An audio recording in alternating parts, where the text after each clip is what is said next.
here.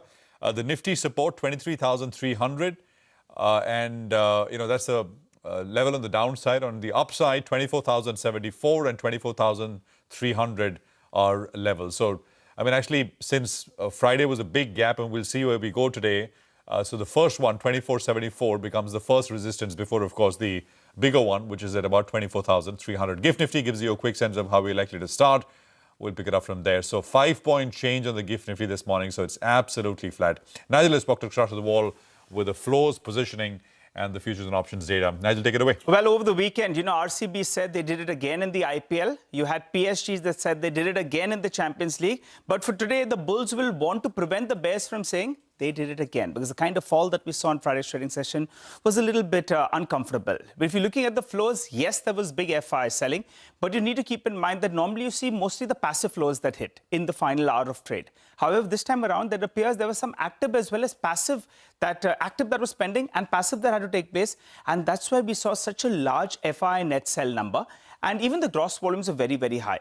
For the time being, I will be wanting to look ahead, because actually in the month of May, the FI selling had cooled off. So for now, I'll take it as a one-off. In terms of the FI positioning on index futures, well, they added massive shorts, close to 30,000 contracts added. I've not seen that sort of an addition in multiple days. And if you look at it, it's a 37,000 contract swing, because they unwound some longs and they added short positions as well. The shorts continue to hold at around 88% approximately. Looking at the options data as well, they're fairly defensive. They wrote calls aggressively. Close to around 4 calls were written for every 1 put. So the positioning from the FIs in the F&O market continues to remain rather defensive.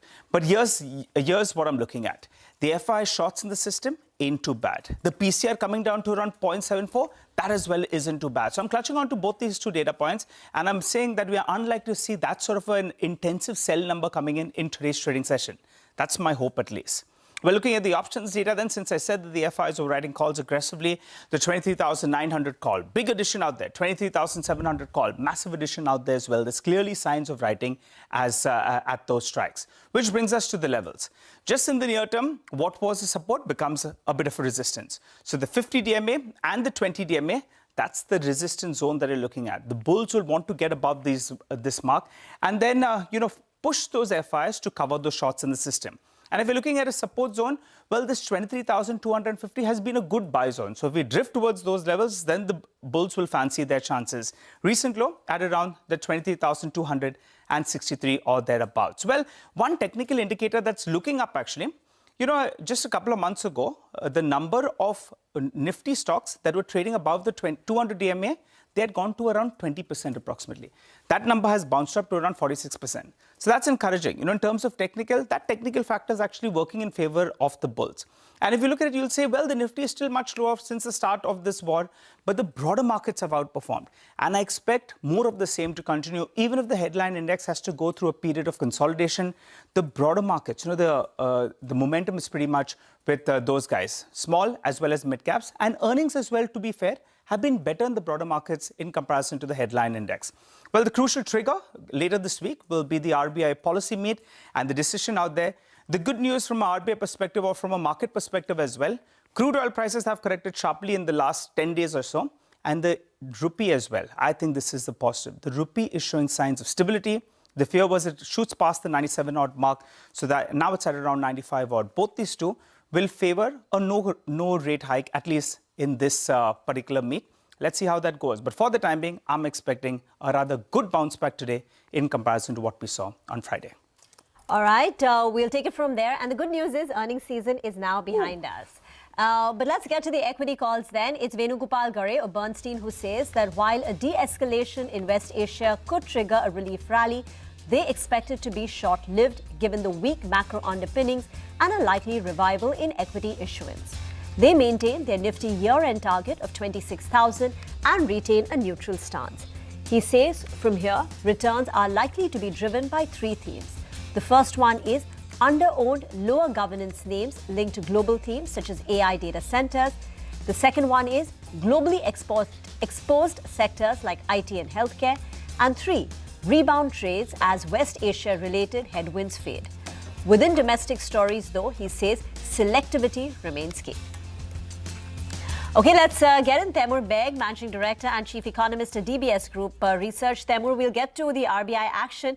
But the last conversation, if I remember, is the one which we had pre-conflict, when crude prices were at $63, $65, rupee was at 90.91. The picture's changed completely. So to your mind, how have India's macros changed post the conflict? How much of it is permanent, and how much can we get back to once the headwinds related to Middle East, the oil shock, fades away?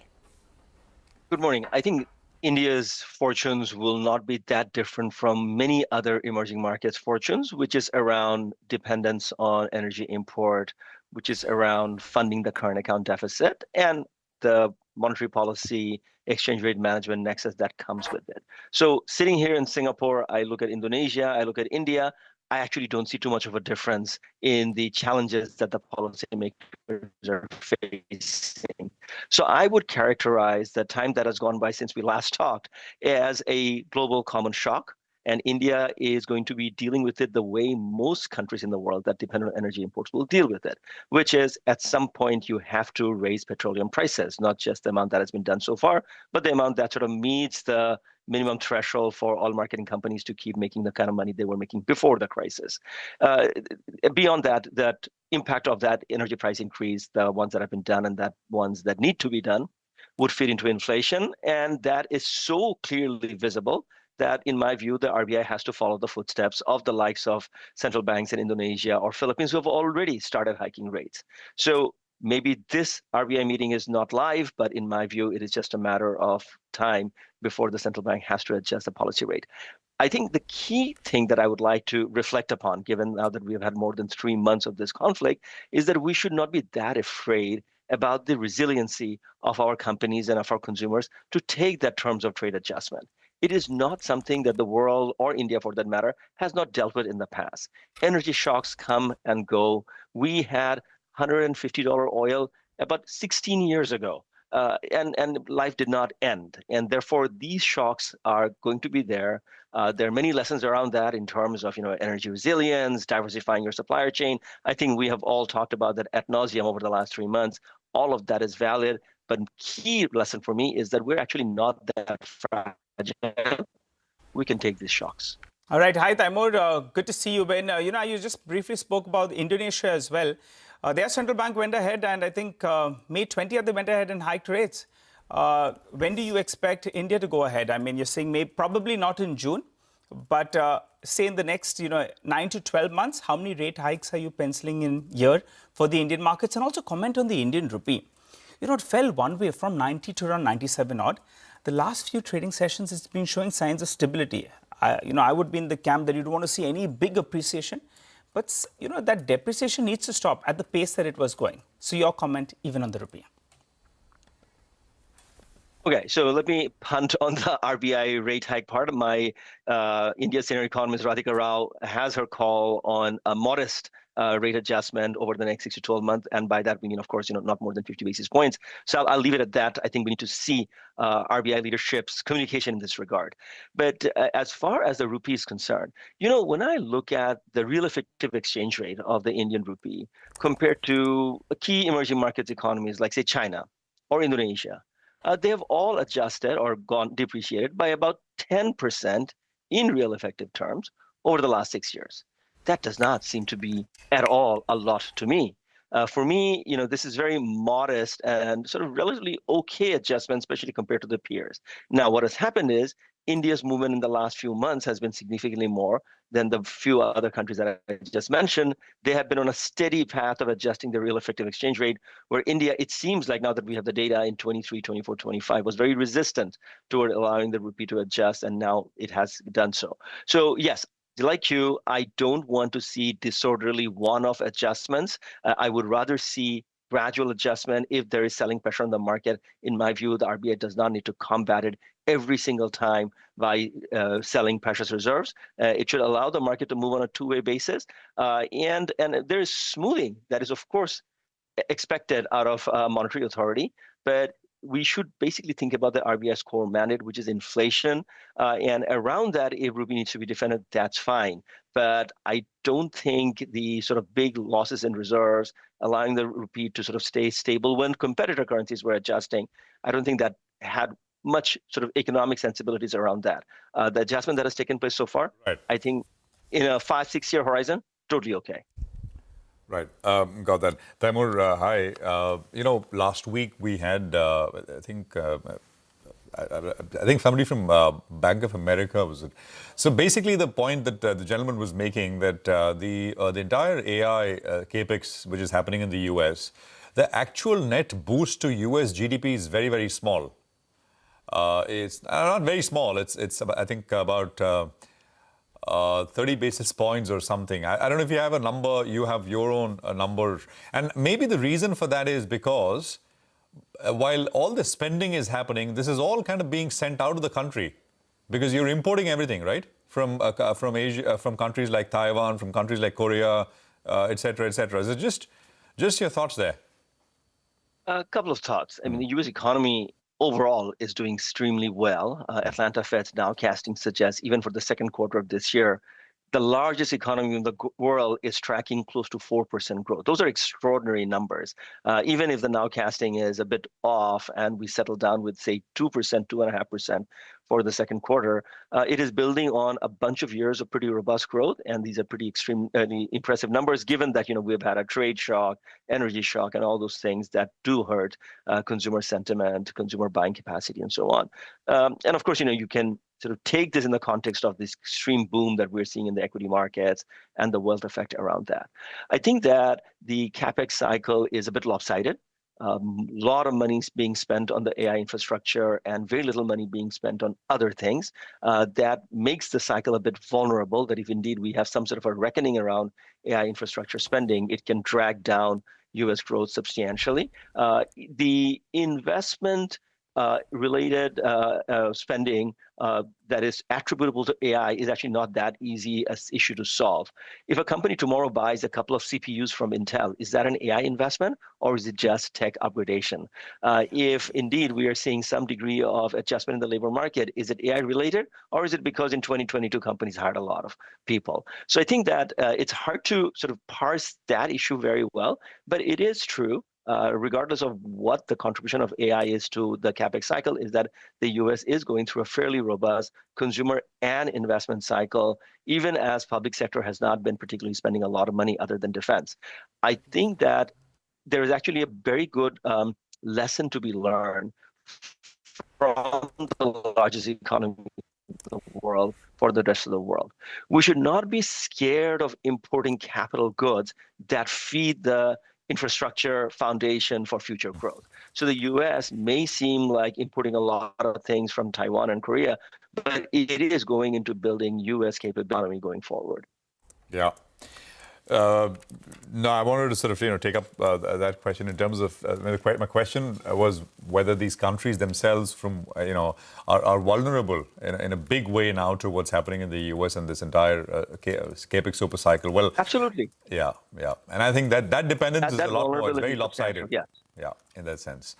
Taimur, we leave it there for now. Thank you very much for joining us. Good speaking with you. Appreciate your time here on CNBC TV 18. We'll take a quick break, just running you through the interactions which are lined up. So 8:35, the management of PG Electroplast will join in to talk about the fourth quarter numbers. 9 o'clock, Jinesh Joshi will put the spotlight on the aviation space. 9:20, Devina Mehra of First Global. 9:30, the management of IREDA. After that, we'll have Bank of America's Vikram Sahu speaking with us on the sidelines of the conference. 9:50, a discussion with the manager of Cyient on their latest acquisition. And towards the end of the program, Citizens MPC. And it's a power-packed lineup, which will discuss what the RBI is going to do on Friday. Time to slip into a quick break. We've got a lot of stock-specific action track for you today. We'll get to that in just a bit in our special Top 10 segment. We'll look at Indiglobe Aviation, IRDA, Tenneco Clean Air, Vocart, Cyient, Lupin, as well as textile stocks. They'll be reacting to positive news flow, while NMDC, as well as Glenmark Pharma and Gujarat Gas will react to negative news flow.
Welcome back. You're watching Bazaar Morning Call. It's time now to talk stocks. Our entire research team is standing by this Monday morning, bright and early, with CNBC TV 18's list of top stocks for the day.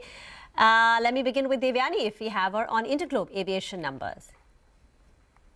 Indigo reported Q4 losses of roughly around 2,500 crores as a result of a forex loss of over 4,800 crores as the rupee slid over 5% in Q4 of FY26. Now this, along with the fact that the international operations were disrupted, which meant that the natural hedge that Indigo has was also disrupted in Q4, led to a much higher forex loss than was expected. Now revenue from operations was up 1% on a year-on-year perspective to 22,400 crores with a forex loss of over 4,800 crores and fuel expenses of 6,650 crores, bringing profitability down for the company. Now, that said, the fuel cost by itself actually was quite maintained, with the government taking ATF price hikes from April 1st, 2026 onwards instead of the previous quarter. Now, EBITDA came in at 2,227 crores with a margin of 9.9% this time around, as against a margin of over 31% in Q4 of FY25. Now, net loss of around 2,500 crores was clocked this time around, against a net profit of over 3,000 crores. Now, PAT ex Forex and exceptional items came in at 1,920 crores versus 2,980 crores, down 36% on a year-on-year perspective. So operationally, this was a soft quarter, but that was largely expected based on the brokerages that came out before this. Now, that said, the FY27 guidance that the company has given has been quite positive. Q1 of FY27 is the company is expecting a capacity growth of roughly around 3 to 4% on a year-on-year perspective, with a mid-teen improvement in the passenger revenue per ASK in Q1 of FY27 versus the previous year's same quarter. Now, that is as a result of a largely inelastic pricing market, and as a result, based on the positive management guidance, going with a green on Indigo in trade today. Lovely. Thanks a lot for that, Devyani. Well, moving across to NMDC, the top line was strong because there were higher sales to the demerged entity, which is NMDC Steel. It came at around 2,900 crores approximately. That compares with around 700 crores on a quarter-to-quarter basis. Remember, earlier they were selling a lot to SAIL. Now they seem to be selling to their sister concern, which is NMDC Steel. Volume growth was strong as well, as around 21% odd, but remember that was on a low, disrupted base. The same quarter last year, there was there was a labor issue that they had, and that's why the production and sales were relatively low. So on a low base, good amount of top line growth. But there was a miss on the operational front. That's on the margins as well as the EBITDA front, because there were losses in the pellet sales business as well as realizations. Well, they have declined both on a sequential basis as well as on a year-on-year basis. However, as we know, there have been various price increases that have been affected so far in Q1 FY27. Additionally, the selling prices as well, the selling cost was up by more than 30%. The company gave a sweetener of around 1 rupee of dividend. Remember, the stock ended at the lows of the day on Friday with a cut of around 4%. Probably starts off in the red, but I think we see a bit of a recovery because Q1 FY27 should look up, since volumes will bounce back and pricing as well should be fairly better. So, red start on NMDC. Going across to Ekta, she's here to tell us about Glenmark Pharma. Morning, Ekta. Morning. Well, the numbers were, a little below estimates. The revenue missed estimates, the margins improved, but they were lower on a sequential basis. What stood out was that India was less than 10% growth this quarter. So India grew around 8.2% on a year-on-year basis. The street was anticipating growth of over 10% because they have a strong portfolio in India. And the US was aided by a deferred out-licensing income for ISB 2001. So the North American business was up around 29.4% on a year-on-year basis. I suspect that maybe the stock would be a little bit in the red today, just a mild red, based on these numbers. Remember, they have their conference taking place tomorrow, which was their annual investor day. So there'll be more details in terms of performance there. Thank you very much for that. Ananya now joins in with numbers on IREDA. Indian Renewable Development Agency delivered strong set of FY26 performance, but when we look at the quarter itself, there was some pressure on profitability due to higher provisioning. Now for the full year, PAT rose 10% year-on-year to a record 1,873 crore, while the loan book crossed 93,000 crore, growing 22% year-on-year. Now, however, Q4 profitability was weak. PAT declined 2% year-on-year and 16% sequentially, as impairment and provisioning costs were higher this quarter. quarter. Now, asset quality was also one of the talking points. GNPA rose to 3.49% from 2.45% last year, largely due to a legacy account being classified as NPA following an Andhra Pradesh High Court order. The positive takeaway from this was that asset quality improved sequentially, and also PCR improved to 64%. Now, on the growth front, disbursements increased 16%, manufacturing exposure nearly doubled, and the company continues to expand into the new segments such as battery storage, green hydrogen and smart meters. Now, with over 2,000 crore raised through QIPs, AAA credit ratings, and keeping in mind the India's renewable energy targets, the company is likely to benefit in the long term, and the long-term growth story remains intact. All right, Maria, thanks very much for that. Well, let's focus on Gujarat Gas next. And Sonal is here with more on this one. Sonal, morning. Good morning, Prashant. Well, it was expected to be a weak set considering the rise in spot LNG prices and lack of availability as well. Revenues for the company declined 3.5% on a sequential basis. EBITDA was down 35%. Margins declined 500 basis points, leading to a profit decline of 46.5%. There was a one-time loss element as well. This, of course, is led by the lack of availability of spot LNG, and they rationed it as well to their consumers. However, CNG volumes surprisingly are at a record high this quarter, came in at 3.6 MMSCMD. They did well on the total volumes front as well, 8.8 at MMSCMD. So volume-wise, it was a thumbs up, but decline in overall financials. Going with red on this one. Thank you very much for that. Sudarshan now joins in to tell us how Tenneco Clean Air numbers looked. For Tenneco Clean Air, the earnings suggest the air continues to look clean as far as the earnings and the outlook are concerned. So first, talking about the earnings, revenue was up 17%, and value-added revenue too has seen an increase of more than 17%, and margin though was flat but remains of the level of 18%. And two of their major segments, clean air revenue has increased by 10%, advanced ride technologies revenues were up 26% too. Company had already announced an investment of rupees 71 crore for eastern part of India. Now they have announced investment of rupees 69 crore for western part of India, and total investment increases to 140 crore. If you talk about the order book, it continues to remain healthy, and it was at 12,400 crore as of March 2026, and it covers more than 100% of their targeted revenue for FY28. So on the back of healthy earnings and the strong order book, I'm going with green for Tenneco Clean Air. Got it. All right. As clean as can be, as Sudarshan says. Thanks a lot for that, sir. Well, going across to Ekta, she's here to tell us about a couple of pharma stocks, Wockhardt and Lupin. Ekta, take it away. Well, yes, Wockhardt is in focus because they've received that approval for their antibiotic Xenic, or WCK-5222, which is a novel antibiotic which is discovered by Wockhardt. They spent many years and a lot of money in this particular drug. It has received US FDA approval. It is basically an IV antibiotic which is given for complicated UTIs for people who are in ICUs where no other drug is working. It had already received QIDP and fast track status from the US FDA, so there was a high likelihood that this was the next step. Now remember that the company has previously said that Xenic could do around $1.1 to $2 billion in terms of sales, with 40% coming in from the US. The CDSCO, which is the Indian regulator, approved the drug just last week as well, and it is currently under review by the European Medicines Agency. So it is definitely a big landmark moment for Wockhardt to have received this drug approval. For Lupin, they've received US FDA nod for Sutab generic. They have first to file on this particular drug, which means that they have 180-day exclusivity. Small drug, $132.8 million in terms of market size, drug used for colonoscopies. So I suspect that Lupin would see sentiment green, but Wockhardt could possibly be the stock to watch out for. Thank you very much for that. The stock did phenomenally well on Thursday. I think Thursday and Friday stock had surged quite a bit. But let's talk about Cyient. The company has made an acquisition. This is the digital engineering business of the company, where the company has acquired Tower Digital Solutions for $218 million. The valuations, as per the company, are 9.5 times calendar year 27 EV to EBITDA. If you look at the financials of the acquired company, it's been growing fast. Calendar year 2024, top line went up 155%. 2020, the year before that, it was up 57%. But it's a new company. It was started only in 2022. So on a small base, it's been growing very rapidly. And according to analysts, this acquisition should add about 12% to the company's DET. overall business.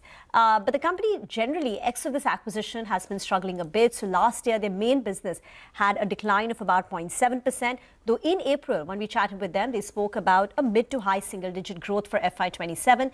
How will these numbers change post the acquisition is the key. But let's talk about textiles because there has been some regulatory updates there. Sudarshan joins in with more.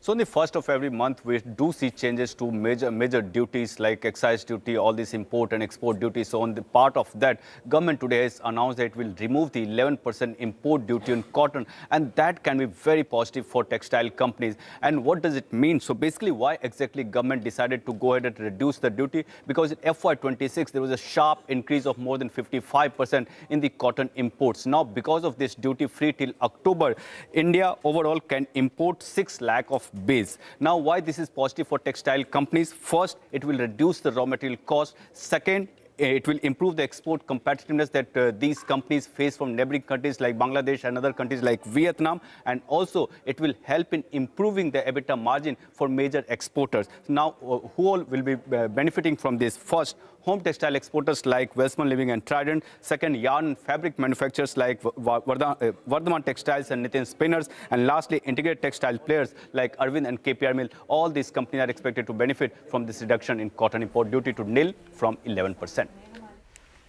Thank you very much for that. Let's do a quick recap then of the top stocks. Stocks with positive news flow are Interglobe Aviation, IRDA, Tenneco Clean Air, Wockhardt Sign, Lupin Textile Stocks. Stocks with negative news flow are NMDC, Glenmark Pharma and Gujarat Gas. But lots of block deals took place. Vivek now joins in with more. Well, that's right. So Friday, you did see large blocks take place. Apart from the names that did see large blocks on account of forced MSCI selling, a couple of interesting names on the radar as well. Anand Rathi Wealth. Over here, again, the promoter entity actually sold a little over 1.7% stake. So Anand Rathi Financial Services sold close to 1.7% stake at a little over 3,450 rupees a share. Remember, they held over 43% stake in the company at the end of Q4. The other big stock, that saw almost a 0.8% stake sale was Policy Bazaar or PB Fintech. Here it was the promoter entities that actually sold stake. So Alok Bansal sold close to a little over 12 lakh shares and Yashish Dahiya sold close to 26 lakh shares. They've been continuously buying stake the last year or so. Among the list of buyers, mainly pension funds as well as domestic mutual funds actually bought significant chunks. Goldman Sachs Europe SE bought close to 3.28 lakh shares. Society General bought close to 4.3 lakh shares. BNP Paribas Fund and a whole host of pension funds as well as some domestic mutual funds picked up stake. Again, PB Fintech was one of the top drags on Friday's trading session. Thank you very much for that. Let's get to commodities then. Manisha joins in for a complete roundup. Well, thank you so much for that. I'll start with the crude oil prices, where we have seen 2% of gains coming in for the Asian markets. Remember, the Brent prices have declined 19% for the month of May, posting a biggest fall since March 2020. But June has started on a positive note. This is on the back of 3 factors. One, there are Israel ordering troops to move further into Lebanon. So there, clearly, that part of the peace is not sorted yet. Second is U.S. continuing to demand Iran to halt nuclear program and open Strait as an international shipping route. We haven't seen an agreement come in on that one as yet. And then there also are concerns on more and more mines being laid in Strait shipping lines. So even as there is a truce or a ceasefire right now, not too many ships can pass because of the concern from that one. So that is what is keeping the crude oil prices higher yet again.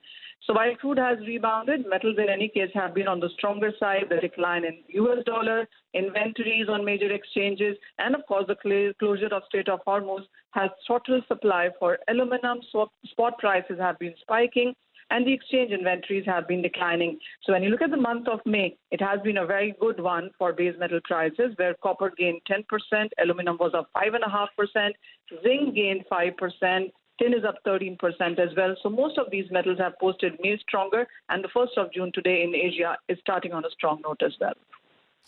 All right. Manisha, thank you very much for that. We'll take a quick commercial break here. We'll come back with the management of PG Electro Plus in just a bit. Vikas Gupta should be with us on the other side. Stay tuned.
Okay, PG Electroplast management is with us. They reported a weak set of numbers for the fourth quarter. We have the management joining us to talk about exactly that. Vikas Gupta is with us. Vikas, good morning. Great to have you with us here on the program. Thanks for joining in.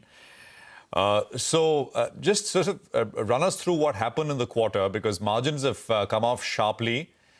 EBITDA and gross margins both have come off quite sharply.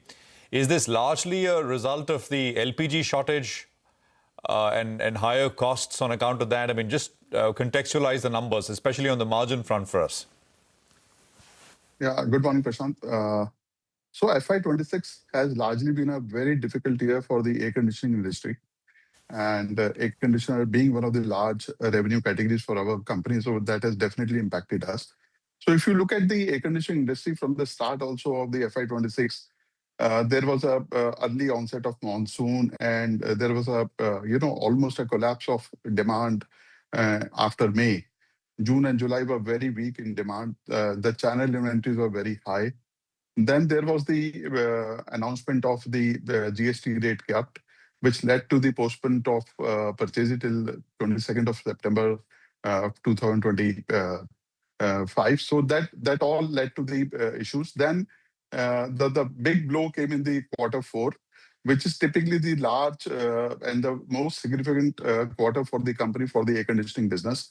And in March, particularly, there was a LPG shortage. There were supply chain disruptions, which led to the almost impairment of almost around 60 to 70% of our capacity for 15 days. And that led to almost a revenue loss of almost around 300 crores. And towards the March end, when the situation became a little better, we were able to resume our production.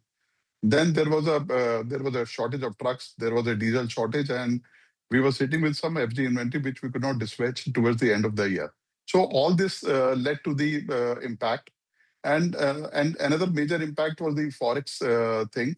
And in FY25, we had a forex gain of almost around 18 crores, whereas in the case of FY26, we had a forex loss of 38 crores, which gives a swing of almost around 57 crores in our balance sheet. So all these cumulative factors led to the impact of the margins.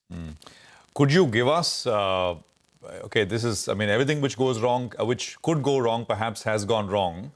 But some of this will not change into this year as well, right? Especially, for example, the rupee depreciation, so imports are much more expensive. Maybe the LPG situation is a little better, and you got the tailwind perhaps of a hotter, summer season because of, we just talked about how the IMD has lowered its monsoon forecast, so maybe a longer summer.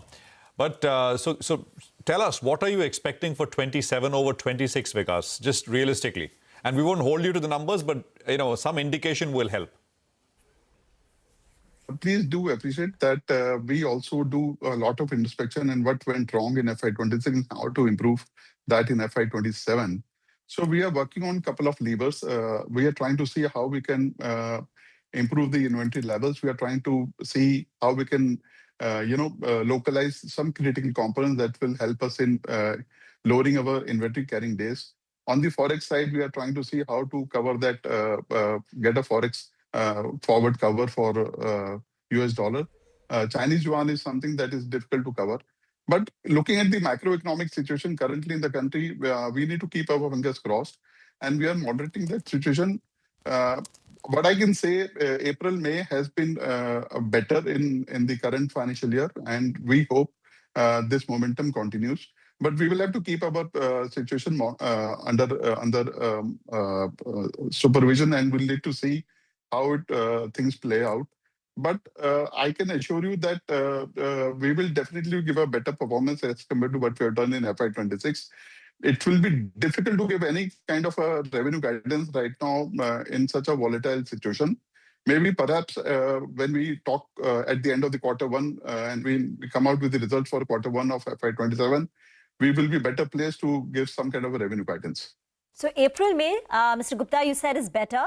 What are the sales looking like for you? And even on the inventory number, you ended March with an overall inventory of 1,600 crore. Of that, AC was about 1,300 crore. Now that secondary sales have picked up, what do the inventory numbers look like at the end of May? So, Rima, currently, the back of the envelope, I can say the May ending, our inventory level will be almost around 1,100 crores plus minus 25 crores. So, the inventory situation is improving, and we were able to ship out a lot of FG, which was stuck towards the end of March in the months of April and May. Okay. And this 1,100 crore of May inventory, you're talking about the AC, which is comparable to 1,300 crore? Or you're comparing it to the overall number of 1,600 crore? Yeah. Overall inventory, sir. Got that. And if, sir, the El Nino situation worsens, do you expect, the summer sales, etc., in terms of ACs to pick up? Typically, how does it pan out? And again, going back to April, May, could you give us some growth numbers? Rima, it would be not fair for me to give any kind of a number on how the April and May was. We'll come out with the revenue numbers as and when we come. But definitely, I can say the April May have played out significantly better than how April May was for FY26. FY27 is definitely looking better. But based on the El Nino thing, we are hoping that the sales should continue to have a momentum going forward in the months of June and July as well. And the kind of order book and the kind of forecast that we have, at least for the month of June, I think the demand is still there, robust. Hi, Mr. Gupta. Quick couple of questions. What are the rough volumes, RAC and washing machine volumes for the past year? So, Nigel, we did almost around 1.8 million air conditioners, a complete built-up unit. So the finished good sales was 1.8 million. Okay. And in case of washing machines, we did almost around 1.2 million washers. Okay. All right. And I understand that in the RSC segment, you outgrew the industry because you all grew, the industry degrew. Do you have a rough market share that you have? And do you see that number move up in this year as well? Nigel, if we talk about the overall AC industry, which is around 16 million, and the outsourcing is almost around 35-40%. So that becomes almost around 4 to 5 million, around 5 million. So out of that, almost 20% can be the market, or I would say around 35-40% can be the market share for us. Okay, 35% of the outsourced market. Got that. Yes. Very quickly, if you could tell us the washing machine margins, what are they at? So, Nigel, we do not share any rough margins. Business how much lower wise, or higher than your consolidated margins? So segment-wise, we do not give the margin breakup for the EBITDA, but I can assure you that our EBITDA margins are in line with the industry norms and almost comparable to the leading colleague in our industry. All right. The big trigger towards the end of this year will be the compressor manufacturing. Could you tell us what is the capex you've spent, how much is spending, and what gives you confidence that you can succeed without a JV partner? Earlier, when you were joining, we were asking you, what about that JV partner? Now you're saying you're going solo and you believe you'll be successful. So tell us what gives you confidence. So, Nigel,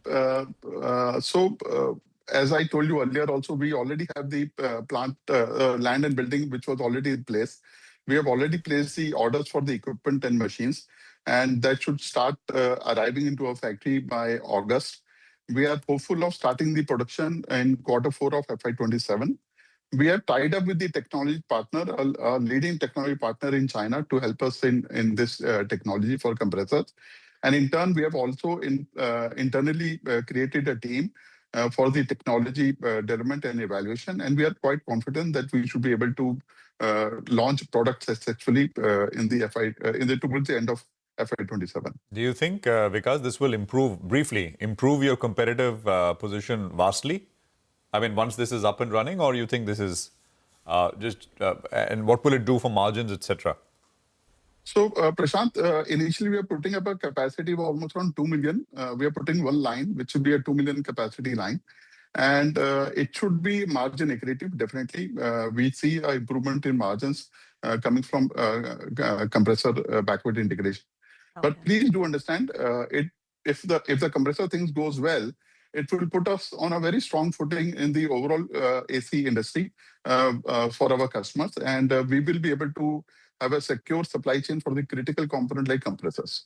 Okay, so one final question. You also said that this is the last year for PLI target achievement for all AC brands, and therefore there is some desperation among brands. The word you used was desperation to achieve those volume targets. Is that creating some sort of a pricing pressure? Are these companies asking you to share some of the cost burden? Because you have undertaken some price hikes, but if this unwinds, then again there is a risk to that margin. So, Rima, we do understand that once the PLI ends, it will have an impact on the margins, and we are working towards that. That the compressor is one large step that we are taking to help in maintaining or restoring that margin profile for us. And for us, please understand, we have been able to achieve our PLI targets for FY26. So we are comfortable in that. So there is no challenge. Regarding the competitive landscape, definitely there is some kind of a desperation, but we are monitoring the situation, and we are maintaining a very strong relationship with our clients. And the way we have grown our business in last 4 to 5 years, that is a testament to that. All right, Mr. Gupta, we'll leave the conversation here. Thank you very much for joining in. Look forward to the next one. Get into a break. On the other side, Dipan Mehta of Elixir Equities joins in for some fundamental stock talk. Stay tuned.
Welcome back. You're tuned into Bazaar Morning Call here on CNBC TV 18. Let's welcome Dipan Mehta, Director at Elixir Equities, who joins us on the show. Hi, Dipan. Good morning. Good to see you win. Dipan, PG Electroplast, we just had a chat with the management. They said that they can't give any concrete guidance. But what was heartening to hear was that after a washout Q4, they're saying inventory levels have come down. Your view on the stock, I think, is a stock that's nearly half from the top. Yeah, Nigel, good morning, and thank you for having me on your show. I think very nice interview with PG Electroplast. And basically, air conditioning in India is certainly going to be a nice long-term growth story, because air conditioning no longer is a luxury, it's a necessity given the way the temperatures are soaring. And another trend in the AC industry is that the branded players are looking at more and more outsourcing the complete air conditioner from players like PG Electroplast and Amber. Both these companies have done much better than the branded players. So from that point of view, I think the prospects are far better, and this backward integration and scale of operations, which provides the economies, is something which is going to be a great competitive advantage for both these companies.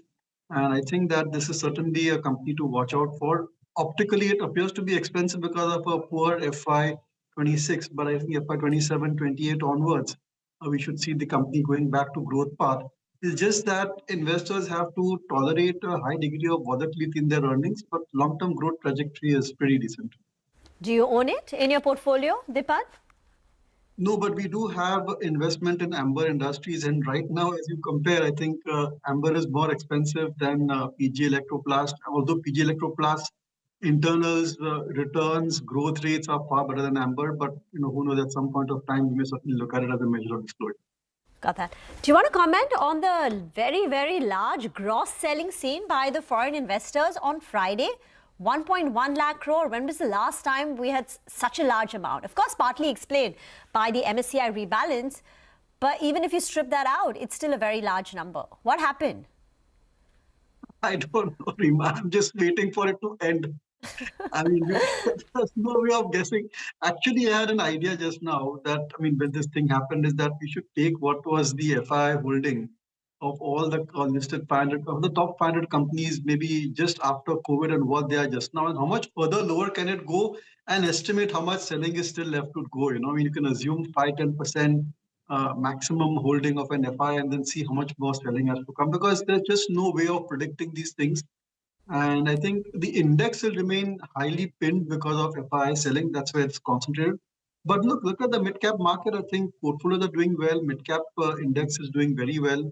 And this earnings season has been a breakout quarter for many small mid-cap companies. What about these transformer companies, Hitachi Energy, GE, Vernova? The street is latching on to it. We've seen capital inflows into these individual, and there are very few ways to play it. If you want to play the AI data center story in India, do you have a particular view on these two? See, Rima, these companies are not about just AI play, but they're more about HVDC, which is high voltage direct current transmission. And India needs a lot of this HVDC capacity because we are relying more and more on renewable. And renewable is in Gujarat, it's in Rajasthan, it's in Tamil Nadu, and the consumption is all over the country. And these companies, Siemens, GE Vernova, and Hitachi are the three companies which have the technology to transmit this thing. So although they are expensive, and mind you, 10 years ago also they were expensive, I think that these companies are entering a new growth phase, and investors should look at having a position in these companies, invest in these companies for the long term. Maybe at a correction, maybe in a soft quarter, I don't know, you need to just kind of time it a little bit better to get the margin of safety. But by and large, you should try and look at these companies in positive light. Okay, got it. What's your view on Interglobe Aviation, Dipan? Came out with their numbers. How would you view the stock? Yeah, I think that, it's a well-discovered story. And we can keep on harping about the fact that it has got a massive market share and that's not going to go away in the near future. We know about the international expansion, more and more airports coming up over here that provides opportunities. But when I look at the transcript and the management commentary, I sense that they are kind of pushing the capacity growth away as much as they can. They are trying to optimize operation, and focus has now gone into managing the bottom line more than growing the top line. And I think just the volatility in earnings is really a bit too much. So although we are invested as a measure of disclosure, but we're just waiting for a quarter, which will be like nice breakout quarter and stability and nice earning visibility, which is just not coming, So that's certainly going to tire a lot of investors over time. So if I was like, completely positive and took aviation before the war, I'm just kind of questioning my optimism. Dipan, stay on. Sonal is now joining in because we have seen a cut in export duty of petrol, diesel and ATF. So Sonal joins in with the implications. Sonal. Well, yes, there has been a cut in export duty on petrol to 1.5 rupees a litre versus 3 rupees a litre. For diesel, it has been cut to 13.5 rupees per litre versus 16.5 rupees per litre. ATF also has seen a big cut to 9.5 rupees per litre versus 16.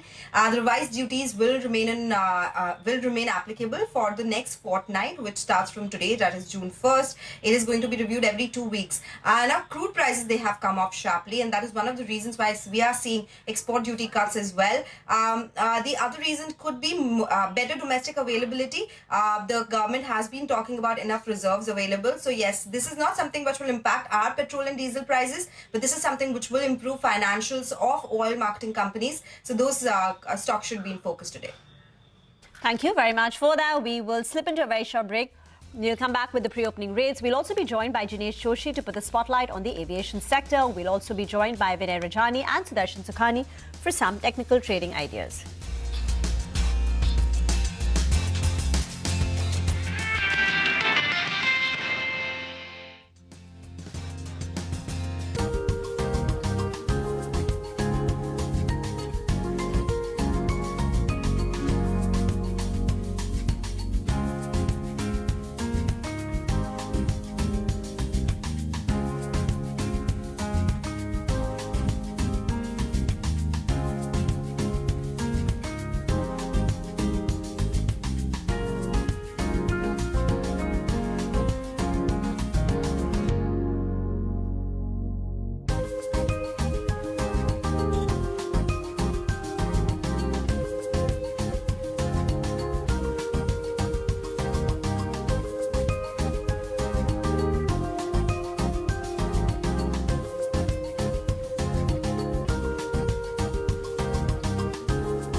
Welcome back. We still have Dipan Mehta joining us here with us on the show. Dipan, the other story over the weekend was the government removing the 11% cotton import duty till October of 2026. So that's a positive for textile companies. It brings down their raw material costs, so there could be margin expansion, improves their export competitiveness.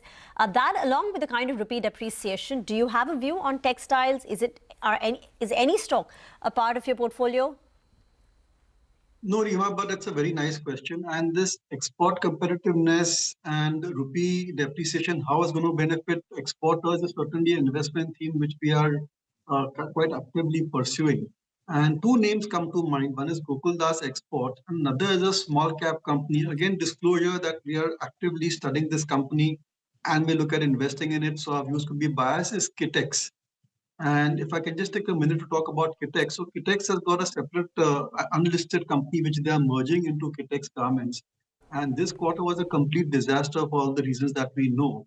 But it is one of India's and the world's largest manufacturing company for children wear, and has got great relationships with many of the retailers in Europe and US. And the profit potential is phenomenal, and certainly this rupee depreciation will benefit them, and they're expanding capacity also aggressively. So it's something which you should look at quite closely. So Kitex and Gokuldas come to mind, and once that's settled down, you will see at least 2-3 years of very solid growth coming from this industry and maybe these two companies in particular. Auto sales numbers are coming in for the month of May. Prima facie for Hyundai and Bajaj Auto, it looks slightly lower than expectations, but for Bajaj Auto, even at 4.6 lakh units, it's a healthy growth of about 20%. It's just that Nomura's expectation was about 24%. And even for Hyundai, I think the number has come in at about 61,000, which compares with 58.7 thousand. So that's a modest low single-digit kind of a revenue growth. But both Hyundai and Bajaj Auto have come in lower than Nomura expectations. For Hyundai, the domestic sales are up 10% on a year-on-year basis. But I think, on total, let's just wait for the numbers, because I can see the comparable quarter last year seemed to be 58,700. So that's Hyundai for you, and Bajaj Auto's sales numbers at 4.61 lakh. It's still a fairly healthy growth. Dipan, any view on the auto sales numbers? We are invested overweight in the auto sector as many investors, but you should temper your expectation. And the reason for that is that the high base effect will start to play out from this month onwards. The benefit of GST cut will kind of get discounted and priced in. And these companies are going to deal with a lot of increases in material like copper, steel, aluminium across the board. Cost increases have come. And it's not that easy to pass on these cost increases. There'll be pressure from their ancillaries as well. So I think a soft 3-4 quarter is something which you must expect for the auto industry. And if you build that into your price and into your strategy, it certainly you will be able to manage the surprises negative surprises far better. So no fresh acquisition of auto companies at this point of time, and just wait and watch what exactly plays out. Okay, got it. Final question before we let you go, Dipan. What about Wockhardt? Oh yeah, well, for disclosure that we have an investment in the company, thankfully. And I think that, it's not just one molecule. I think the culture of the company is such and the strategy is such to look at many new such molecules. They're working on 6 or 7 molecules. Maybe one more also can go into commercial. And if they're able to make this one molecule successful, it'll be the first time ever in the history of Indian pharma that we have a new chemical entity which is right out of India's R&D labs, and that's something to be really proud of. And it'll take the company to another level. So I'm very positive on the company. And what I like best is that now the base business also has revived pretty well, whether it is in the UK where they have a large presence or domestic market. If you look at this quarter's numbers, the non-R&D business, the brands, the exports, that are also done very well. If that is sustainable, and I feel that Wockhardt is still attractive even at these levels. Again, a very, very strong disclosure that our views are biased because, we have an investment in the company. And that certainly, kind of clouds our judgment to an extent, because if you bought something, obviously you like it. So please keep that in mind. Got it. Okay. All right, Dipan. Appreciate you joining in and giving us your take on all of those stocks. Wishing you a good Monday and a rocking week ahead as well. Thanks for joining in. Well, we're getting some initial rates coming in. But first, on the money market, the rupee has shown some strength. It's more or less stable, actually. So that's good news. Remember, the fear last week was 97. Now we're sitting sub the 95 odd mark. So that appears there is some pullback for the time being, which is good. And that's in line with, the pullback we've seen in crude oil prices as well, which is heartening to see. Maybe the rupee overshot itself on the downside, and now it's seeing some signs of stabilization. Let's welcome Vinay Rajani of HDFC Securities as well as Sudarshan Sukhani of Technical Trends. Good morning, gentlemen. Thanks a lot for joining in. Sudarshan, what's your take? We had an ugly final hour of trade on Friday, but that was because of the MSCI rejig. How would you approach trade today? Yeah, good morning. Actually, this vicious selling started Wednesday afternoon and it's continued. Now, Friday was simply an exaggeration. I have also seen MSCI rebalancing when the markets have actually gone up. So that's only one reason.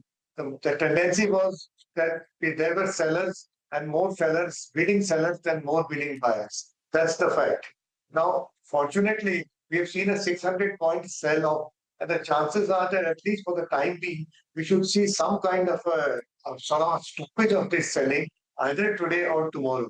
So my suggestion is wait patiently, look for the selling to wane, look for some kind of basis to begin, and 23,700 is the point above which we should become buyers. That would tell us that the Nifty is now willing to go higher on. So we don't buy this dip, we actually buy some minor strength.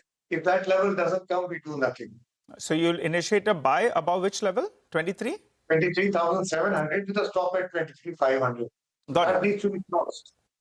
Got it. Okay, all right. Sudarshan got that view. 23,700 is the level from where Sudarshan will initiate fresh longs. He doesn't mind buying higher, but he wants to watch for that trigger of strength. When I come across to you, how are you feeling about the markets? For the time being, the GIFT Nifty is suggesting that maybe we have some green to kickstart trade. How would you approach trade? Yeah, good morning. So on Friday, we saw that the crude was coming down, rupee was appreciating and everything was going right. But just because of the MSCI rejig in last half an hour, we saw 300 points fall in the short span of time. So most of the large caps witness a huge selling while mid caps and small caps were holding very well. So entire month of the May was good for the broader markets. Mid cap and micro cap index saw a rise of 3% while Nifty saw a fall of 2%. So broader markets have been doing good while Nifty, as far as Nifty is concerned, it is into a consolidation. If in the month of May we have seen a higher swing lows in the Nifty, the first swing low was 23,262. After that, it registered 23,317. If we are enjoying the upward sloping trend line, it gives the strong support at 23,450 odd level. So that is not breached yet. So there is a hope that we can see a bounce back in the Nifty. However, we are expecting the broader markets to outperform from here because technicals are clearly giving indication that most of the mid cap and micro cap stocks are looking strong and large cap stocks are looking weak. So 23,450 should be the trading stop loss in the Nifty long position, while we are expecting broader markets to do well. So participation we can expect from that segment. Got it. All right. Sudarshan, coming across to you. What about individual stocks? What's on your radar? It's Finance. LTF is a buy, stop under 280. CDSL is a buy, to stop under 1220. SBI Life is a sell, stop above 1875. And TCS is a sell, stop above 2300. Got it. Okay. Thanks a lot for that. Vinay, what about you? Yeah, so I would choose one IT stock which were showing a very strong move in the Friday session. The persistent system is looking good to me. Around 5194 one can go long. 5100 should be the stop loss. 5350 should be the immediate target. Second pick is from the diagnostic segment, healthcare segment, VGR Diagnostic. So around 13081 one can go long. 1285 should be the stop loss. On the upside, I'm expecting a target of 1350. All right, gentlemen. Thanks a lot for that. We'll reconnect in the next few minutes here again at around 9:10. For the time being, let's focus on Interglobe Aviation. Jinesh Joshi, research analyst at PL Capital, joins us on the show. Hi, Jinesh. Good morning. Good to have you on the show. Well, Interglobe Aviation came out with its numbers. There were various challenges in the past quarter. So give us your top 3 takeaways from the numbers first.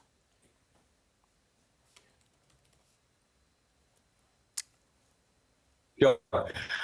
See, I think the first take was that there was a miss on the ASKM side with a growth of about 3%. Their guidance was 10%. But I think after the Middle East crisis hit us in March, it was known that the miss will be there this time around.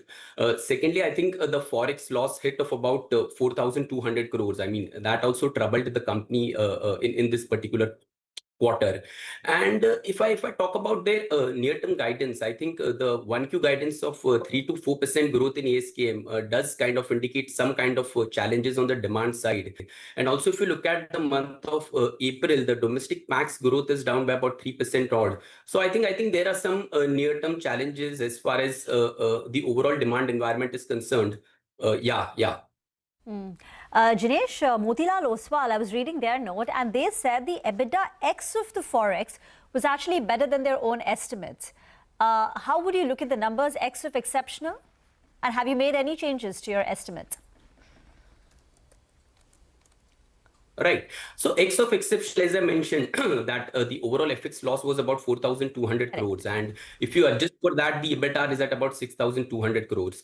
So no doubt, I think on that side, X of FX, they have done well. Even at the bottom line level, while the reported PAT was about, or rather a loss was about 2,500 crores. If you adjust for the FX, the profit was at about 1,900 crores. But see, I think there are challenges in the near term with respect to rupee and crude, and we cannot deny that. So I think, and even the ASKM guidance, as I mentioned, is a bit soft, at least for 1Q. And you are also going to see some kind of inflation on the cask side, X of fuel, X of Forex by about mid to high single digit. So yeah, that's the overall reading. What's your own rating on Interglobe Aviation and the numbers for the full year? Right. So we maintain our whole view with a TP of about 4,700 odd. We are expecting a 5% ASKM CAGR, but if you look at our bottom line growth for the next 2 years, we are relatively flat. Okay, all right. What will make you upgrade it from a hold?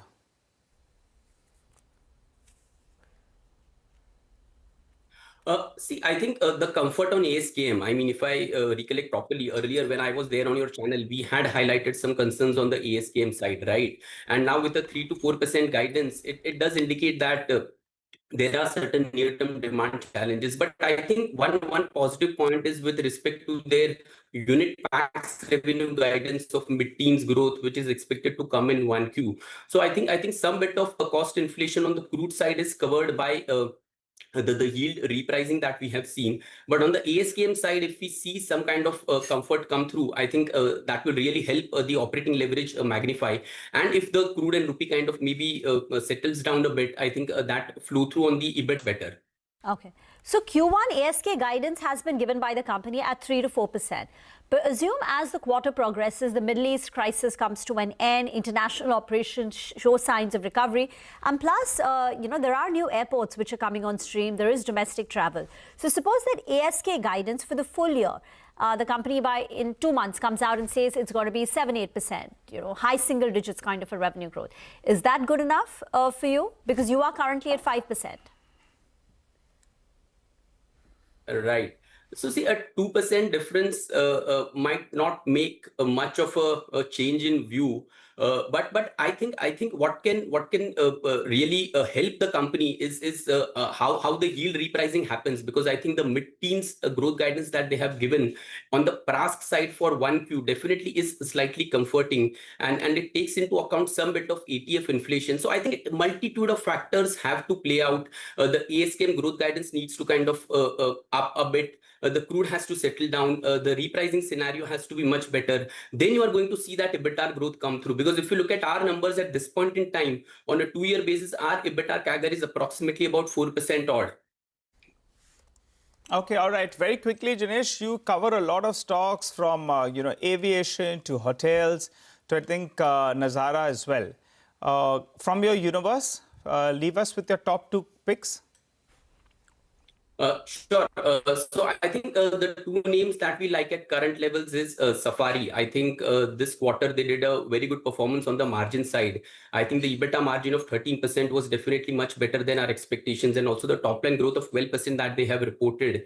So I think in the near term, while there are challenges with respect to RM cost inflation, but I think the overall GM and the EBITDA margin performance in this quarter was definitely comforting. We are just building in a 50 basis points of EBITDA margin expansion, and the stock is at about 30 times. So I think given how the crude volatility is, which is impacting their margins in the near term, which has led to a correction in the stock price, does offer a good entry point. So that is one name. And second, I think PVR this quarter they reported good set of numbers because of good performance from Dhurandhar, and I think the balance sheet is now relatively in a much better shape with a net debt of about 1600 crores. So in a volatile business, if you have the comfort of the balance sheet, I think that really helps. And the cash flow situation of the company is also much better. The stock is trading at about 10 times 1 year forward pre-Ind AS EBITDA, which is at the pro end of their valuation. So I think that is another name which we like. I think while 1Q would be a bit soft given the fact that not many movies have done well, but on the cash flow side and on the valuation side, there is definitely cushion in PVR. Okay, Safari and PVR. We'll keep an eye out on both those two, Janesh. Appreciate you joining in. Have a good remainder of the day.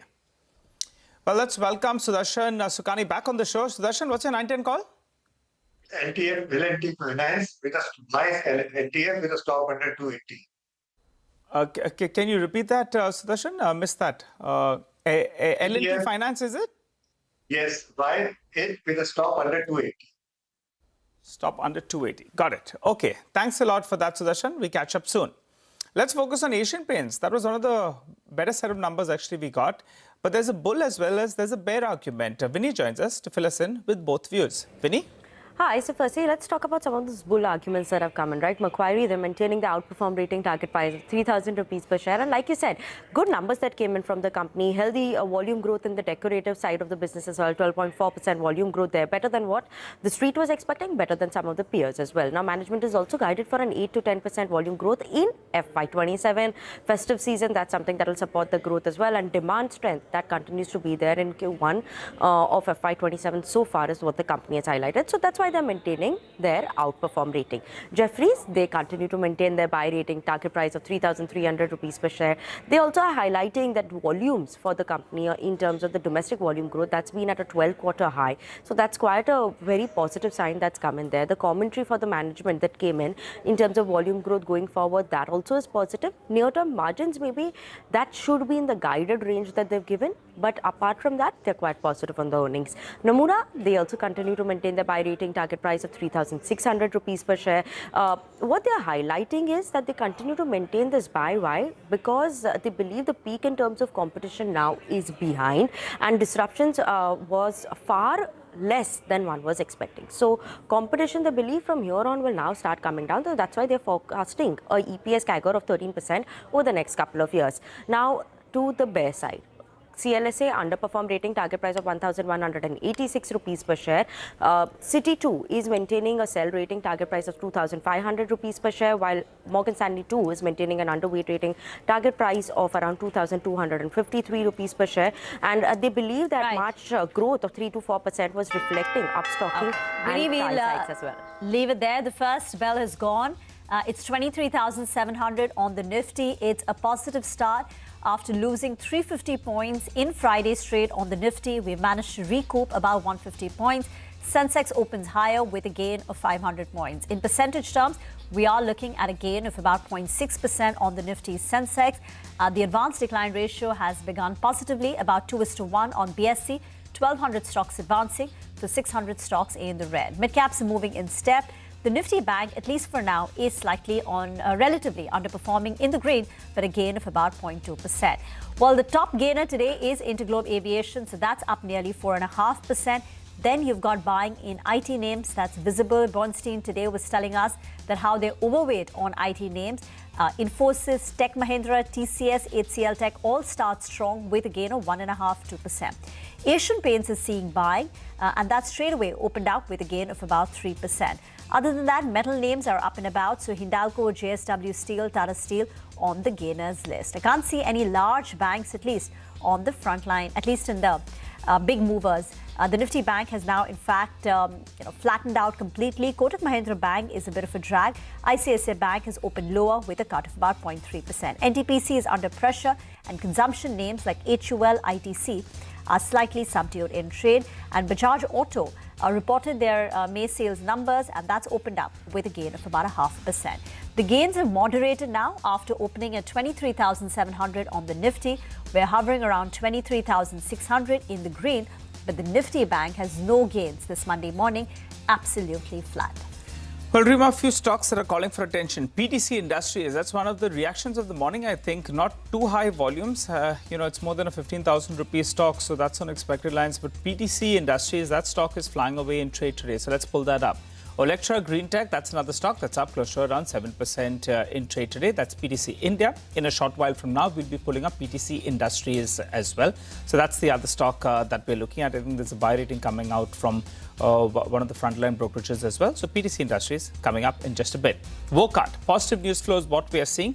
That stock is well up close to around 15%, giving PTC company with a 15% gain. Vodafone Idea, that's one of the stocks that's moving on rather large volumes. The street likes that.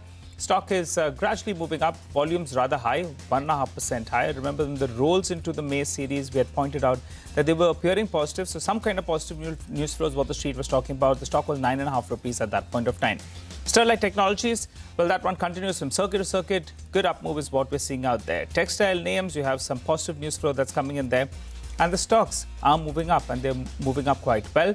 I think I saw Welspun India that was up, Gokuldas Exports as well, that was higher in today's trading session, Pearl Global as well. All of them moving with good strength. Now on the flip side, RPP Infra stock is down 15%. Nureka is down closer around 13%. Volumes not very, very large, by the way, on both these two names. Som Distilleries, the stock is down closer around 7.5%. Big downtick is what we're seeing out there. Sinores Pharma, that's another stock that's trading with a bit of a cut. So there are select stocks actually that are reacting negatively to the news flow. But on the whole, the markets are still holding up. 100-point gain is what we're seeing on the Nifty, with stocks across the board doing pretty well. And, good to see that even the mid-cap index as well as the small-cap index, both of them are in the green. Individual stock reactions continue, but the headline index is at least pulling back some part of that sell-off that we saw on Friday's trading session in the final hour. Devina Mehra, founder, chairperson, as well as MD at First Global, joins us on the show. Hi, Devina. Good morning. Good to see you in. What's your positioning now, and how are you feeling about the Indian market? So many factors, right? At least the good news from the last time that we chatted is that crude oil prices have come off and the rupee has shown some signs of stability. So your approach? Good morning, and good morning to your viewers also. My stance has not changed much from earlier times, which is that, be invested to the extent of your equity portfolio. Equity allocation, March and April, I saw that the SIP ratio is kind of turning negative, that there are more SIPs that are coming to an end than new SIPs getting started. And that, unfortunately, is how most investors behave. So you see a nice compounding over decades in equity markets, but most investors don't see that because they probably get in and out at the wrong time. So my strategy remains the same. In the rebalance, of course, we just did a quarterly rebalance, so there have been some changes, but not very drastic changes this time. That's within sectors, within companies, and all that. Do you want to tell us, Devina, hi, morning, Rima here, about the rebalance that you've done? And why? What prompted it? What were the trends that you've observed? What's the narrative behind that? So nothing, special prompted it. We do it every quarter. So, and we do it from base zero. So the question we ask ourselves is that today, if we had cash, where would we be invested? Not starting from our existing portfolio, simply because, otherwise all of us suffer from something called endowment bias, that we always value something that we hold more highly than we should. The hold rating exists in the world because of endowment bias, because objectively anything you will not buy today, you should not hold at today's prices. So this was a regular exercise, and we have been overweight auto components, autos, pharma for over 2 years, and one was thinking whether that story comes to an end. But right now our systems are still showing stocks from that. So actually in pharma, I think we've increased the allocation a bit, even though we were already overweight. Otherwise, there are a lot of bottom-up picks from Devina, just to come in, autos, pharma, and what else were you talking about? components more than also autos and pharma. And then, of course, there are bottom-up picks from places like chemicals, capital goods, FMCG, etc. As a pattern, we've seen a little more of the power sector coming up the system. So both power as well as power equipment. So, that's as a sectoral thing, that's what is emerging from our bottom-up picking. So that's broadly the strokes. But as I said, not very big drastic changes. Devina, if the war comes to an end, do you see significant upside in the market from here on? Would it be 5%, 7%? Or do you think, because even prior to the conflict, the FIs were still sellers in the Indian market. So what is your view? If the conflict comes to an end, what's going to be the impact and how much of the issues that we're facing are structural in nature? We're mixing up two things, whether FIs come back or not and whether the markets go up or not. These are two completely separate things. As I've said often enough that if you map it over a long enough period, there is actually no correlation between FIs buying and selling and the market moving in whichever direction it does. So, and on the geopolitics, my stance had been right from the beginning of this conflict, or for that matter, 4 years ago from the beginning of the Russia-Ukraine conflict, and this is based on data of 125 years of data, that you should not react too much to geopolitics unless your country is at war. Because that is what the history tells us, and not in a statistical sense, but in every single war. So here, of course, crude was already sort of due for an up move. So in our February rebalance, for instance, in our global funds where we were already underweight US equities, we had further underweight US equities and put that money into commodities, so mainly oil and some metals. So that pattern had emerged. And yes, I mean, it is good on the corporate earnings front if crude comes down, because a lot of downstream products from crude are inputs for many industries. So, it will accelerate the earnings trajectory a bit. And Q4 also, the earnings were not bad. So, I mean, we were expecting some kind of impact, which I think you might still see on the Q1 earnings because of this crude and downstream petrochemicals. But overall, of course, I mean, we are crude importers, and so that for us as an economy, it's a positive. Okay, all right. Devina, let's focus on a couple of segments then. Auto ancillaries, if you could give us some color, what do you like? The auto ancillaries that are facing what kind of a theme? The CV space, do you think that's still strong from here on? Or, how would you position yourself?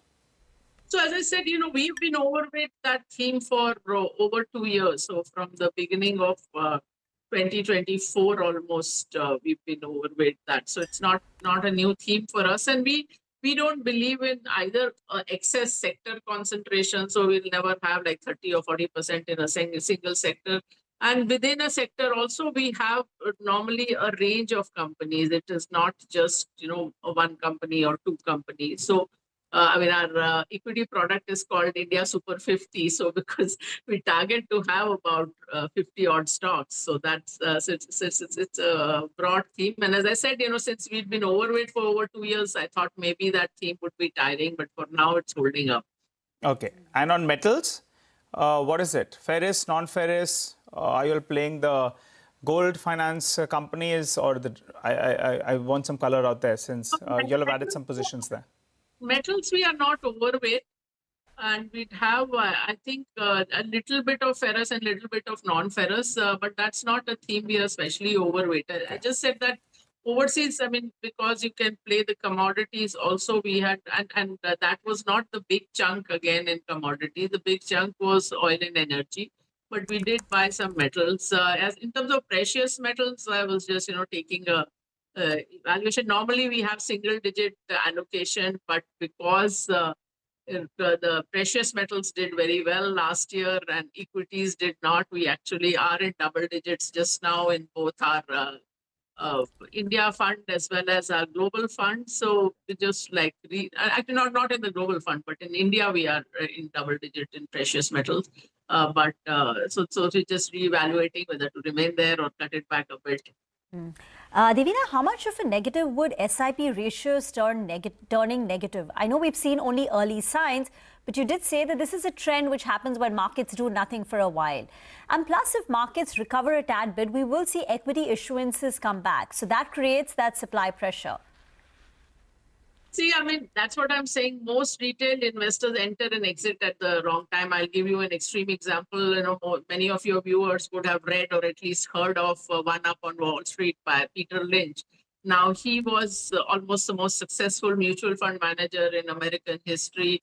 That fund compounded, I think, 28 or 29%. But the average investor in that fund compounded only 7%. And a good chunk of the investors actually lost money investing in the best mutual fund in history because they entered and exited at the wrong time. So you had years when that fund did very well, spectacular returns, and everybody rushed in. And often the very next year, there would be huge underperformance and people rushed out. So that's the unfortunate pattern. So all of us look at the 30-year chart and say, obviously, I would not have got out at the bottom or got in at the top. But your mind kind of panics and forces you to do the things you should not be doing. Devina, where you placed on tech?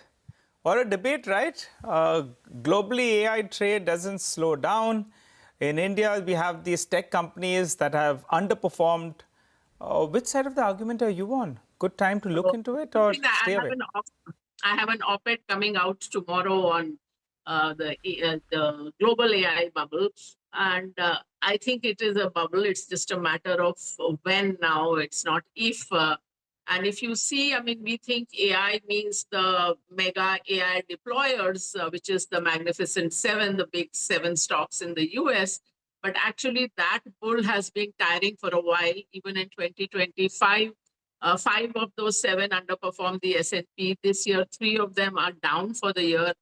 And the market has broadened there. The Russell 2000, which is the small cap index, has done more than double the return that S&P has. And even in what we now call AI is actually the CapEx people who are supplying for this AI CapEx. So there's like, depending on which estimate you look at, something like $750 to $900 billion of CapEx being put in by these large companies.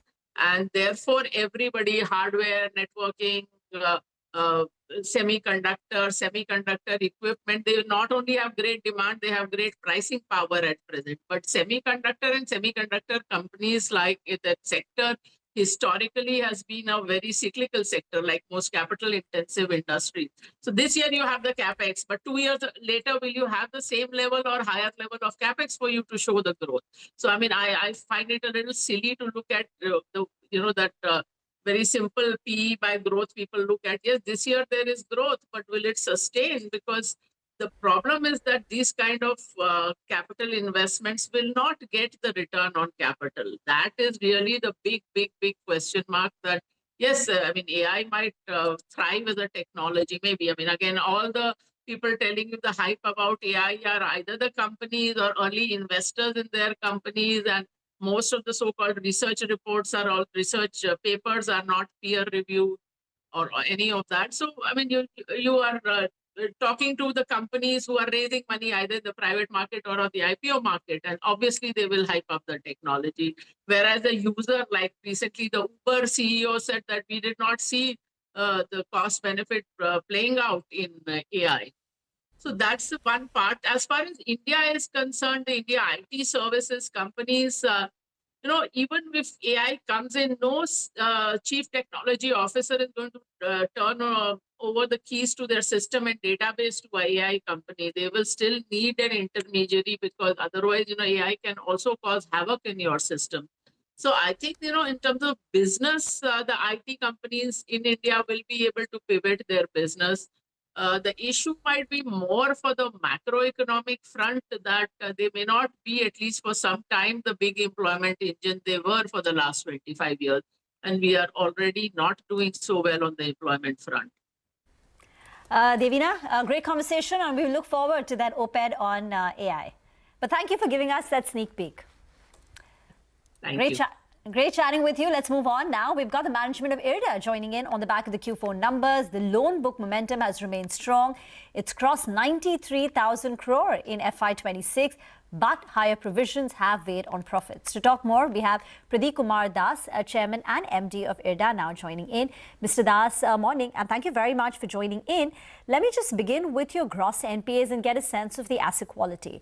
When I look at March year ending versus March of last year, there has been a deterioration, 3.45% versus 2.45%. But Q4 is better compared to Q3.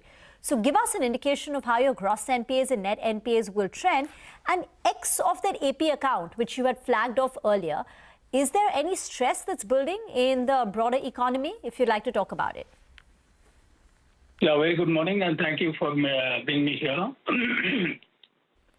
As far as overall financial performance is concerned, continuous 6 years, 24 quarters, we have been giving the growth.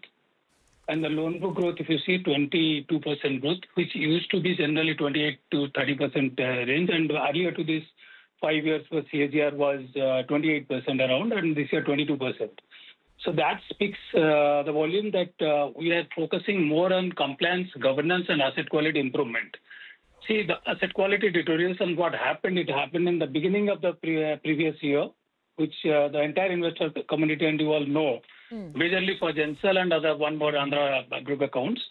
And in that Andhra accounts, we have already sorted out around 120 crores here. And in that, we have not sacrificed. So this is one indication what I'm giving. And other things are in pipeline, and we are confident to sort out that. Coming back to the Gensal, incidentally, we are not the sole lender, nor even PFC. We have 16 lenders are there. Since 16 lenders are there, so it is taking time. So apart from vehicle loan, we had some solar EPC loan also. So some portions we had already recovered, which was available with us, and balance the RP is doing the process. And as we know, through the NCLT process, RP normally takes time. But in this case, in the 29 days, we had got the approval to engage RP and admission in NCLT, and then appointment of RP and process went on. So that since 16 lenders are there, so having a committee of creditors, coordination and other things, that takes little time. And wherever IRDA is sole lender or lead lender, in those areas we are doing quite well. And as far as NPA indications are there or recovery indications are there, see, so far even in our lifetime of IRDA, our cumulative write-off till date is 148 crore against 1.91 lakh crores of financing. So, and if you see, as you said, Q3 and Q4, the NPA, recoveries are asset quality is improving, and we are confident in the time to come further improvement and further recovery. And we are trying our level best to minimize, and at best we are trying to not to sacrifice. That is as per our history, so we are trying to maintain.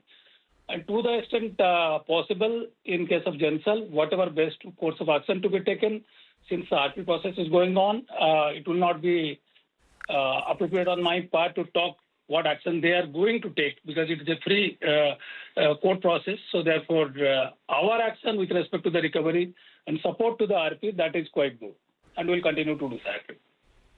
Okay, all right. You were talking about Gensal, sir? That's the account, right? Yeah. Could you help us just revise that number for us? What is the total recovery you're looking at from there? See, if you look at Gensal account, we had around 672 crore, 434 crore towards cars, and 237 crore towards EPC. Out of that, already we had recovered 222 crore, principal of 138, and as on date, the outstanding is around 1345 crore. We have already made a provision of 975 crore. So if you see the net so far in that account will be coming with respect to Gensal will be around 100. And the other account taken together in this 1345 crore, these two accounts, two groups, we have net around 370 provision now. And as I said, in this under group assets, we have already recovered whatever the amount. In that, we have not gone for any sacrifice. Okay. And we are working out for restructuring some part of that. And we expect that we will not be going for a haircut or sacrifice in that. Okay, all right. Let's talk about disbursements then, sir. It grew faster than sanctions in the past year. What kind of outlet do you have, on that front? What kind of loan growth can you do for this year? As I said, we used to have generally 27-28% of CAGR growth for last 5 years. This year it is 22%. Yes. And post-Ensal, I would like to be very clear, post-Ensal episode, our focus was completely on scrutiny, review, monitoring, and ensuring compliance and governance. And we have gone through all the kinds of audit, CSG audit, internal audit, stat audit, forensic audit, RBI inspection and all. Our asset quality has already been improving and improved quite a lot in comparison to what happened at the beginning of the previous year. So in future, the lot of business opportunities, and we are also, board has already approved for modifying the object class to capture the not only business opportunities as well as what is the sectoral requirement in the new and emerging technologies as far as green finance is concerned. So we'll be forwarding that to our ministry and then with the general body of meeting. And once we get the approval, we have plenty of business opportunities. And even if we see with the major concern of having equity additions continuously, which we were doing last 5 years, and we had a dividend exemption. This year we have started paying dividend, and post-listing it was a concern or rather a perception from the market that when we will start giving dividend. Generally, I say when we are having 22 to 30% growth, giving dividend will not be prudent for the investor. But moreover, in a listed company, it is a general perception that if the company is giving dividend, so it is good. But in a lighter sense, I tell my officers, if you are giving 500 crore dividend, then some 4,000 crores of business opportunity you are losing. Not only that, you are not in a position to support to the sector to the extent of 4,000 crore. And the sector is having tremendous growth opportunity. If you see, RE has been added 55 gigawatt against 37, 38 gigawatt in the previous year. And with the new and emerging technology, particularly battery storage and pump storage, you have this green hydrogen, etc. and all, which is coming up now. And a fair amount of business you have already done in this battery space, storage space. So we are confident in the time to come, our business opportunities, whatever is available, we are not only going to encash and further we are going to strengthen our asset quality and book size. Is there a loan book guidance, CAGR, over the medium term that you're aspiring, say 25%? In the past, you grew 20 and 30%. What's the number that you can compound at for the next 5 years as this renewable story plays out? And just one more word, your net interest margins. When I look at the 9-month number, it stands at 3.74, but for the full year, you're down to 3.65%. So has there been some NIM compression in Q4, and what's the outlook? See, our focus is always to pass on the benefit to the sector. If you see, our yield has gone down by around 49 basis points, and so the cost of funds 56 basis points. If you see other industry players in this space, much bigger players in this space and having much bigger book size and all, their NIM has gone down quite a lot. And if you see at the end of the day, if the annual comparison, we have 38 basis points of NIM up. Yeah, certainly, if you are looking at the quarter, December to March, there is slight change. And see, market is becoming very, very competitive. And to make it more affordable, to ensure that the RE growth happens, if you see 55 gigawatt has added last year, somewhere this lower interest rate has played a very key role, in addition to our government policy and other things and the developers' initiative. See, our objective is not only to earn revenue or profit, our objective is also to ensure speedy RE development in the country and ensure asset quality. So when we are passing on the benefit, our asset quality is also sustained. The moment the interest rate will not be passed on, we can make profit, our profit size will go up, but whereas certain portion of the assets may get into stress. So we are very conscious in that, and at the end of the day, if we can bring down the borrowing cost and ensure that the cost of borrowing is going down, so that is what the main motto is. All right, very quickly, sir, borrowing cost comes down by how much this year? There's been a rating upgrade as well, as I can see, multiple funding initiatives. So how much has it come down in this year? Very quickly, sir. See, if 38 basis points we have brought down in last year, so and if you see continuously we are trying to bring it down, it is very difficult to tell how we can bring down because it all depends on the market. And it is not Indian market today. If anything happens in the corner, any part of the corner of the world, India's market is getting impacted. So therefore, telling X number will not be appropriate. But our motto and stress or the focus would be to reduce as much as possible and at the same time pass on to the sector as much as possible.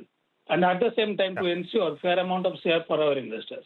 Okay, appreciate you joining in, sir. All the best for the remainder of this year. We keep chatting and hopefully we'll get some more concrete numbers in our next chat as well. Thanks for giving us some color. Thank you very much. By the way, keep an eye out on the bottom of your screen. You have Mahindra and Mahindra, and those numbers look good in comparison to our poll.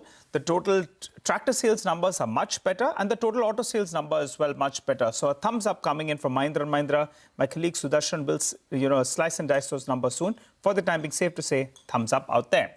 Though we'll slip into a short break. On the other side, we'll have Bank of America's Vikram Sahu, who will be joining from the sidelines of the BofA India Conference 2026.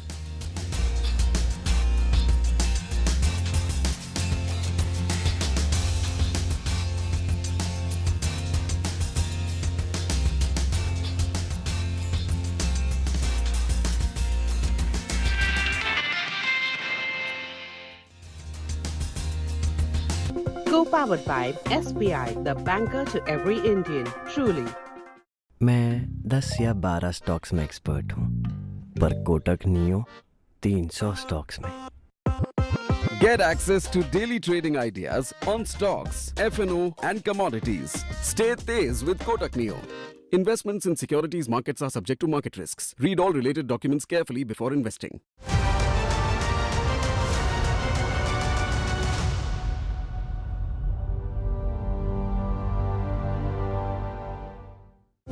Presented by Punjab National Bank, the name you can bank upon.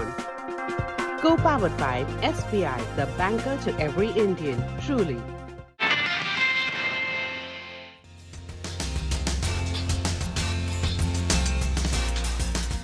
Welcome back. As promised, let's go across to Prashant Nair. He's in conversation with Vikram Sahu, India CEO and country executive at Bank of America from the sidelines of the BofA India Conference 2026. Prashant, take it away.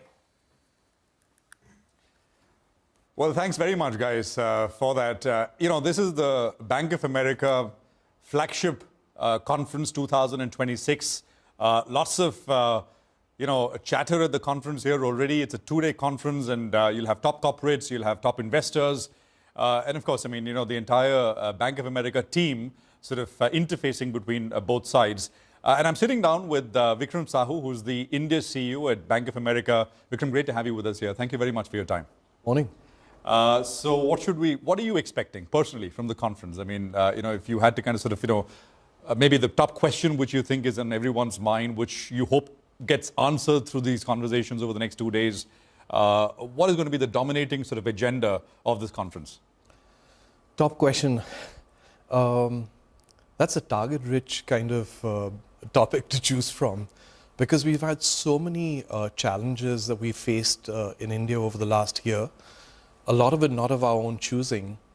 But rather than top question, what I'd say is actually I'm slightly mildly surprised. And let me explain what I mean.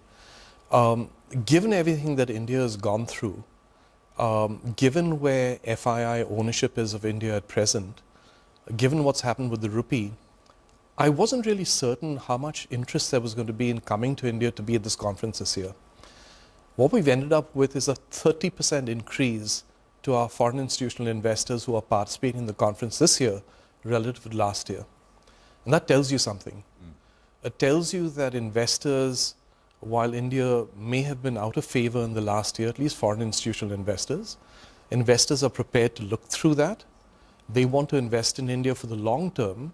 And I think what they are here at this conference to do is to sharpen their pencils, talk to the sources, talk to companies, talk to policymakers, understand what's going on, and try to decide how to position themselves. So I think it speaks to the resilience of India to have this sort of participation in the conference. As in 30% over last year. Over last year. And this at a time when, we've not done badly. There's too much, I think, negative narrative, self-loathing, that kind of thing, right, here in India right now. That's a general feel. And it's not just about markets, but generally outside of it, the macro-ish kind of environment. And sometimes those are times when you got to sort of look hard through some of this noise, and that's when you get to take positions which make you money over a period of time. Would you agree? Yes. In fairness to investors, though, I think the noise through this last year has been louder than normal, and there are some very real issues that India does need to contend with. So if we think about the litany of problems that we've faced, and again, I want to emphasize, not all of this has been of India's making. So whether it was a border conflict about this time last year, whether it was the ongoing trade dispute, it's a little bit like waiting for Godot to see the US trade deal come through. The Russia-Ukraine conflict has been grinding on, going into its 5th year now. We've also seen West Asia, which has been problematic for India, given our dependence on imports from the Middle East. So these are all, and then as an overlay to that, it's the rise of AI. So some of these are real ongoing structural issues. But I think what we should not ignore is also two really important variables. One is that India is showing resilience through this, in part because of the investments that have been made by India in the decade prior to that, whether it was in the physical infrastructure realm or whether it's in digital infrastructure. And I think that's positioned India. But the second also is the responsiveness of the administration. So if you look at the period from, let's call it Diwali last year till now, we've seen a number of trade deals that have been announced by the government. We've seen a number of reforms, and if you look at the reforms individually, each of them are interesting, but when you accumulate them, it's probably the biggest wave of reforms we've seen since 1991. So I'm encouraged by the responsiveness and the resilience, and my belief, like you were saying, is I think we're going to get through this. This last bit, Vikram, which is the AI bit, right? I mean, that I think is really put the spotlight, and I think that is one reason why you see markets around the region doing very well, and you say, oh boy, you know, as you said, we've been resilient, we've not fallen too much despite this huge oil dependency, etc. But the point is, there's this huge AI capex super cycle going on, and you've got a bunch of countries in Asia, North Asia specifically, which are benefiting, and we're not sort of, you know, we're not riding that boom, and that kind of makes that comparison more stark, right? Yeah. And I think that's been the differentiator, would you say, over the last 12 months more? I think it's fair to say that because, you know, one of the things that India's benefited from in the past has been the TINA factor. So if you think about countries that have growth of this scale and growth at this pace, there's been very, very few countries that have that to offer. And so India benefited. So 18 months to 24 months ago, when you look at valuations in India, we were trading 2 standard deviations above our own history. So very, very rich valuations. And as you said, in that environment, then you suddenly have this whole AI phenomenon play out. And India is not just perceived not to be participating in it, but it's also perceived to be a potential loser from this. Net loser in that sense. That's a perception. Perception. That's a perception. And you know, the stats that people will cite is to say, if you look at per capita income in India, if you take out services, it drops from $3,000 a head to about $1,500 a head, and it underlines just our dependence on what's happening over there. And there's this known unknown about what AI will actually mean for the IT services industry in India. I think that narrative is overdone. For instance, what it does not adequately reflect is the investments that India has been making across the board when it comes to the whole tech stack. Whether it's from LLMs like Sarvam or whether it's coming to chips. Now, albeit these are going to be chips that are not going to be bleeding edge chips, but nevertheless, these investments are being made. So I believe that... Of course, there is the application layer, which at some point... Absolutely. So much of the focus right now with regards to this AI thing is physical, right? But at some point, it'll all, once enterprise adoption picks up, you will need that application layer to come in, right? Yes. What Jensen Huang calls the 5-layer cake. The 5th layer is the applications. Yes. And that's where India comes in. True. And so when you look at some of the work that's done out there, some of the conclusions are, it's counterintuitive. It's going to be that what AI is going to do is actually expand the set of solutions that are required the opportunities that are there going to be to work on them, and that's going to create opportunities, I think, for potentially for Indian companies. But it's still murky. That's the known unknown that India needs to work its way through. So the bridge between now and then comes back to some of the things that we've been talking about, which is to say the continued investments India's been making in physical and digital infrastructure that continues apace, as well as the responsiveness of companies to the environment that they find themselves in. The other big thing, which is sort of, it's all happened together over the last couple of years, is, local retail investors have become such an important part of the market. And that's been this constant bid, refusing the market to not letting the market fall, right? Yes. And what that has also enabled is lots of exits, big exits. Yeah.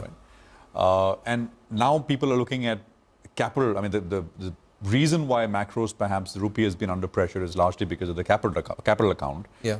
And these exits are being blamed, and then people sort of, work backwards and say, well, it's a domestic bid for equities, which is unrelenting, which is allowed for all of this. How do you think about it, Vikram? So I'll break this up into two different parts. I think let's start with the first one, which is unequivocally healthy. And I think you and I have talked about this previously, which is the phenomenon of domestic AUMs. And I think, as I've said previously, this is a story that's still in a very early innings. We have equities historically been a very small part of household savings in India. That variable is changing. You're seeing new brokerage accounts being opened, and our view is that that's going to continue well into the future. So you've got three vectors three variables that all increase. Per capita income increases for the proportion of India's population that has disposable income. That income increases. You have the number of households with brokerage accounts increasing, and equities as a share of household savings increasing. So we put those three variables together, and our belief is that those flows will continue for a long time into the future. The worry is the last is happening. Number 3 is happening, which is number of brokerage account, demats accounts, etc. But per capita, I mean, and I've made this point to you at one point in one of our earlier conversations as well. The level of financial access to financial products at a per capita GDP that India has, I mean, it's unparalleled. You have this kind of penetration at much higher levels of per capita GDP, right? Yes. So, I mean, is that a worry? Do you worry about that at all, or? No, I think it's just a function of time. And if you sit down and think about just that, how many Indian households had bank accounts? 10 years ago, the number was 35%. Now you've got the numbers in the 90s, and so I think it's just a function of time. And you may have some periods where it sort of plateaus, and then you'll see a step change taking place. So I'm not as worried about that issue. The second part of the topic has been what's happening with, and that's been enough to offset FII outflows, because had you had this volume of selling in the past, then Indian markets would not have held up as well as they have over the last year. The other issue, which is one that still is to be resolved, is the balance of payments issue that India faces, and that's a different matter altogether. And that's something that the government needs to focus on. But that is again, there is the FPI bit, which is the exits. There is the FDI. Yeah. FDI flows, which have kind of sort of slowed to a trickle as a percentage of GDP. I mean, over the last 2 years or so, right? Yes.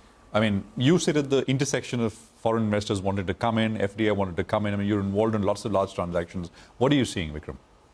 So, undiminished interest. And what I mean by that is when you come back to what is it that investors find fundamentally, intrinsically interesting about India, it is size and scale, velocity, and last but not least is governance. You'll have lots of markets which will have one of those three variables, but the combination of all three is something that underlines the interest of global investors, and whether that is corporates who are looking to increase their exposure to India, or when it's FIIs who are trying to figure out what is the right entry point. So I'm seeing undiminished interest. Now, that does not mean that we should be complacent about it, because what India has to do for its own part also is to figure out how to roll out the welcome mat and to improve ease of doing business in India. Try to work on ways to reduce the regulatory cholesterol that we have within India. But again, I come back to this point, which is the posture of the administration, the posture of policymakers is very lean forward. The posture is to try to listen to what's being said, to take on board constructive feedback, and try to implement those changes that makes it easier for foreign investors to invest in India. Undiminished interest in India. India offers scale, size and governance. But India perhaps just needs to take some steps to roll out the red carpet and reduce the regulatory cholesterol or friction of entering into India. But let's get in the next management on the show, and that's signed. The company is all set to buy Tower Digital for $218 million. The company says this acquisition marks a transformative moment in the company's history. We have with us Executive Director, CEO Sukamal Banerjee joining in on the show, and some of the talk points that we'd like to discuss with him are also up for you on your screen. So let's begin, Mr. Banerjee, but just trying to understand what the combined entity will look like. Your DET revenues were about $658 million. Tao adds $79 million as of last year, which means combined we're looking at about $737 million. On this base, what kind of revenue growth are we looking at? Because Tao was growing very well while your organic business was struggling a bit. And what are the margins of the acquired entity? And will this acquisition be EPS accretive? So let me thank you firstly for having me. Let me start with the latter part of your questions first. The answer to EPS accretive, the answer is yes. It'll be substantially EPS accretive from CY28. Margins that the acquired entity is operating at is close to 20% EBITDA. From a perspective of growth, we, as you know, we do not give any guidance for the business per se, but we are definitely pursuing a growth path towards mid-single digits for this year. And this entity will definitely help us achieve that and potentially surpass. But your guidance was mid-single digits even prior to the acquisition when we spoke in April. Now that you've got this adding about 12% to your top line, do you not have the confidence that you could do better, maybe hit a double-digit revenue growth rate for FY27, even if assuming it contributes for half the year? So I think firstly, let me clarify, we do not give guidance. And that is a stance we have taken for the time being. What we had talked about was what is our ambition for the year. And we definitely remain focused on that ambition. The accrual of this acquisition will definitely be for H2. And I think it will definitely obviously add to our growth numbers for this year. But will it substantially change given it is partial year? Probably not. Okay. And can you tell us how you plan to fund it? The total enterprise value is about $218 million. Plus, you'd announced that buyback 2 months back. So combined, what is going to be the outgo and what is the cash on the balance sheet post this? So the funding will be a combination of debt and equity. And it'll be largely driven through debt. From a perspective of layout, the upfront payment that we are doing is roughly 60%, and the rest of it is linked to outcomes, which would be the earnouts over the next 2 years. So about $130 million is the closure amount that we're going to pay upfront for 100% acquisition of the shares of this company. And the rest of it will be through earnout, which is driven by goals that have been set up.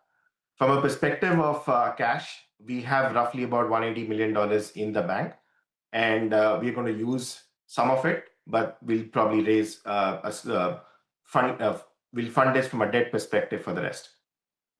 You've also said so margins of the acquired entity Tao are 20% plus EBITDA. Did I get that right?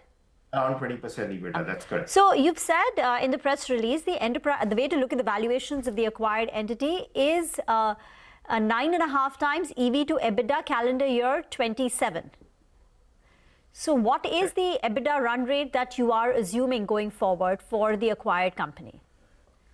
We are assuming the EBITDA run rate will remain similar, including all the costs that we have to accrue from an integration standpoint and the charge of the one-time charge of doing an acquisition. All of that put together, we expect it to remain flattish. The focus would be on growing the revenue and keep the EBITDA at similar levels. Now, just coming back to what happened in Q4 and trying to assess the change in the macro situation. In Q4, you said that 3 of your customers delayed starting their programs, and that impacted the pipeline. It was a bit of that impacted the revenue. It was not a pipeline issue. Have those 3 programs restarted in April or May? And now, what is the situation in Q1? So, from a Q1, in terms of those 3 specific programs, the answer is yes, they have started. They have probably not started at the levels that we wanted in terms of the speed at which we were expecting it to move as per the deals that we closed. But they are in the process of ramp up as we talk about in this quarter. There are other dynamics at play, which are part of geopolitics that everybody is aware of, which is affecting one of our segments, which is energy. But otherwise, I think on what we had called out for 3 of our specific customers, we are on significant recovery path there. And you said, but the ramp up has not taken place as per your expectations. So if your expectation was 100, where are we right now in terms of ramp up of new projects? And are there any more such delays that you witnessed in Q1? Not from these accounts or these customers that we had called out in terms of delays, but there is an overall softness in energy projects and energy-related segment activities that we are witnessing at this point in time. But overall, in other segments, I think we are going as per plan. And you also had an aspiration of 15% EBIT margins by Q4 FY27.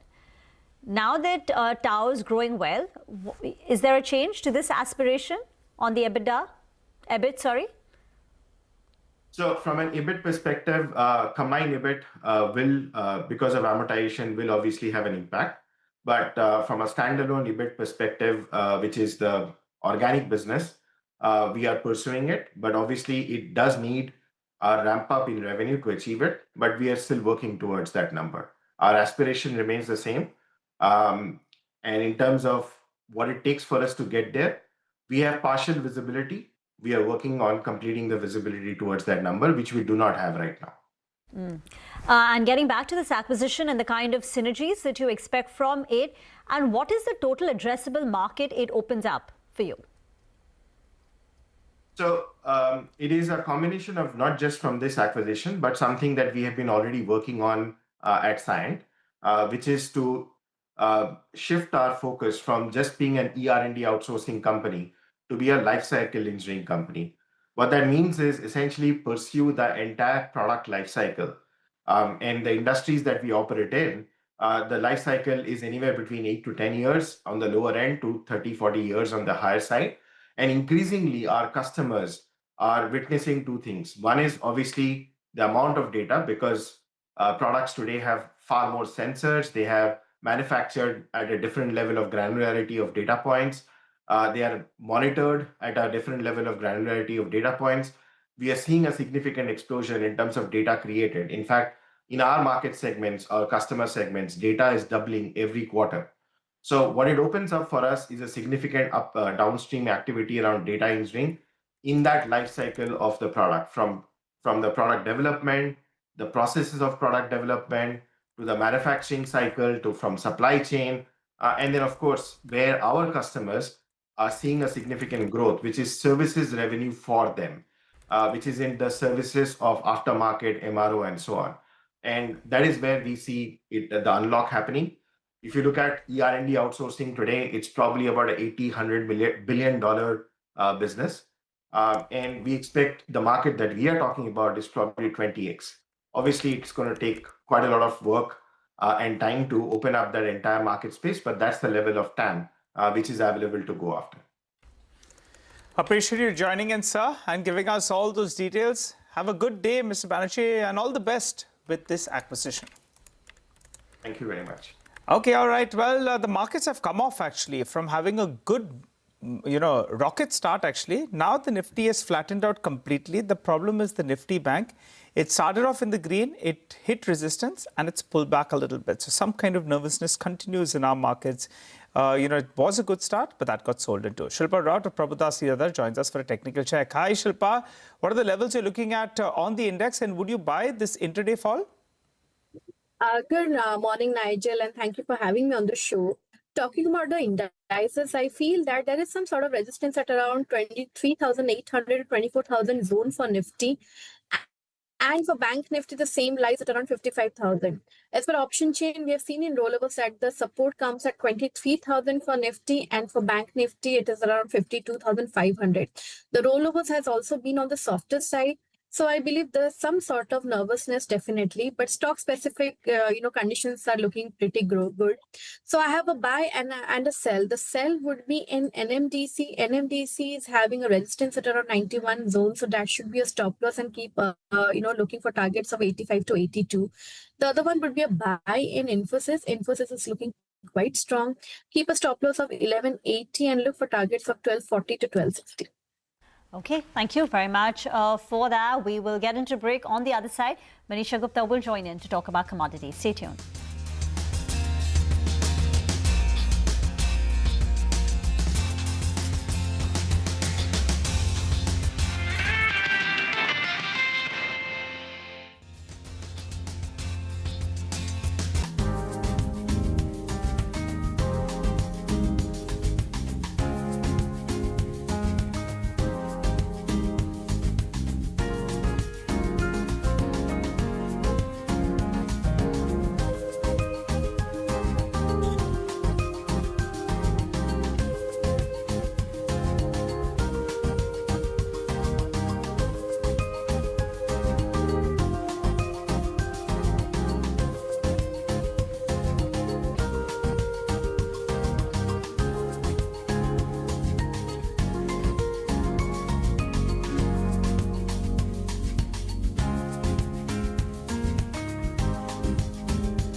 Welcome back. Let's talk commodities now. Manisha Gupta is joining in as always, and today she's talking about the textile space because the government has removed the import duty till 1st of October. Manisha, over to you. Well, thank you so much for that. This has been happening for some time. Between August and December last year as well, the government had waived off 11% duty. It came back in the month of January. And that also is a period when you see the crop started to come back. So the government clearly has been balancing it quite finely. So when it is India cotton arrivals into the market, so that it doesn't hamper the farmers too much, is when you have this duty come back. And when it is not the case, and that is the time that duty has been removed. So 11% import duty as of now has been done away with. This has been a demand from the industry for a very, very long time. This is being done to improve the global competitiveness. Remember, the last year wasn't so great because of the kind of tariffs that US had laid. But now it seems to be getting better. The exports are expected to pick up, and the markets also are looking at better competitiveness with the Asian peers like Bangladesh, Vietnam, etc. That is where major textile production, manufacturing and exports happen in from. So if you look at the overall production numbers, well, India produces 23 to 25% of global cotton. India, by the way, is the largest producer of cotton in the world. And as you can see, the last couple of years have not been so good in sense of production as compared to FY23. And for this year as well, while the government estimates stand at 320 lakh tons, industry believes that it is tough for the cotton crop to cross beyond 300. So that is a number that we'll have to watch out for. At this point in time, the expectation is it's going to be better than last year, but perhaps not 320 therein.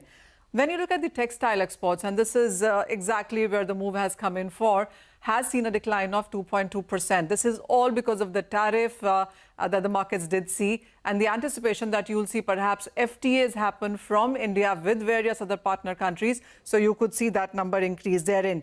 Also remember, we've seen the ministry continue to say that there is a target of $100 billion of an export by 2030. Now, the industry tells us if not by 2030, then perhaps by 2032, 2033 is when that number perhaps is a possibility, not perhaps in the next 4 years therein. When you look at the overall imports as well, what India imports is not what India produces. So import is of high, long staple, different quality, and most of the companies, they import specific, quality specifications when you import this cotton. So raw cotton imports have seen a 54% of a jump in the previous year, almost to the tune of $1.8 billion there. This, of course, has been at a higher import duty. The markets do anticipate that you could be looking at nearly 600,000 bales of imports coming in for the next 6 months till the time the duty has been waived off. Interestingly, when you look at the overall FY26 therein, as I said, it has been nearly 2% of a decline in exports that India has seen. And within this number as well, the ready-made garment has actually seen a sharper cut coming in there. The markets have been anticipating stronger numbers there, but we have seen 2.9% of a jump onto that one. Cotton commodities, not so much of a gain. But when you look at the man-made textile, 3.5% of a jump coming in for that one. And value-added handicraft clearly has been a very strong number that the ministry has talked about. And that is what has taken the numbers on the higher side as well. The cotton prices should come in on your screen because that has seen an increase in this year as well. January was 54,000 and May has seen 64,000. Of course, with the duty now going down, you could be looking at that number also easing off. And now why the Indian prices are higher? There are 3 reasons for that. One, of course, is higher MSP, where we saw 11% of gain in the previous segment as well. And then you're looking at local deficit, and it also has to do with the higher crude oil prices that has taken the man-made fiber or the synthetic clothing prices on the higher side. But the street does believe that this step and more FTAs that India would do would definitely be positive for the textile sector. Thank you very much for that. Interesting data over there. We will slip into a break. On the other side, Lata speaks to CNBC TV 18 Citizen MPC on what to expect from this Friday's RBI policy.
The Reserve Bank and its MPC will be announcing its policy when there is much to worry about the fall of the rupee and possible rise in inflation. However, growth looks resilient. As always, the CNBC TV 18 Citizens Monetary Policy Committee is here with me to discuss what the RBI may and should do in its June 5th policy. Let me welcome Chairman of our committee, Pranab Sen, and members Sajid Chinoy, Samiran Chakraborty, Shaumika Dikhosh, and Sonal Verma. Sonal and gentlemen, thank you very much indeed for your time. Sajid, may I start with you? Well, inflation is the mandate of the Reserve Bank, and chances are it is going to be pushed up. If you go by their MPR announced in April, they said if there is an average of $95 crude for the current year, then the current year inflation gets bumped up to 5%. For a 5% inflation, a 5-quarter repo looks less. Is there a fair chance, therefore, for a rate hike? Good morning, Lata. I don't believe so, because I think what's important is this is a flexible inflation targeting, and we're looking at supply shocks here. If this is a demand shock and you expect inflation to be upwards of 5% for the foreseeable future, there's a compelling case for the central bank to act. But when you've got a supply shock, and possibly two supply shocks here, right? Two adverse supply shocks, an energy shock that we're living through and a potential El Nino shock. Both of these could be adverse and could push up headline inflation. But, you know, raising rates is not going to bring crude prices down. It's not going to make El Nino into La Nina. What the central bank needs to look at is, A, how sustained will the supply shock be? And more importantly, is it spilling over into a more generalized, entrenched inflation? And the best way to assess that is to look at how core inflation evolves, right? So I think what the central bank is going to look carefully is, if A, do these shocks pan out for months to come? B, do they translate into core inflation? C, do they unanchor inflation expectations? And then there is a case for central banks to act. Remember, back in 2015, we had a pretty severe El Nino. But for a variety of reasons, we had strong buffer stocks, initial conditions were favorable. That did not translate into the kind of broad-based inflation we had feared. And I think similarly, starting points here allow the central bank to be patient. Buffer stocks are high, reservoir levels are normal. And more importantly, we come into the shock with very benign inflation.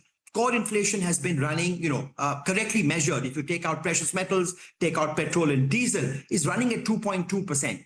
That suggests that producers in this environment don't have much pricing power. So even though input prices will surge, it remains to be seen if this gets translated to a broader output price inflation. Therefore, I think the RBI will and should be patient. Okay, fair enough. Sonal, now let me ask the other question that the markets are asking. Indonesia has raised rates because of the attack on the currency. It's been similarly impacted like India. So is Philippines. They raised rates in April. Whether or not the flexible targeting allows it, theoretically, practically, there is a market expectation. Shouldn't the RBI oblige with a rate hike for the sake of the exchange rate as well? Yeah, I think, MPC needs to conduct policy based on what is effective. In Indonesia's case, FX stability is part of the BIS mandate, but, the surprise 50 basis point hike actually did not help stabilize the IDR. And in Philippines, inflation is running above 7%. So compared to the upper bound of 4%. So the inflation picture in Philippines is very different to India. So we need to look at our own scenario. I think using the interest rate to defend the currency is inadvised for actually a number of reasons. First, we've spent more than a decade trying to anchor expectations in terms of the inflation targeting regime and what the monetary policy framework is about. The moment we start targeting FX to manage using rates, I think that essentially undoes a lot of the hard work that has been done to anchor expectations. Second, interest rate hikes to defend the currency are not effective, as seen in the case of Indonesia and also as seen in India's case back in 2013.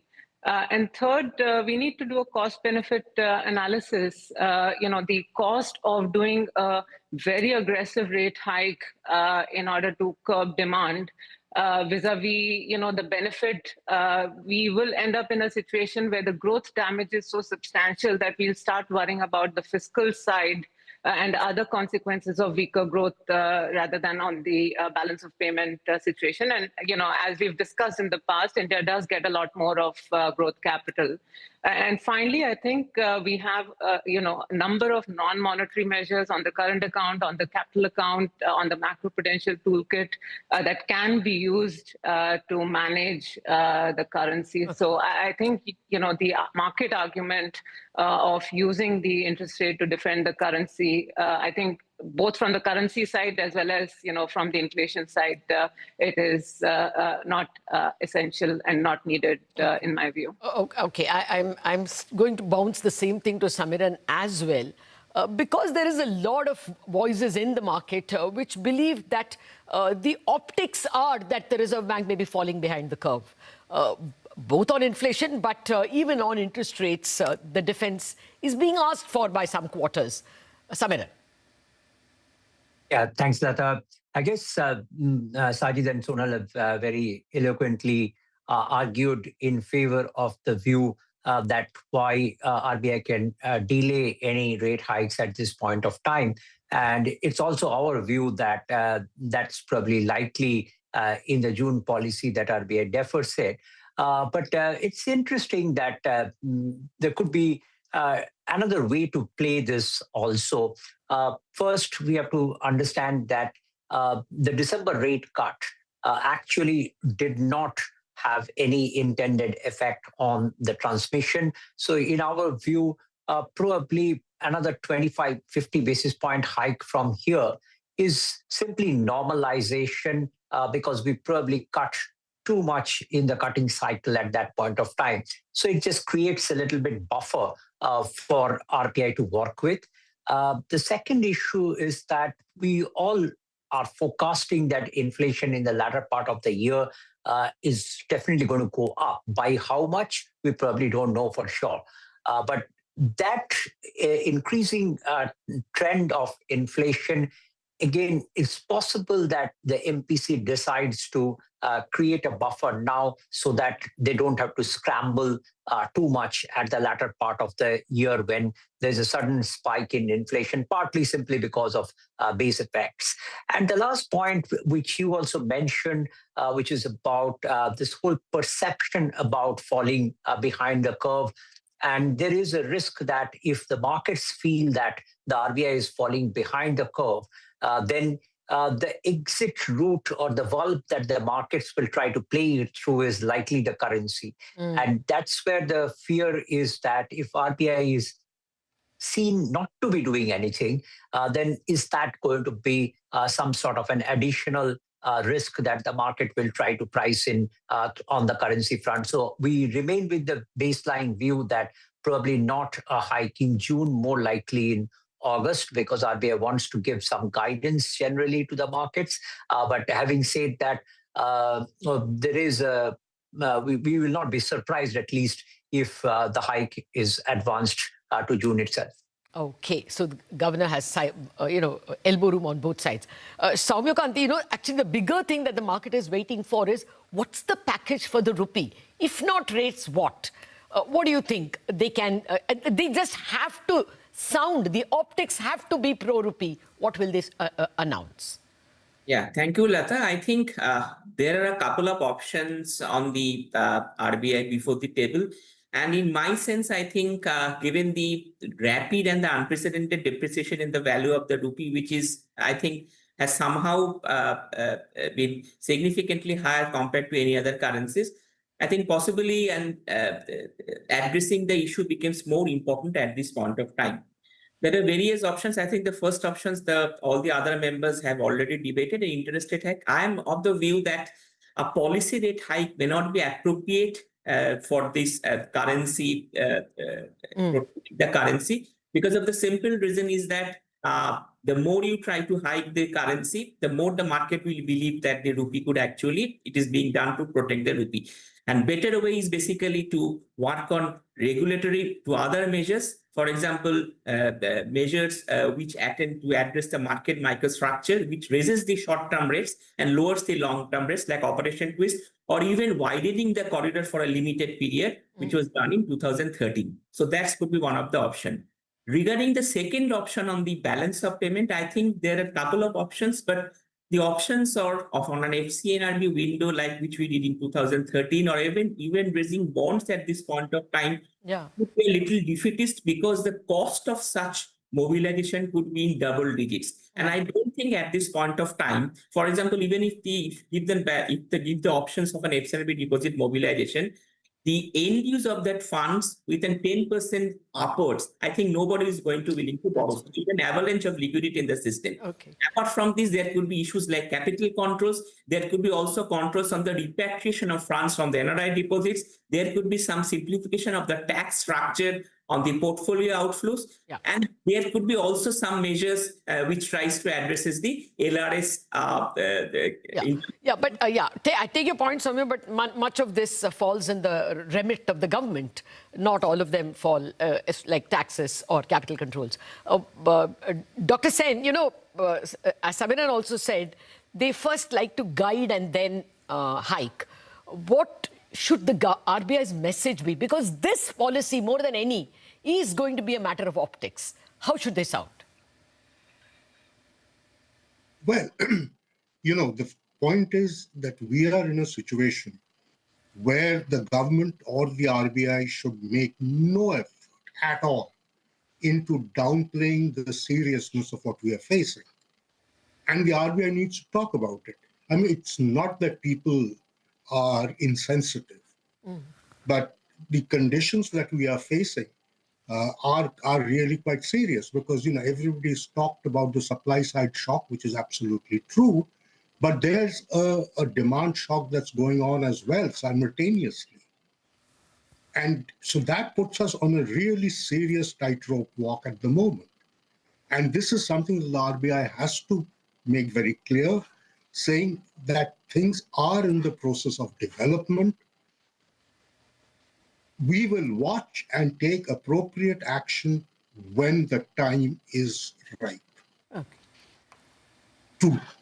But a full description of the situation that we are facing upfront and clearly is what the RBI should be doing.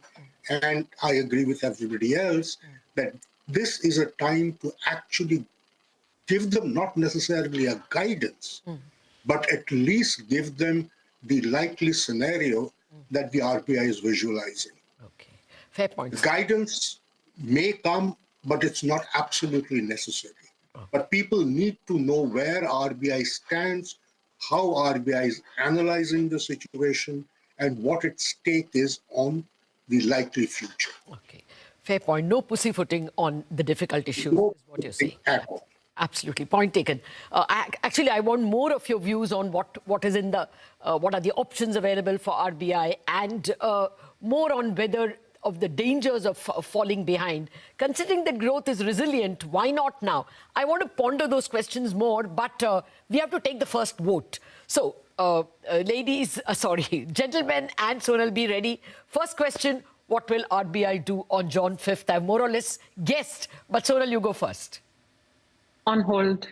On hold on repo rate. Okay. Samiran, what will they do to the repo rate? Hold.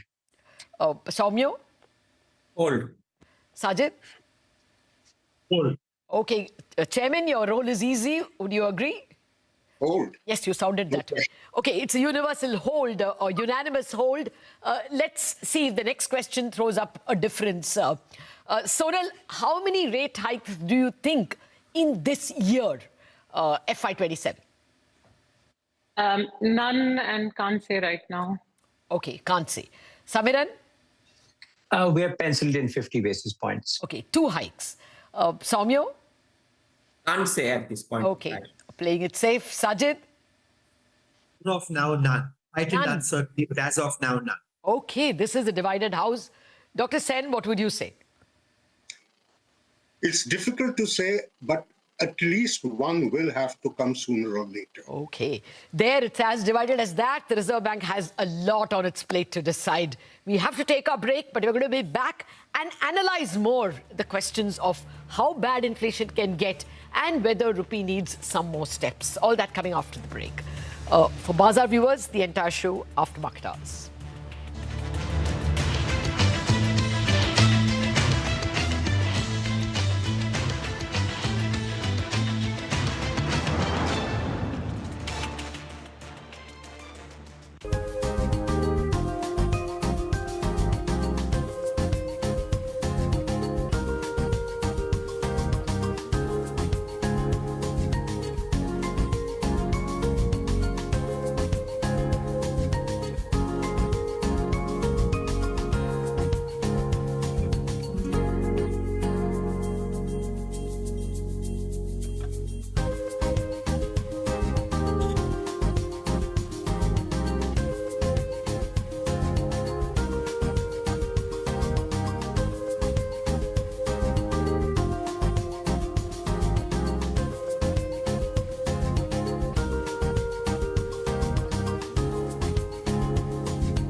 Asian Paints trades more than 2% higher on positive management commentary on volume growth. Brokerage firms Jefferies, Nomura and Macquarie issue bullish calls on the stock. And Wockhardt zooms in trade after the company gets its first US FDA nod for an antibiotic. The stock is up more than 10%. Auto sales data for the month of May trickle in. Bajaj Auto reports sales that are largely in line with estimates. Hyundai sees sales below estimates, while M&M reports healthy numbers in both auto and tractor. Escort sees strong domestic growth. On the earnings front, Interglobe Aviation reports a net loss led by forex loss of around 4,823 crores, but the management commentary remains optimistic. Meanwhile, Inox Wind sees a weaker quarter. Glenmark 2 reports Q4 numbers below estimates. Well, hello and welcome to Chartbusters. We are coming to you live from the CNBC TV 18 Motilal Oswal studio. I'm Nigel, and with me today is Ekta Batra. Hey, Ekta, morning. Market's a little under pressure. We are down, actually. We've come off from the highs of the day, but I think till around 11:30, 12 o'clock, we'll see some of those margin calls that continue to get triggered, and there'll be some positions that will be squared as well. So expecting more of the same, and then hopefully from 11:30, 12 onwards, we'll see some kind of stability in the markets. But broader markets under immense pressure as we speak. Hi, Nigel. Yes, absolutely. You know, the broader markets are definitely under immense pressure. We have the advance decline ratio, which is in negative terrain. So we have around 1,700 stocks advancing to over 2,100 stocks declining on the Bombay Stock Exchange. So no respite really coming in for the broader markets. We do have the mid-cap index itself, which is down around 1% So that's really the pressure point for today. Not to mention that the bank Nifty is under pressure as well. So down over 360 points currently for the bank Nifty. Let's welcome Shivangi Sarda from Motilal Oswal Financial Services to get a tech check on the markets. Shivangi, hi, welcome to the show. Well, definitely a rough day for the broader markets, rough start. What's your strategy there? Any specific stocks that you would be looking at both for a long and short call? Very good morning, Ekta and Nigel. Thank you for having me. Well, of course, we've even closed on a rough way in the previous week. But overall, we will be expecting some sort of weakness to continue here for the Nifty index because it has just started to, gain strength where it again failed to surpass and hold above 24K levels. So this continues to be a very strong resistance point for the Nifty index. But immediate basis, we can look at the resistances stuck at 23,800. And on the downside, we might expect levels like 23,400 odd levels on an immediate basis for the Nifty index. So some bit of pressure and, some bounces will be sold on an immediate basis. Now, talking about the Nifty Bank, we've seen some excitement did creep up in the previous week as the short covering move was seen in some of the private names. But again, it failed to hold those levels, and it has been making lower bottom structure on the daily basis again from the last 3 to 4 sessions. So now some bit of weakness would continue over here as well, and we are looking at 53,150 as the next support level for the Bank Nifty index with a resistance at 54,350 zones. Got it. Okay. All right. Hi, Shivangi. Good to see you in as always. What about individual stocks? Individual stocks, of course, IT has been the flavor of the day, and it is holding on to the little bit of strength that the index is showing. So Coforge is one pick, which is kind of given a Poland flag pattern formation breakout on the daily basis. It has come out of its consolidation of the last 8 trading sessions, and volumes have been fairly high from the last 2 sessions. Which is kind of indicating a good amount of strength over here, which would continue. So I'm recommending a buy on the Coforge stock with the next target of 1550 levels and a support of 1450 zones. And the second pick on my radar would be Coal India. This one has also kind of stayed, it's a little bit volatile, but of course, with the markets, we've seen strength building in from the lower levels. And the volumes and the OI has been significantly high from the last 3 sessions. The stock on a weekly basis is kind of trading in an upward sloping channel. So overall, looks quite positive, and I would recommend a buy here with the next target of around 495 with a support of 465 levels. Okay, all right, Shivangi. Thanks very much for joining in and giving us all of those strategies. Well, for the Nifty, we're just about flat at this point in time. The Sensex has moved a little bit into the green, so let's see whether that manages to build on. But as of now, just about flat. But let's shift focus to our special segment there, where we will get you a few ideas for profit from Money Control Pro. Kanchi Shah of moneycontrol.com joins in now to talk about a stock that she's tracking closely. Kanchi, over to you. So today's stock idea is Fractal Analytics, which is among the early Indian companies building a strong presence in the enterprise AI and analytics space. The company delivered a strong revenue growth of 17% in YOY in Q4, and the profit also more than doubled, which was supported by margin expansion and improving execution. The healthcare and the BFSI vertical continues to remain the key growth drivers, while the TMT vertical remained weak because of some client-specific issues. However, the management has said that this has normalized and FY27 should see a higher growth. What stands out for Fractal is that the company is transitioning from a traditional analytics service model towards a more AI-led platform-driven business. So currently 60% of revenue comes from the input-based engagement and around 40% from the output-based contracts. Management aims to gradually reverse this mix and increase the output-based revenue to nearly 60%, which will support better margins and scalability. Another key focus area is the license-led revenue, which contributes around 3% of total revenue right now, but management believes this can increase to a solid of 20 to 30% over the medium term. Fractal is also investing aggressively in AI research and product development, with R&D spending expected to gradually rise to nearly 10% of revenue. So overall, as enterprise AI adoption scales up globally over the next few years, Fractal looks well placed to benefit from this trend. Thus, I recommend Fractal Analytics to be purchased from a long-term horizon. Okay, thanks a lot for that, Kanchi. For the time being, we slip into a short break. On the other side, Bank of America's global analyst, we have Sachin Salgaonkar, who will be joining us from the sidelines of BofA India Conference. Stay with us.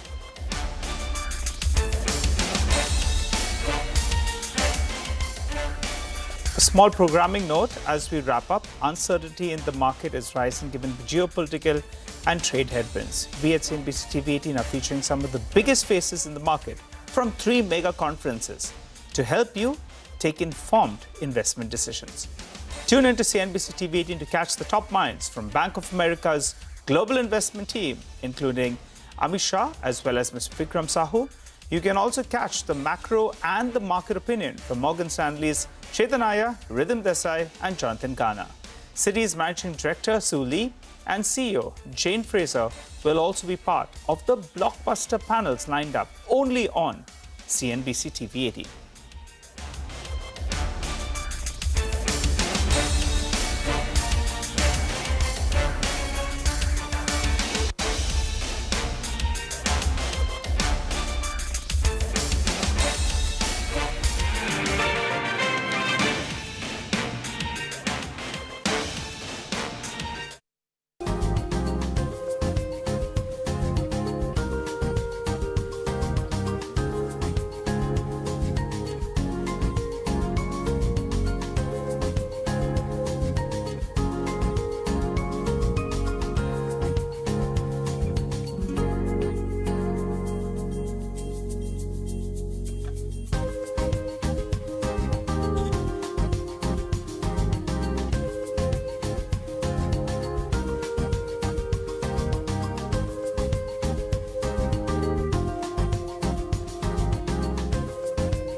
Welcome back. You're still tuned into Chartbusters on CNBC TV 18. Well, it's turning out to be a session where we are seeing that pressure come in for the broader markets, but there's a little bit of a recovery on an intraday basis that we've seen. So the mid-cap index is now down around 473 odd points. It's down 0.7%. When we started the show, there was almost a 1% cut that we saw on the mid-caps. But let's get talking about one specific sector. Sachin Sargaonkar, who's the senior analyst at APAC Telecom e-commerce at BofA Global Research, joins in now from the sidelines of their conference. Sachin, hi, welcome to the show. Well, let's start with your view on the entire digital consumption story and how it's playing out in India. You say that you have a barbell approach as of now. Explain to us what that means. Hi, good morning, good day. So what we mean by that is, unlike other markets, what India has evolved differently is for every set of consumer, you have a particular business platform or a model servicing them. For example, at the high end of the India, you have quick commerce, which is servicing the needs of these people, where a consumer wants something in 10 minutes, they get. At the low end of the India, you have a completely different model called as value commerce model. Out here, you find the cheapest things out there. But clearly, the consumer has to wait for 4 to 5 days for the product to be delivered. And if you see, the high end of India is growing at 100% plus, which is what quick commerce is growing, and low end of India is growing at more like a 35 to 40%. What is in between is growing relatively slower. So that's what we mean by a barbell approach. So companies who give exposure in the listed space, either you could play it through the high end of India or the low end of India by a quick commerce or a value commerce model. All right. Hi, Sachin. Been a while since we spoke. Nigel on this side. Let's talk about the quick commerce players then itself. I'm looking at the unlisted market. Zepto shares actually have come down drastically. We have our listed entities as well. They've pulled back a little bit from the top. How do you see this competitive intensity playing out right now? If you could help us out. Hey, Nigel, we are missing you this time at the conference. Just to answer your question on competitive intensity into the market, look, it has been intense. And one way to think why competitive intensity is intense is all the unlisted companies who are adding more dark stores also are in a phase where they are sort of discounting. Because if you're a new app in a particular area, you need to tell a consumer I'm present out there. Our general view is within 6 to 9 months, competitive intensity should normalize because unlike in the past, none of these platforms have unlimited access to capital and they are not keen in terms of deploying cash in an unlimited manner. So at some level, competitive intensity should ease. And what we believe is a first mover advantage matters in quick commerce. So all the dominant platforms who are early to the game have higher exposure to affluent users and they ideally should do well in the medium term. So you don't think that e-commerce has hit its inflection point as yet? So from an e-commerce point of view, look, India penetration continues to remain low at 10 to 12%. The inflection point, as we saw in some of the other countries like in Indonesia and China, came where GDP per capita was around 3,500 levels. India is still around 2,800. And generally at that point, we do see an inflection point hitting where at that time the growth in e-commerce sector should meaningfully increase. You should see also margins improving because ad revenues will start increasing at that time. Got it. All right, Sachin, so we got a little bit in terms of these new age plays. What about the telecom space? I recall we chatting, I think 3 years ago at your conference, maybe 2 years ago as well. Will there be 3 players that will survive? I think you were hinting at the same. One weaker player and the other 2 solid ones.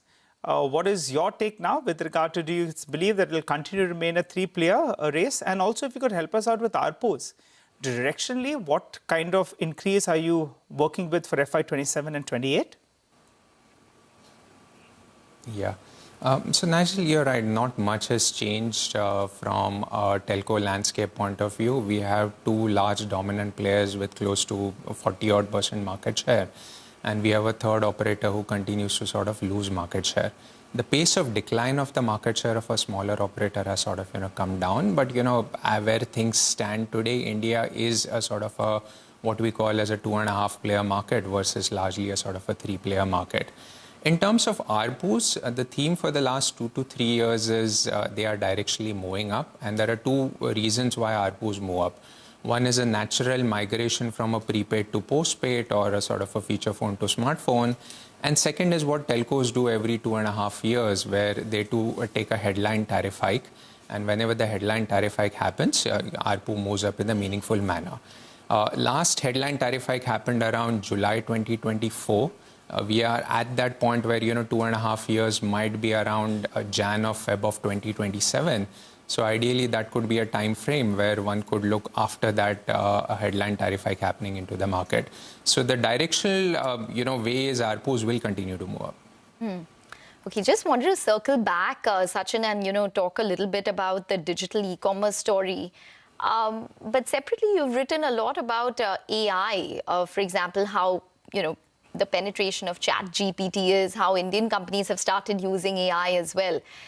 Just give us a sense in terms of where we're probably going to see this journey go in terms of specific company innovation when it comes to AI, and how important is it going to be? Yeah. So Ekta, from a generic point of view, AI has been used by companies for two areas. Number one, cost optimization. For example, you don't need too many call centers. You could rationalize your processes. And number two, on the revenue side, where you end up increasing personalization. And on the back of it, you actually see more sales increasing. Now, where India is at a very interesting point, as you know, in a population of 1.6 billion Indians, roughly around 100 million people could speak English fluently. There are next 100 million who could understand it, but there is a huge vernacular or a regional language population which is out there. This is where AI comes out there, where a next set of user who's coming and theoretically looking to shop is the one who's going to go towards a sort of a voice-based agentic AI model and start ordering. So directionally, you do see the 350 million TAM in a meaningful manner increasing in next few years. And in our view, AI will sort of, play a big role in that direction out there. And you're right, a lot of LLMs in India, in fact, for most of the big LLMs, you see India as the largest market in terms of users.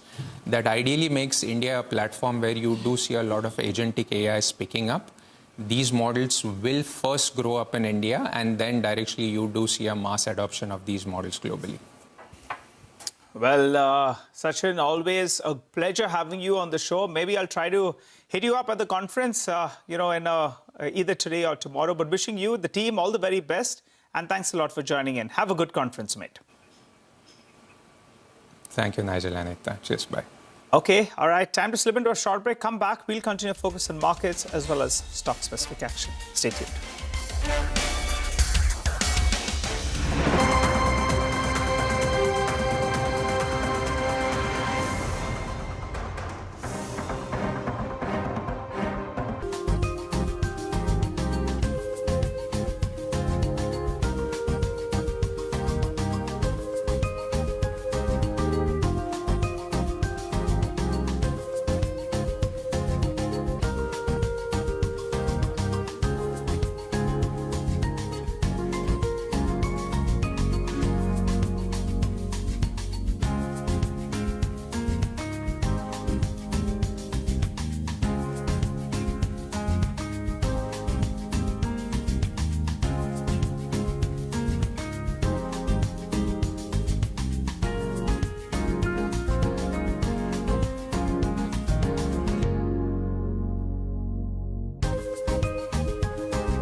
Welcome back. You're tuned into Chartbusters. You're on CNBC TV 18. The markets have recovered a little bit from the lows, but the stock that's firing all guns is, in fact, Wockhardt. Ekta, explain to us the news flow of the weekend.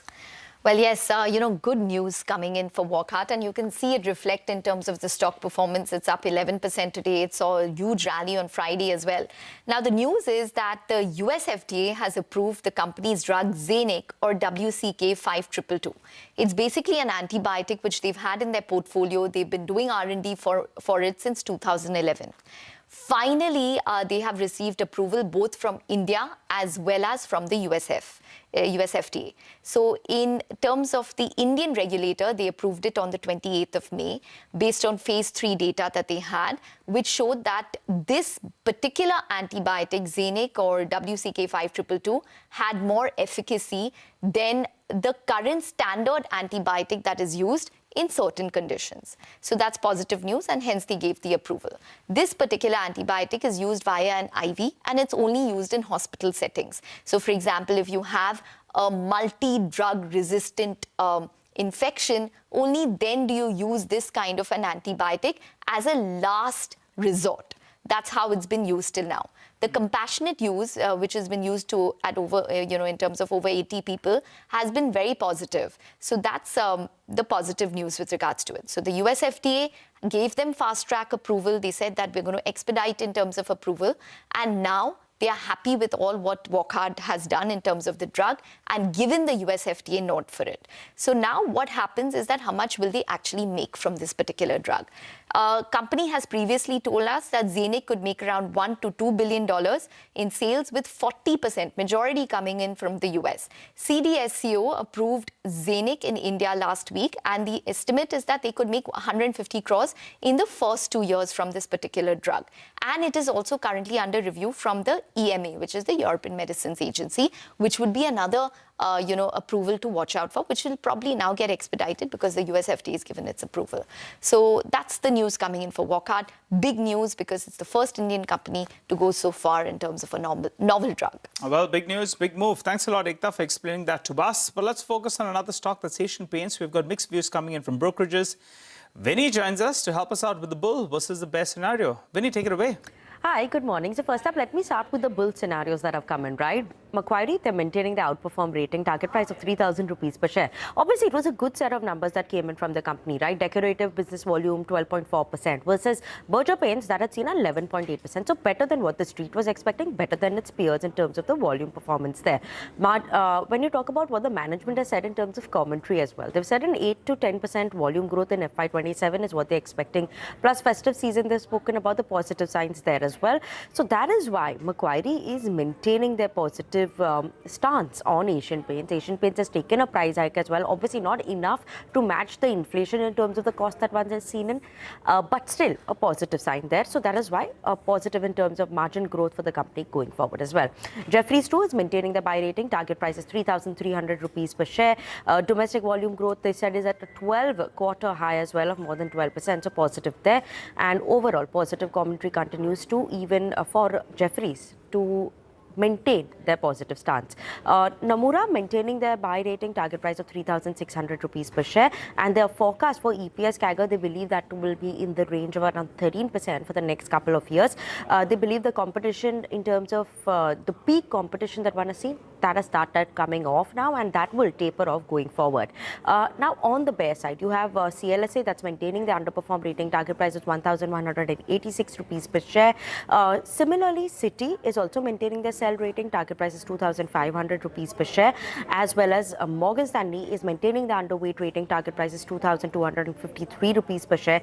They said that while Q4 they've seen double-digit revenue growth across all the 3 months, they believe that there could be some concerns that come in going forward in terms of the growth as well as cost inflation. That's still a concern there. Okay, all right, Vinny. Thanks very much for that. And on that note, it's a wrap on Chartbusters. Stay tuned. Trading Hour up next.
Good morning. This is time for Trading Hour. We are coming to you live from the CNBC TV 18 Motilal Oswal studios. I am Hormas Vatakia. Joining me from the studios in Bangalore is Ritu Singh. Well, the markets are looking to find some stability after the initial collapse that we saw from the opening highs. And that's after the first hour settlements that were made. The index, after briefly sleeping into the red, has now started to find some footing, 50 points higher on the Nifty, managing to hold on to levels of 23,500, which we were mentioning as well at the start of today's session. So that remains the key monitorable, of course, on the downside for the index. Of course, we are heading into a very important week. It's the RBI policy decision that comes out on Friday. The markets will be waiting for that. But so far, the market's looking to recover from the lows of the day, Ritu, and a lot of auto sales data and the last few earnings reactions also taking center stage. Well, the last of the earnings, yes, Hormas, they're trickling in, but 23,500, that's the key, support zone that we look at the bottom, and that's a level that the markets have not gone below since the 13th of May. So do we hold that up in this new month of June? We'll have to see how that goes. But yeah, lots of, names in focus today, whether that is the rate sensitives, real estate, auto, also on the back of what's happening with the RBI policy, the auto sales numbers, so that as well, and textile stocks, so lots of individual movers and shakers that we will keep our eye out on. But apart from that, let's go across to Hormas now, who's on the wall, to give us a list of the key stocks to keep in mind. Hormas.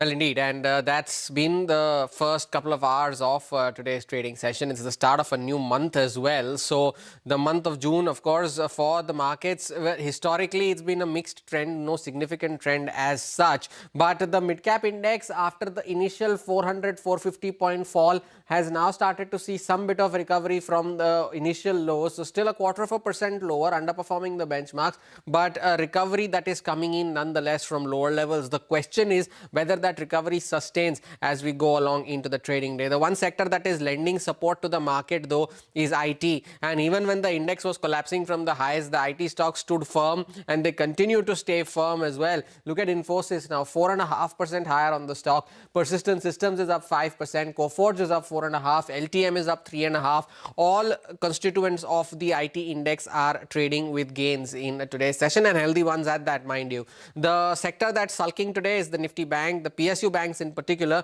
they too are recovering from the lows of the day, and all of them seeing losses of anywhere between 1% to 2% in today's session. The last bits of earnings that were reported on Friday and over the weekend, Indigo is seeing a positive reaction despite the net loss that it reported during the quarter. Most brokerages continue to remain positive on the stock as well. Inox Wind, down around 7%, is down in 7 out of the last 8 trading sessions as well. As we speak, it's the 4th straight day of losses for this stock. JM Financial as well, a negative earnings reaction, 6.25% lower. And NMDC, a sharp recovery from the initial lows, still 1.5% higher on the stock. The stock that I actually wanted to talk about is NMDC Steel. That stock is down around 4 to 5%. The newsmakers in today's session, PTC Industries at Goldman Sachs projecting a 60% upside for the stock, expecting a sharp earnings ramp up from FY29, 15% higher on PTC. Wockhardt continues to grow from strength to strength, continuing from where it left off on Friday. Natco Pharma was down 15% on Friday after its results, is down another 7% in today's session as well. So well over 20% knocked off in 2 sessions. And Z Entertainment continuing to move towards the 100 mark now, 6.5% higher in today's session as well. And some other losers from the broader markets today, with the advanced decline being in favor of the losers so far. Phenolics Cables is down around 5.5%. RHI Magnesita among the top losers on the Nifty 500 today, 12% lower on the stock. Jupiter Wagons is also an earnings reaction, down 4.5%, and Linde India too, not having a very good day at the office, but the broader markets are still trying to stage a recovery from the opening lows, Ritu. Yes, and we hope to see more of that. Hormas, thanks very much for running us through that list. Let's focus on some auto names, because auto sales data for the month of May has started to trickle in. Sudarshan joins in with the data that's come in from Bajaj Auto, Hyundai, M&M. How's it looking so far, Sudarshan?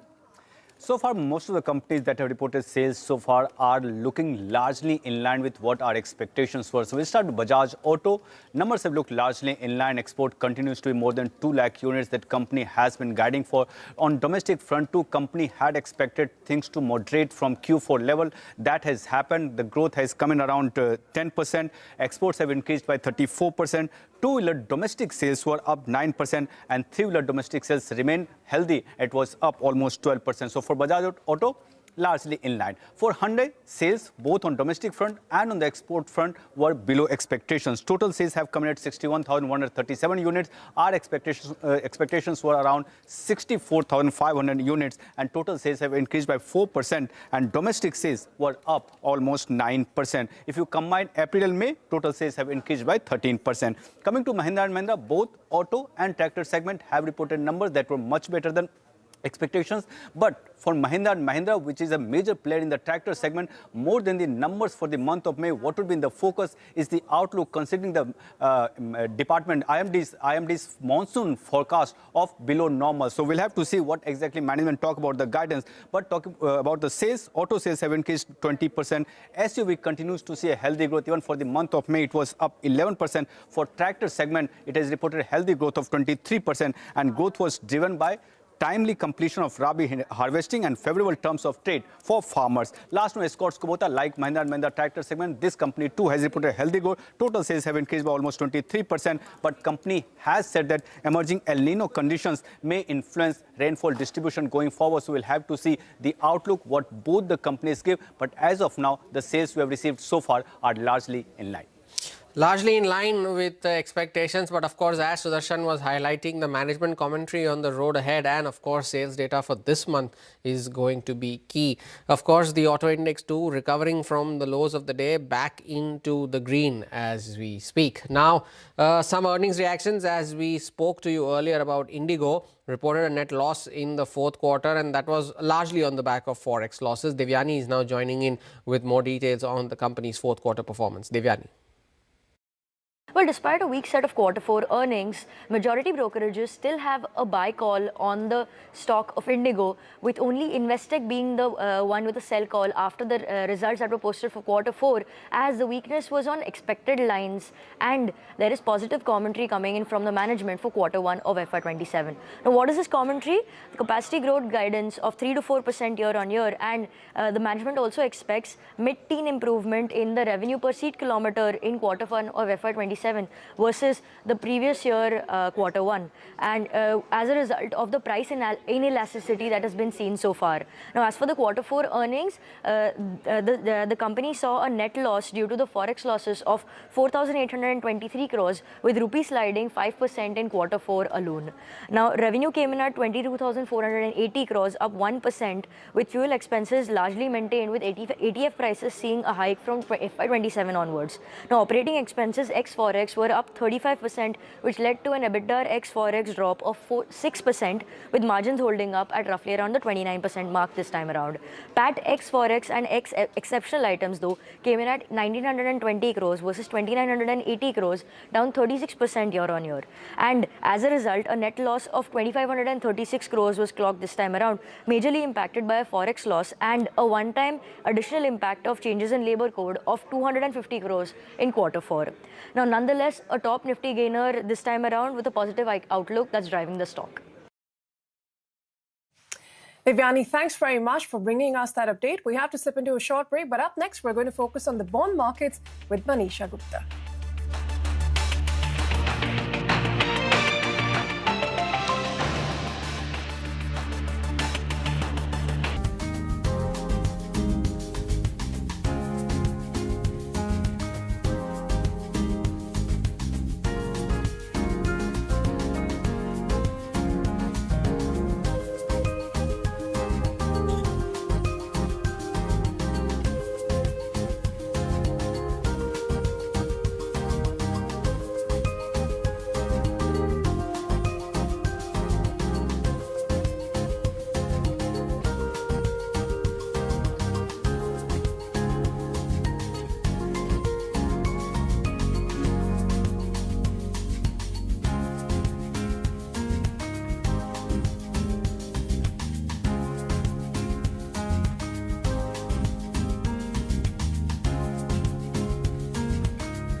Welcome back. Markets at 23,600, so above that 23,500 mark. The Bank Nifty has also made a bit of a recovery, but still in the red. 54,145 is where the Bank Nifty is at. The broader market still seeing some pressure in the red. But let's, as promised, shift focus to the bond market action. And Manisha Gupta joins in with the latest there. Manisha. Thank you for that. Well, it's trading steady into the markets right now. The equities are doing slightly well, not just in India, but the regional markets seem to be trading steady as well. On the first day of the month, you have seen rupees stabilizing a bit. But all of these markets clearly will watch out for the RBI policy rate decision, and that is what is keeping the markets on the sidelines right now. The yield in the meanwhile for 2035 note is expected between 6.97 to 7.02% for this week is what various traders and treasury guys tell us. And then you have most economists also expecting that the RBI would keep the repo rate unchanged on 5th of June. That is when the policy meeting is. The RBI in the meanwhile, while of course is expected to update the inflation and growth forecast for FY27. Remember the crude oil prices, West Asia conflict, all of that is still ongoing, and we perhaps would see or hear more in that regard. But this also is a week where you have a lot of private bond issuances as well coming in, and we have a list of that ready for you if you want to invest. The first one on my list is Real and Time Heights. They're planning to raise 950 million rupees. They're doing it via issuances of zero coupon bonds, which are maturing in Jan 2030. Frequency, FinCorp is also looking to raise 100 million by Jan 2026 maturity bonds therein. But you also have SIDBI, which is looking at 30 billion rupees is what they are looking to raise. And they are doing it via issuances of 3-4 floating rate bonds. Union Bank of India also is in the market today. That bidding is going to happen tomorrow. They are looking to raise 30 billion as well, and they are issuing 3-year floating rate bonds for this. You also have Housing and Urban Development, HUDCO that is. They are looking to raise 700 million, and they are also doing this via yen denominated bonds. This is for April to June quarter therein. And then you have IDBI Bank. They're looking at long-term fundraising, and they're doing it via bonds up to 100 billion for all of FY27. There also is a board approval that has come in for IRDA, which are looking to raise 400 billion for FY27. So both of these long-term bond raising for whether it is SBI or IRDA, it is board approvals that already have come in. The details, of course, would come in days to come. Manisha, thank you for those updates there from the bond markets. Time for a short break here on Trading Hour. But on the other side, HDFC Bank faces governance scrutiny following reports of an internal vigilance probe. We discuss the implications of that with Abhijit Divanji when we return.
Welcome back. Let's shift focus to HDFC Bank with that recent Indian Express investigation that has again put the spotlight on the bank's practices, citing findings from an internal vigilance probe into payments of roughly 45 crores that were made to Maharashtra State Road Development Corporation or MSRDC. Now, according to this Indian Express report, these payments were allegedly routed through the bank's marketing budget and presented as sponsorship or campaign expenses, while the vigilance probe is said to have concluded that they effectively compensated MSRDC for an interest differential on deposits. Now, CNBC TV 18 had also subsequently reported that this was an industry-wide practice, but the differential is typically much smaller than the 2.5% in the case of HDFC Bank. To help us unpack the issue, the regulatory implication and the wider impact on the system, we're joined by Abizar Diwanji, who is the founder of Neostrat Advisors. Abizar, thanks very much for being with us here. To begin with, tell us what you make of the issue and what the RBI regulations clearly state when it comes to differential pricing. Is it a violation of norms, or is there some way of going about this? So let me tell you first about the RBI law or RBI rules.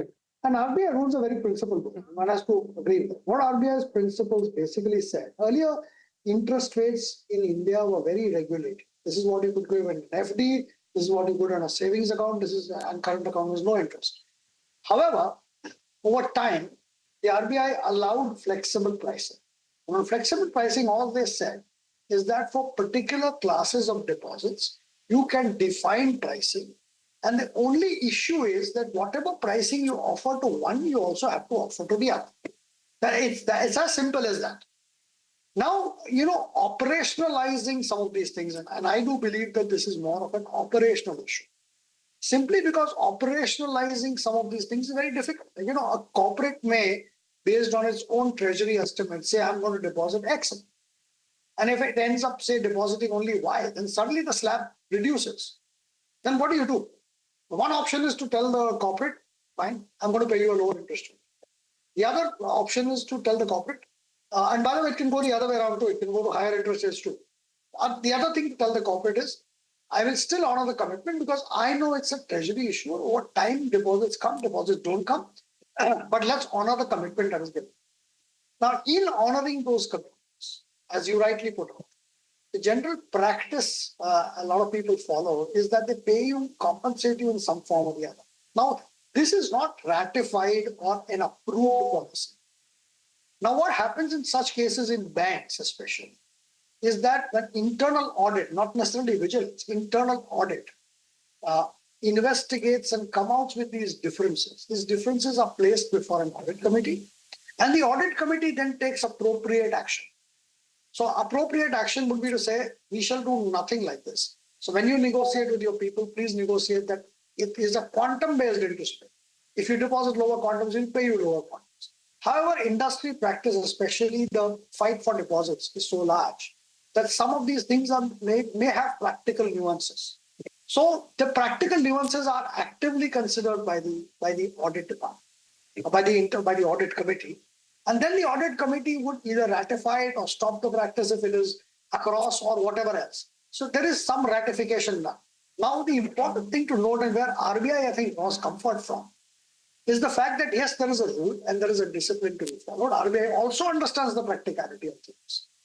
All RBI needs, and I think any governance organization needs, is to make sure that these issues are escalated and cleared by the appropriate authorities. Either way, cleared as in not necessarily approved, could be stopped, could be continued, practical difficulties could be understood, management comments could be taken on board, but transparency in approach is key.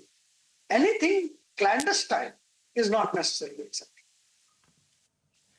Okay, you're calling this an operational issue. Just do hold on, Abizar. We also have Ashwin Parekh, managing partner of Ashwin Parekh Advisory Services, who's joining us now.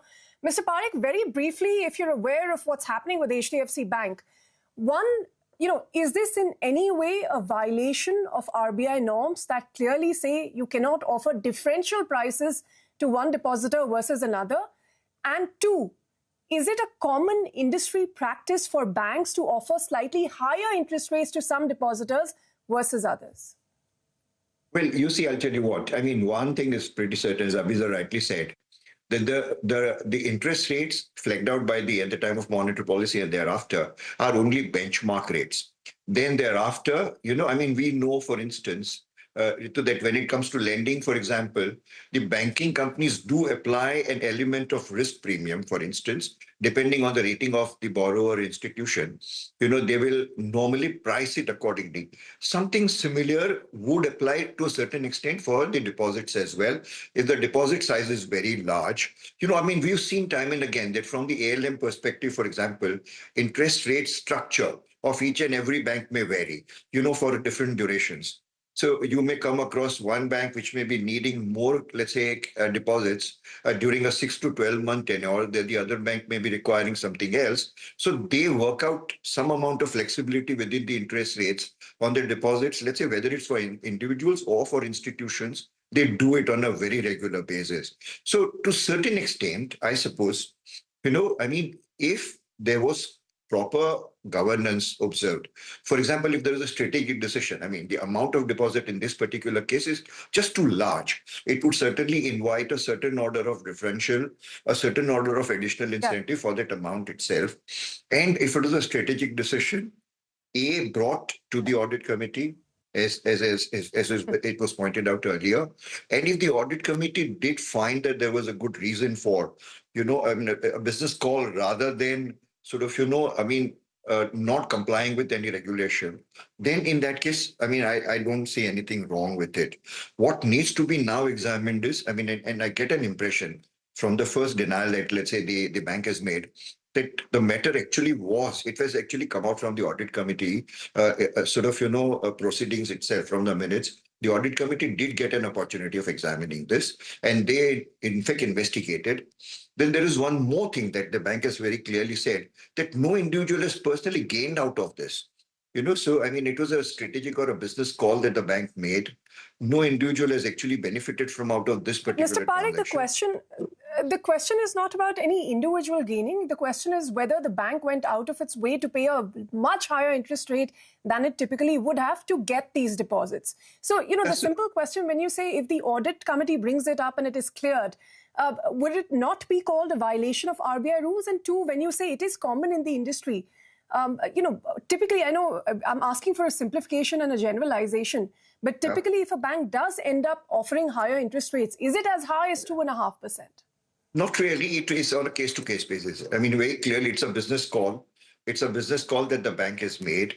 And a certain amount of leeway could be given or is given to the banks. All the banks do it. It's not that if you look at the rate at which, let's say, different deposits, institutional deposits are gathered, you will not find that there is any element of uniformity. If an ONGC, for example, places a certain order of deposit, for example, it would expect, or a large corporate the treasury, puts a deposit, it would expect a certain higher rate compared to the normal rates and all. So, I still believe that it's a business call. Abhisar, HDFC Bank until very recently was the benchmark or the epitome, or the phrase associated with it was the best in class, or for the lack of a better one, sharafat ki kasmein khate the log is the kind of thing that used to be associated with it. But then with one issue after another, how much does this erode an investor confidence in an institution as big as HDFC Bank, and more so because of the fact that it is such a heavily foreign institution owned stock? So I'll tell you, I have spoken with a few foreign investors, right? And I don't think people are as much worried about the operational issue than about the strife in the management that could derail the longer-term efficacy of that operation. Now, frankly, I have answered that in many ways.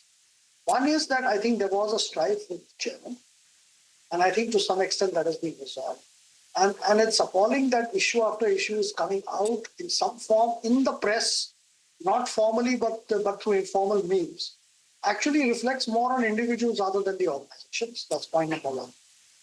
Point number two is that the organization itself has always come together as a single governance body and responded to issues. I think that is something that investors appreciate much more.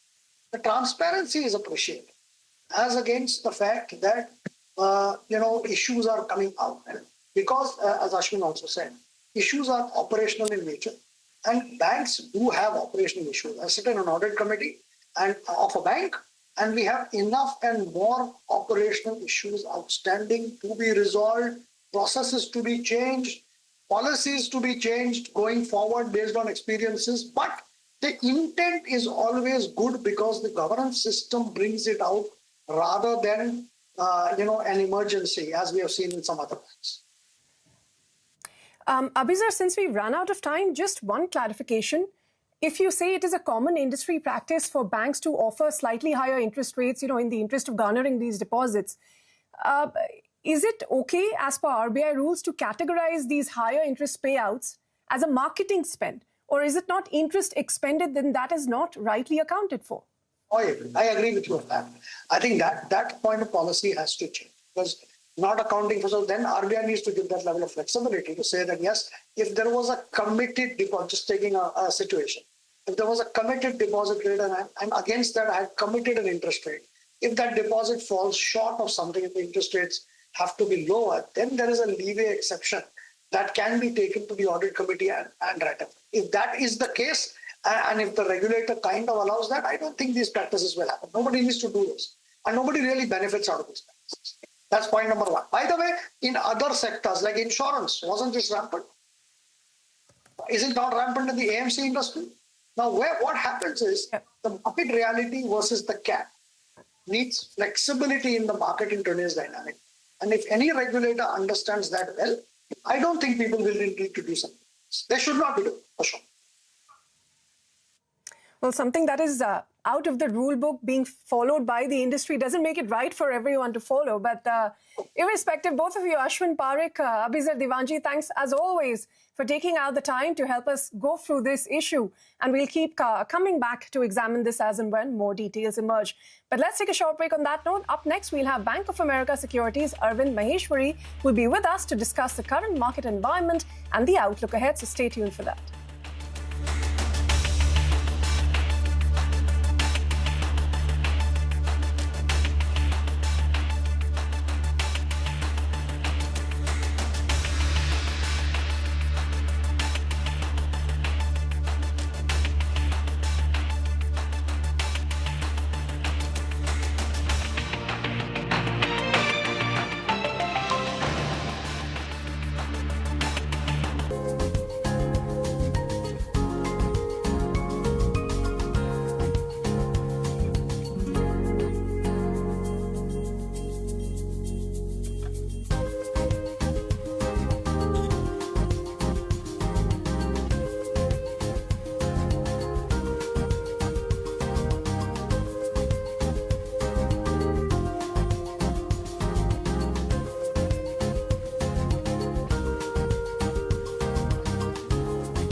Just at the start of the show, we were mentioning the fact that the index is looking to find some ground, but that very brief recovery is also being sold into right now. The index is flat as flat can be. But let's go back to the BofA conference where Nimesh Shah is here, is with Arvind Maheshwari, the head of equities at BofA Securities. Over to you, Nimesh.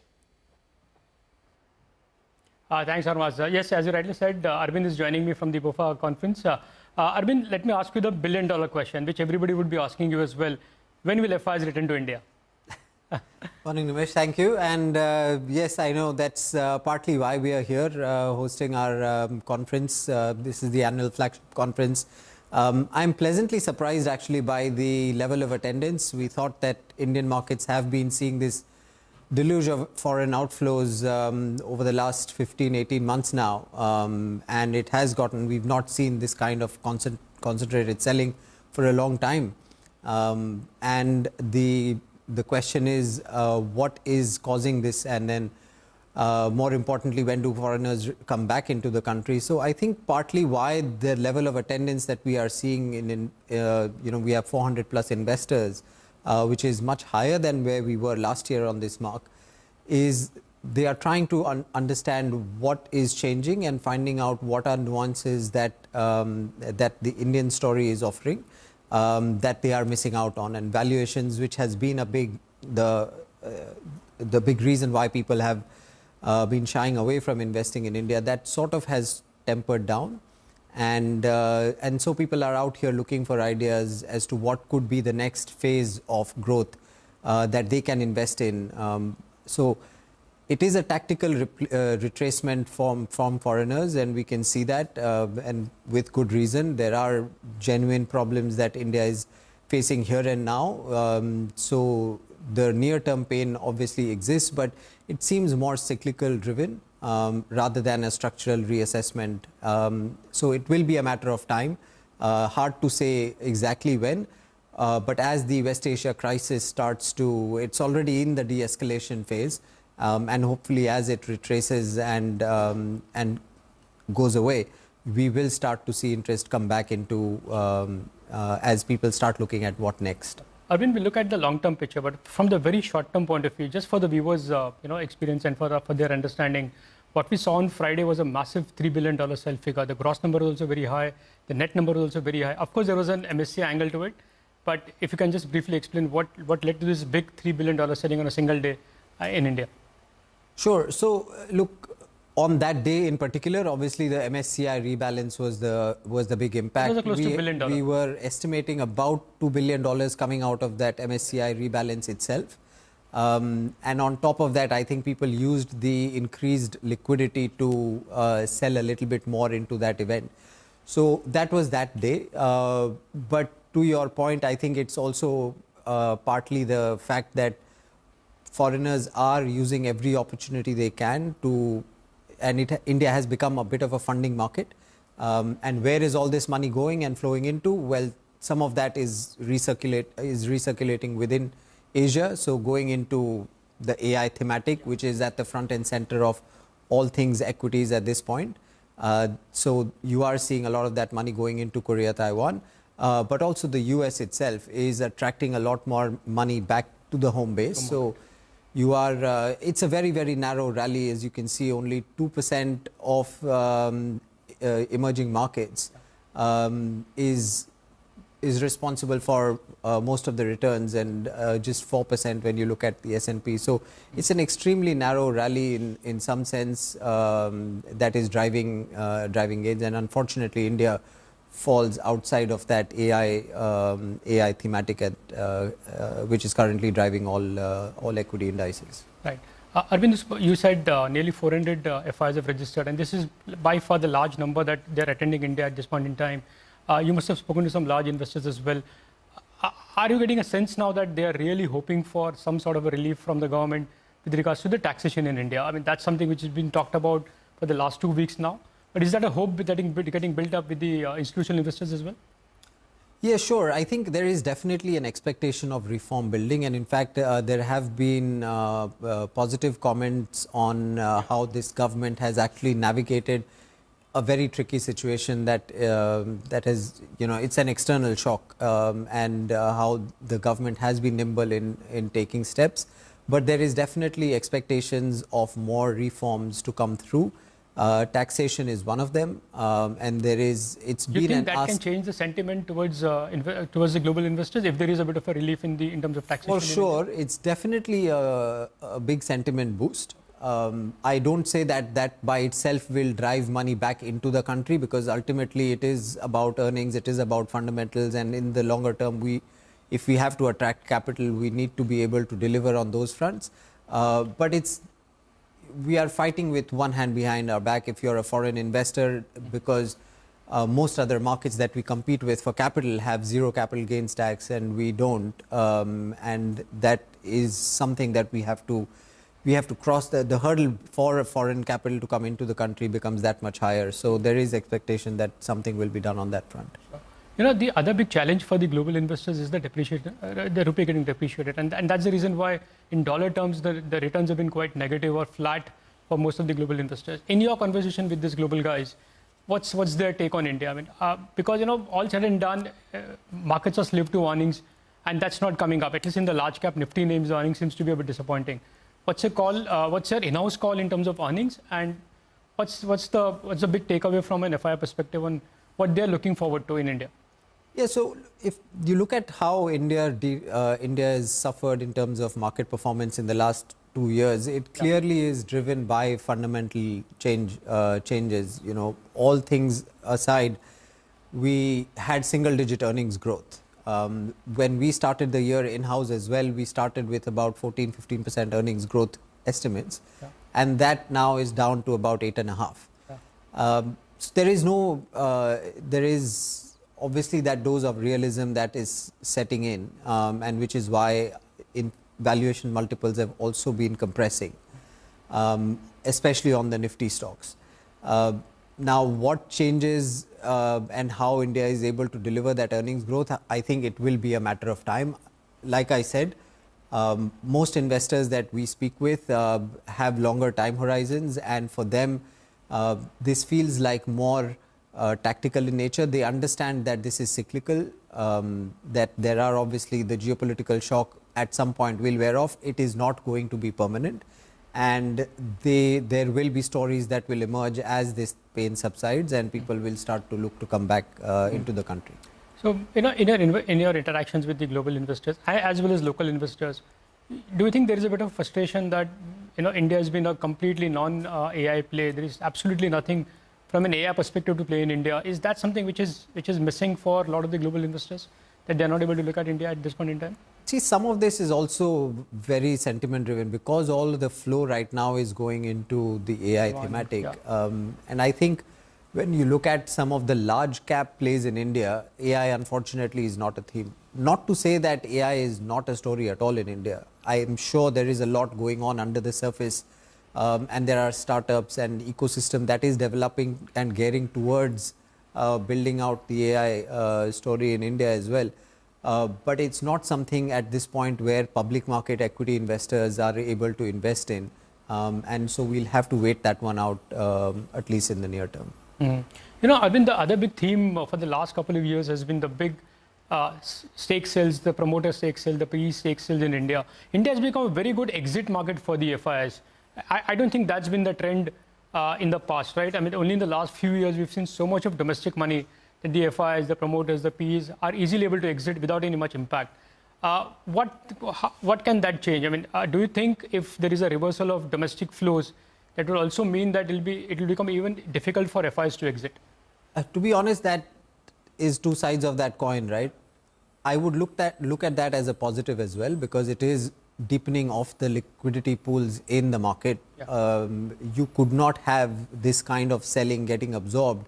And one can argue if you did not have the domestic buy flow, maybe the foreign investors could not have exited. But we don't want a market which is shallow and where because you are unable to sell is the reason you are not selling in the market. I think it's much healthier for our markets to be deeper, broader in terms of participation, where foreigners can at least get liquidity, or whoever else. In tomorrow, it could be domestic investors selling and foreign investors buying stock. And I think it's a great positive story for India over the last 7-8 years that the markets have become so much deeper with this kind of selling getting absorbed. If you look at market performance relative to other markets, we look poor, but it's not done too badly given the kind of shocks that we have seen both on the fundamental side as well as on the flow side. Sure. From a tactical point of view, India's MSCI weightage is at the lowest in the last 5 years. The FI holding in India is the lowest in probably 2 decades. Whatever can go wrong, maybe has gone wrong. Macros have been challenging. But tactically, you think this is the worst is priced in, and any positive news can really see a big upside? Because again, the challenge with the likes of MSCI is When things are good, they up the weightage. When things are bad, they cut the weightage. So it's kind of at the fag end, right? So from that perspective, you think large part of the bad news is priced in, and any positive news can really see a big FII inflows into India? So there definitely seems to be a lot of pricing in that's happening, and I think a lot of the pain which is cyclical is being also starting to get priced in as permanent. Cycles by nature will reverse at some point, and we were at the receiving end of it just a couple of years back, but now we are paying the price for it. It's going to, at some point it will change. I think India has this. It can disappoint both the optimists and the pessimists, and I think that story is playing out again. I think you don't want to get too pessimistic about what's going on and here and now in terms of foreign outflow, because earnings will come. The economy is still growing. It's 6.5, 7. You can argue a little bit. GST collections are at record highs. The market, it's an economy which is resilient. These are all signs that all the pain, when the macro pain starts to fade, you will start to see foreign investors look for ideas, and which is why we also have this gathering here trying to look for new ideas. I'm sure I know you're going to convince a lot of FIs to come into India back. I think you have to run back to the conference, so I won't take much of your time. Back to you guys. Arvind has to rush back to the conference. Thank you, Nimesh. Nimesh, thank you for that conversation there with Arvind Maheshwari. Of course, that billion-dollar question, when will FIIs return to invest in India? Take a short break, back with some trading ideas and a quick chart check with Saumil Mehta from Mirae Asset Sharekhan. Stay tuned.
Welcome back. We have with us Saumil Mehta from Mirae Asset Sharekhan, who's joining us now for a quick technical check of the market. Saumil, thanks very much for being here.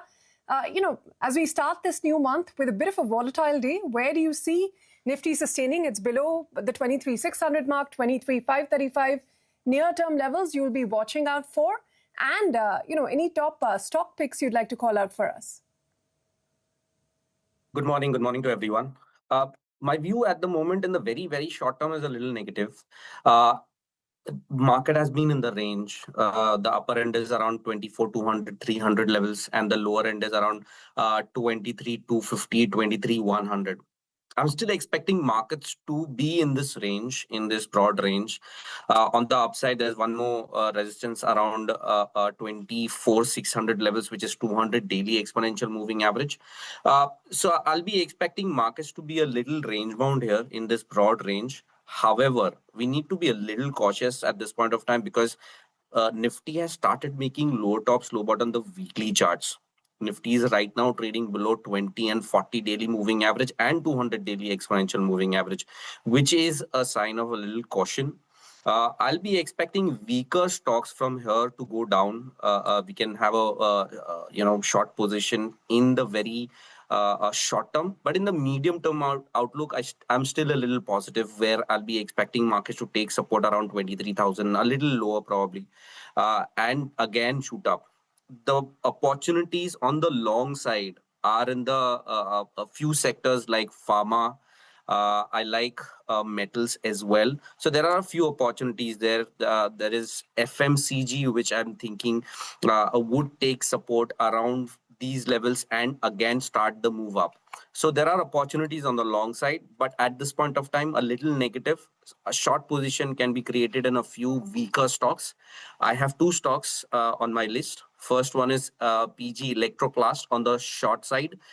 It has formed a bearish flag pattern, and I'll be expecting that to break on the downside. My stop loss would be 488 and target is 435. The second stock is SBI Life. Even the stock has created a big triangular pattern below 200 daily exponential moving average. Already started the downtrend, making low top, low bottom on the daily charts. My target is around 1720 and my stop loss would be around 1860. Saumil, thank you for spending time and joining us today with your views on the index and on specific stocks as well. The one stock that's not taking a break whatsoever is Wockhardt. It's up 14% on Friday, is up another 12 in today's session as well. And that's after getting the US FDA approval for a very important drug. Ekta is here with more details on that. Ekta. Thanks for that. Well, yes, Wockhardt has received US FDA nod for the first novel antibiotic from India, which is WCK 5222 or Zenic.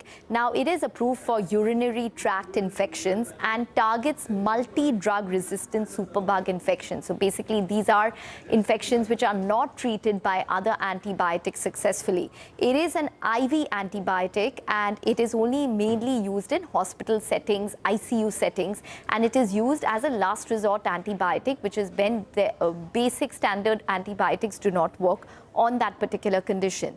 The market size of superbug infections is around $9 billion. Now, US FDA has granted fast track and QIDP status to Zenic earlier. Wockhardt had filed a new drug application with the US FDA in October of 2025. So this approval from the US FDA comes in less than a year of that application. Now, the Indian drug regulator, the CDSCO, had approved Zenic on May 28, 2026 as well, which is just last week. And hence, it has received 2 regulatory approvals just in the span of a couple of days. Europe has granted accelerated assessment for this particular antibiotic in December of 2025. Now that other regulators have given their nod, there's a higher likelihood that this would possibly see an approval soon enough. Annual sales is potentially estimated between $1 to $2 billion. Majority of the sales from a geography are expected from the US at anywhere around 40 to 45%. India sales can go up to around 150 crores in the first few years initially. That's what analysts are working with at this point in time. Remember that this particular drug has been a decade-long investment, over a decade-long investment for Wockhardt. They started in 2011 and finally it's come to fruition. But they do have other novel antibiotics in their portfolio as well. So for example, they have other drugs such as Mroc, Micnaf, Mroc-O, as well as Fovisco.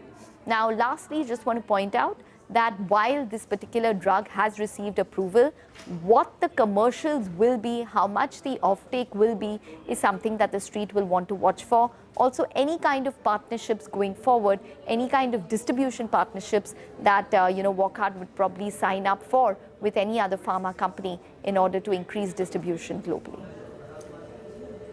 All right, Ekta, thanks very much for running us through that. Another stock that's up and about almost 2.5% gain in trade is Acme Solar. Now, we understand that the company is mulling a fundraise. So let's go across to Vivek for the details on this one. He's picked up this. Vivek, what are your sources telling you? How soon and how large could the fundraise be? Well, that's right. So what we are picking up from our sources is that renewable energy major Acme Solar is looking to garner funds via the QIP route. We understand that the company could look to raise up to 2,500 crore via the QIP route. And we understand that this particular QIP, has a threefold purpose. Number one, capex plans that the company has outlined. Number two, growth is something that the company has gone ahead and outlined, especially as far as FY30 plans are concerned. And number three, more importantly, remember the promoter shareholding in the company is in excess of 83%. So with this particular QIP, the promoter shareholding could come down and will be able to meet SEBI's minimum public shareholding norm. So that could be one of the key reasons why the company is going ahead and mulling a QIP or launching a QIP. From our sources, we understand that this particular QIP could be launched as soon as this particular week itself. Important to note that in August 2025, the company had taken an approval for the board or an enabling provision to go ahead and raise up to 3,000 crore rupees. We reached out to Acme Solar. They did not respond to our queries, but we also understand from our sources that demand has been quite robust for this particular fundraise. Another QIP in the offing, Vivek. Thank you for that update. Acme Solar, 2.5% had just about managing to trade over its issue price, which was 289, currently at 317. Take a short break. Macro signals on the other side.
Welcome back. Let's get you the macro signal of the day, starting with the markets that are now at about 23,540 as we speak.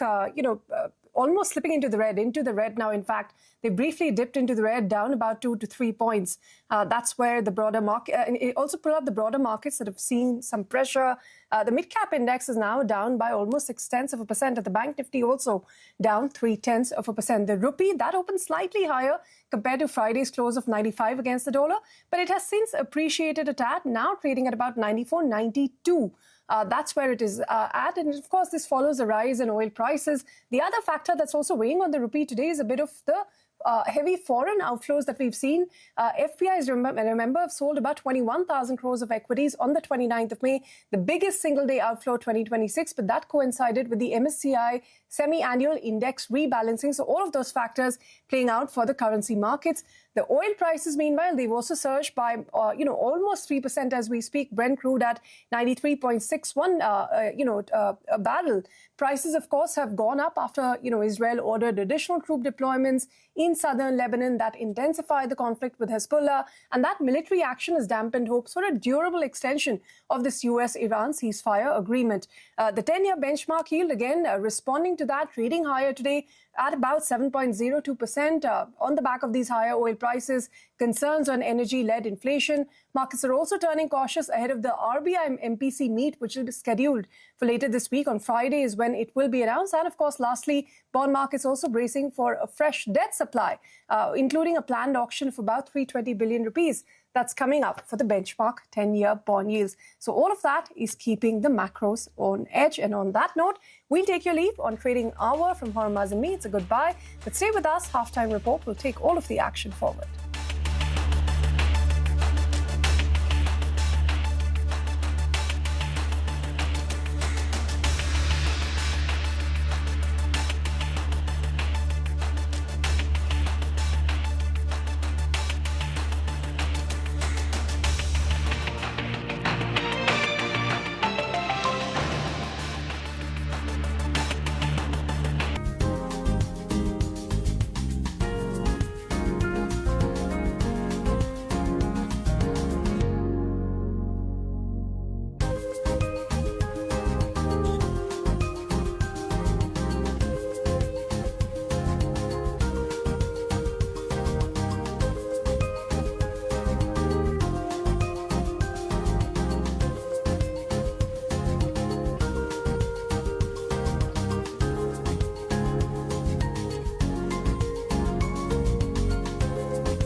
Midcap sees some selling even as frontline stocks hold steady amid continued uncertainty around US-Iran trade deal. IT and healthcare gains while utilities, industrials and financials drag. The stock of Indigo owner Interglobe Aviation perks up on an optimistic FY27 outlook, riding on better pricing. Lower than expected cost inflation in Q4 also aids the move despite the big forex impact. Wockhardt leaps after the US FDA approves its novel antibiotic Xenic for urinary infections. Estimates suggest the new drug could notch sales of over $1 billion a year.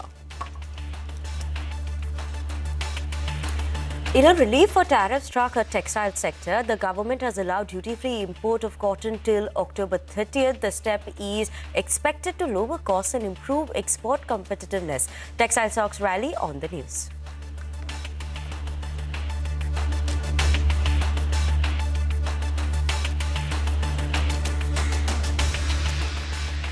Hello and welcome to a halftime report live from the CNBC TV 18 Motilal Oswal studio. I'm Ekta Batra and with me Sonal Putra and Vinny Motiwala. Well, it is turning out to be a day which is quite choppy for the market. So the mid-cap index is really the sore point in today's trading session. We have the mid-cap index which is back at the low point of the day after recovering on an intraday basis. So down around 0.9%. Remember, at one point in time it had recovered to a cut-off close to around 0.5% but not able to sustain that. The Bank Nifty down around 370 odd points. So we're seeing pressure points coming through there along with the Nifty as well, which hadn't been in consolidation mode for most of the trading session, but now showing a cut of around 56 points for the Nifty and over 150 points gone for the Sensex at this point. Advanced decline ratio has seen a little bit of an improvement, but still weak. So 1,900 stocks advancing to over 2,300 stocks declining on the Bombay Stock Exchange.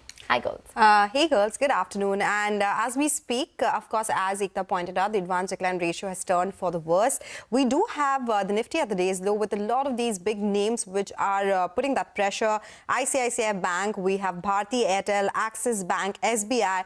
So Bank Nifty continues to be the pressure point for the markets. That has been the case. But IT on the flip side, we spoke about it on Friday, how IT stocks were perking up. Today as well, IT is the top Nifty gainer. So watch out for that one. Other than that, most elements of the market are in the red, but the uncertainty continues, and we are in June already, girls. Totally, uncertainty continues 5 months down already for the year as well. But when you look at it, like you said, right, IT that continues to shine in trade as well. Today, you just saw right now Persistent System that was also buzzing away in trade. You had some flashes at the bottom of the screen for you all as well. Apart from that, today, you have media that is holding on to some bit of a gain. But other than that, there's red across the screen. Individual names that are doing well in the trading session, so watch out for that, right? NMDC Steel, Walkhard, Aditya Infotech that continues to see an up move after its numbers as well. But what do we have on the show for y'all? We have a big conversation lined up with the management of M&M on their May auto sales numbers. Also, we'll have the management of Asian Paints who will speak to us about the outlook of the company going forward after their Q5 FY26. We'll also get a conversation with the management of Max Estates on their Q4 results and the road ahead, and we'll focus on buzzing stocks and big movers in the trade as well. So stay tuned in for that. In our Commodities Corner segment, we have Siddhartha Rajagopal of Cotton Textile Exports Promotion Council, who will join us as the government has waived import duty on cotton. So that discussion too is lined up. But first up, Vivek is here to take us through which are the stocks that are moving around in the trading session. Afternoon, Vivek, a volatile day in terms of the markets, but which are these individual names? Well, that's right. Thank you so much for that. Friday, you did see the sharp sell-off. Today, again, it's been quite volatile, but quite a few stock sectors in focus today. First, of course, has to be the entire IT pack. Clear standout performer in today's trading session, and the mid-cap IT names doing much better compared to the large cap. You did speak about Persistent, and along with that, look at names like Infosys, Birlasoft, Coforge, all of them up anywhere between 3 to 6%. Walkhard is the other name on the radar. Very strong approval coming in for Zenik from US FDA. That particular stock has cooled off a little bit, but still up 10% on very good volumes today. NMDC Steel, the demerged entity of NMDC, that particular stock, extremely strong numbers on a year-on-year as well as on a sequential basis. That particular stock doing quite well. NMDC Steel is the stock that we're referring to. Rubicon Research, another name, from the broad end of the market, so a very strong Q4. Along with that, FY27 margin guidance is something that the company has given, which is quite strong. That particular stock higher by 12.5% with good volumes today. And Asian Paints, again, this particular stock standard performer in terms of the Nifty index itself. EBITDA margin guidance for FY27 retain in the range of 18 to 20%. That is something that the street does like. On the other hand, quite a few laggards as well. Wind OEMs, both Inox as well as Suzlon, weak results, weak Q4. FY27 outlook is quite clouded at this point of time. Both these names under significant stress. JM Financial, after a muted Q4, that particular stock has fallen quite significantly. Natco Pharma has seen selling pressure continuously post a very muted Q4. Capital goods stocks, which have been significant outperformers so far, have seen a bit of profit booking emerge today. Names like Cummins, Siemens, BHEL, GE Vernova, as well as Triveni Turbines amongst the top laggards as far as the broader end of the markets are concerned. And RHI Magnesita, very weak Q4 coming in for this particular name, and that particular stock down in double digits now. All right, Vivek, thanks very much for bringing us all of the buzzing stocks in today's trading session. But let's get talking about one particular company, Nalinkant Golagunta, who's the Chief Executive Officer, Automotive Division, M&M, joins in to discuss the May sales gone by. Hi, Mr. Golagunta, thank you very much for taking the time out. I just wanted to start by talking about the SUV momentum that you saw in the month of May. Sales were up around 11% as compared to April to May, which was up around 9%. So there was a little bit of increased momentum, which seems to have come through. Just take us through what exactly the granular data was for SUVs and what are you expecting in terms of the rest of the year? Yeah, thank you for having me. So firstly, strong month again across the board. You talked about domestic SUVs, even light commercial vehicles. If you look at it, they did 24,000 vehicles at about 19% growth as well. And we've had significant growth in exports. So overall, I think it's been a robust month for us across the portfolio. Quite a bit of this demand has sustained since the GST reforms, which happened as well. So that's continuing to happen. Of course, we had two major launches a couple of quarters ago, and that has added momentum for us. We had the 7XO, which is the largest SUV on the ICE side, and we had the 9S, which is a 7-seater SUV on the EV side. That's added quite a bit of momentum for us. So portfolio is quite strong. Momentum across the portfolio at this point in time, and we're hoping this will drive us to get to the mid to high teens growth projections we've done for SUVs for the year. Okay, mid to high teens for SUVs for the year.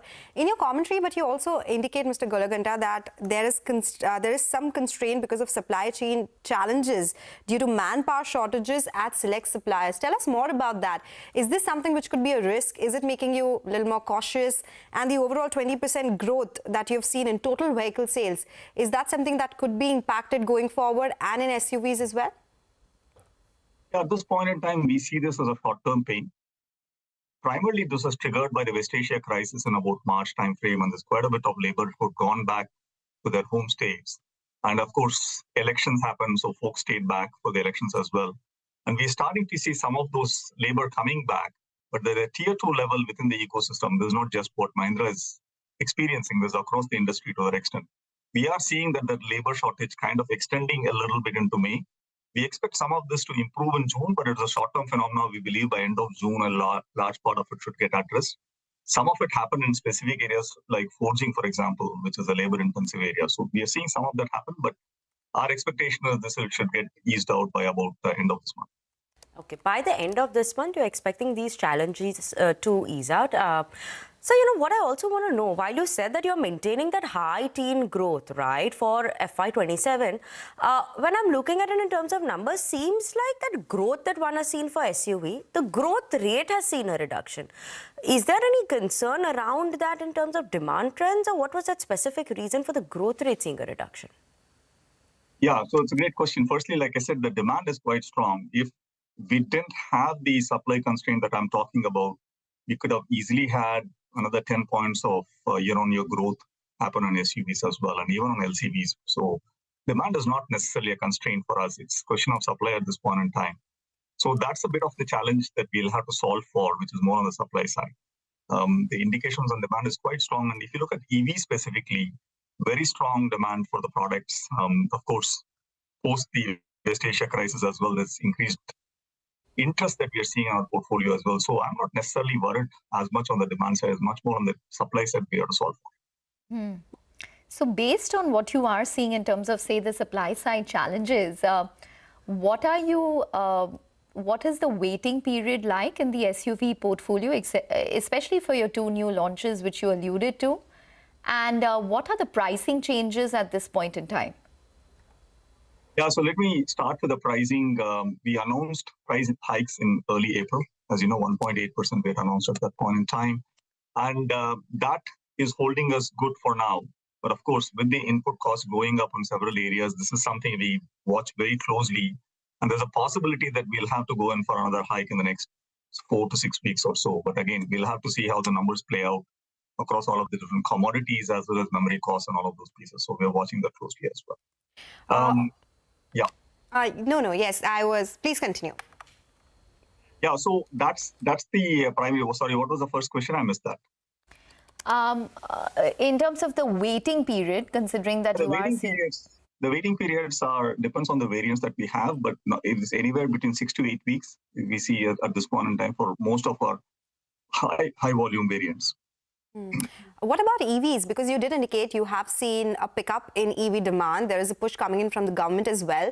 What was the growth that you saw in the month gone by? And have you seen more, I would say, people coming and inquiring about it? Has the inquiry increased there? And just in terms of pricing, are you planning to take any price hikes, particularly in the EV portfolio, considering that you spoke about supply chain constraints and raw material prices have increased as well? Yeah, so far we haven't taken any price increases on EVs, and we're watching it closely. So too early to predict at this point in time, but if the current trends are something to see, then probably if the battery costs go up or if any of those other input costs go in, then we'll probably have to take a price increase as well at that point in time. On the EV front, just to walk you through, last year on average, we were doing about 4,000 vehicles. For the first 2 months of this year, we are averaging more than 6,000. So 6,200, 6,300. So that gives you the kind of momentum that we are seeing in the portfolio between the two of them. And the demand is, like I said, consistently across the products. Niners, of course, gave us a momentum as well. We increased the capacity to 8,000 on BEVs. So I'm hoping that in the next couple of months, we should start to hit that 7,000 number. And with that, our penetration in the portfolio of EVs is about 10%. It's sustained itself over the last 2 months. And we are hoping that will continue into the rest of the year as well. Okay, you're hoping that to continue in the rest of the year for EVs. Commercial vehicles, a quick word on that segment as well. How is the demand trend there overall? The growth that you saw during this quarter, that is going to continue 16+%. Yeah, so light commercial vehicles are doing extremely well. I think 24,000 vehicles we sold on that side, greater than 2 tons. 19% growth is what we have seen in that specific segment, and robust growth again. Like I said, this growth cycle, replacement growth cycle got triggered during GST reform. So we see that sustaining itself at this point in time. We'll have to see how with the fuel hikes and the inflation, how this could play out. But so far, nothing to worry at this point in time. Very robust demand indicator so far. Okay, all right. We're going to leave it on that note. Thanks very much for joining in and speaking with us and taking us through the month gone by. So that's M&M, the automotive division. Just want to turn back on the markets for a second because we do have the mid-cap index, which has recovered a tad bit from the day's low. The Nifty's also flattened out. So there's been a little bit of buying, which has taken place at lower levels. But the overall texture of the market continues to be extremely precarious and weak at this point in time. We'll take a short break. But up next, a conversation with the management of Asian Paints on their Q4 numbers. Stay tuned for that.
Welcome back to Halftime Report on CNBC TV 18. Nifty as of now is at 23,500, above that level, recovered from that absolute low from when we started the show.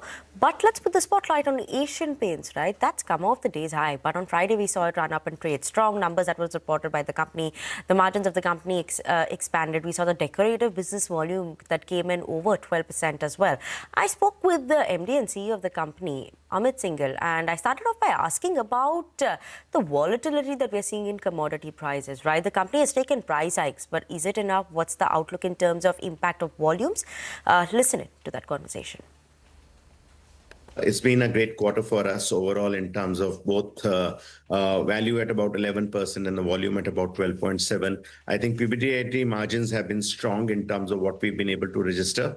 Yes, I think the environment has been pretty volatile in terms of what we have been seeing, especially I think in the month of March, we have seen a lot of volatility in terms of the raw material prices. Overall, inflation has been very high in terms of what we have been able to see. I think as a leader, we've been able to kind of really see that we have taken some calibrated increases in the market till now, almost about 10.6% in terms of the price increases we have kind of already taken. We've announced another price increase of about 2 to 4%, which will be effective in mid-June in terms of what we see to that extent in terms of going. So I think our entire endeavor has been that whatever we can take from a point of view of maintaining and not really affecting the customer demand. At the same time, a part of this inflation we will continue to absorb through our cost excellence measures, and seeing that as we go forward, we are able to maintain certain premiumization, able to look at a better product mix in terms of going forward. And therefore, the endeavor going forward would be that do a calibrated increase and see that the entire price inflation which is coming is not passed on to the consumer, so that we are able to kind of see that the overall demand conditions are still kind of really strong, because we also have an oncoming festive season which would be there, and we would really watch out in terms of the demand condition, in terms of what really pans out in the market given the price increases we are taking. Okay, calibrated price hikes is what you want to take. You want to maintain, absorb some bit to the margins as well. But sir, then this 12%, 14% range, maybe we could say that comes into effect. That's going to be enough as of now, or there is going to be a bit more that we could expect to see in Q2 as well?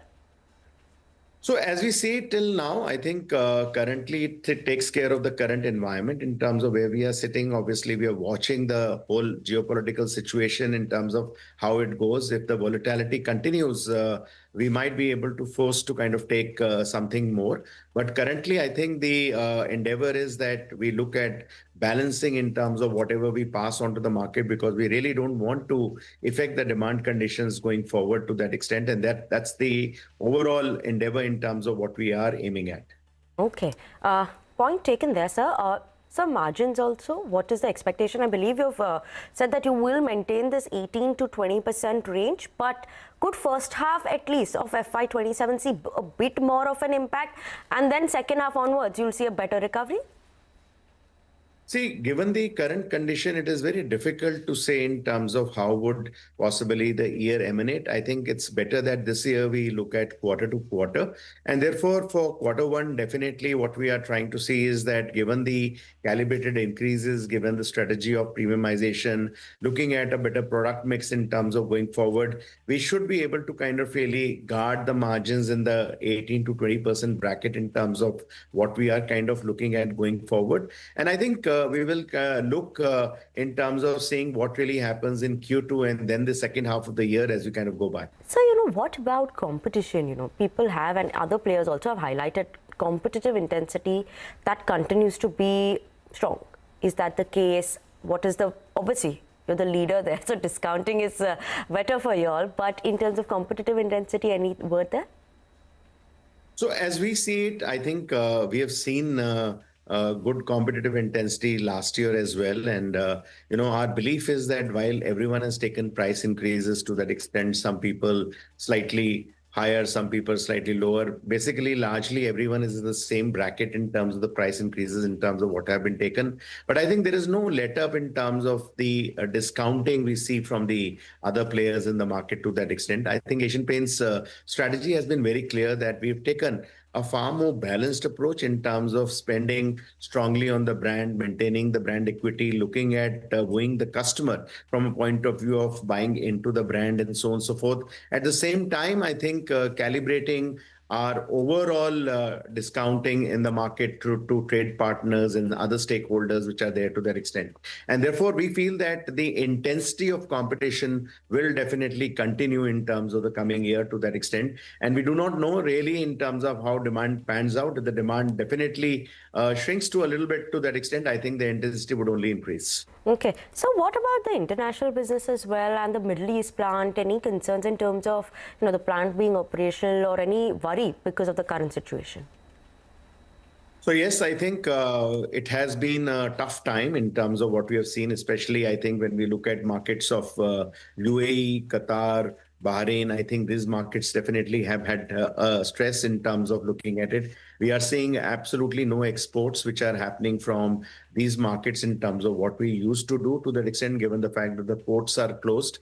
We have maintained a very strong way in terms of seeing that all our plants are open. I think there have been minor disturbances in terms of what we have seen here and there. But definitely, I think there is a little bit of a toll in terms of the retail demand in terms of what we see, because the overall construction segment has a little bit slowed down in terms of what we see overall to that extent. And therefore, possibly from a normal situation, I think definitely we see in markets of UAE, Bahrain, a deficit of about 5 to 10% definitely in terms of the overall sale in terms of what we see. Okay, just the last word, sir, from me is in terms of rural versus urban. Rural is outperforming urban, but is this any indication that we're seeing weaker spending coming in from the urban side?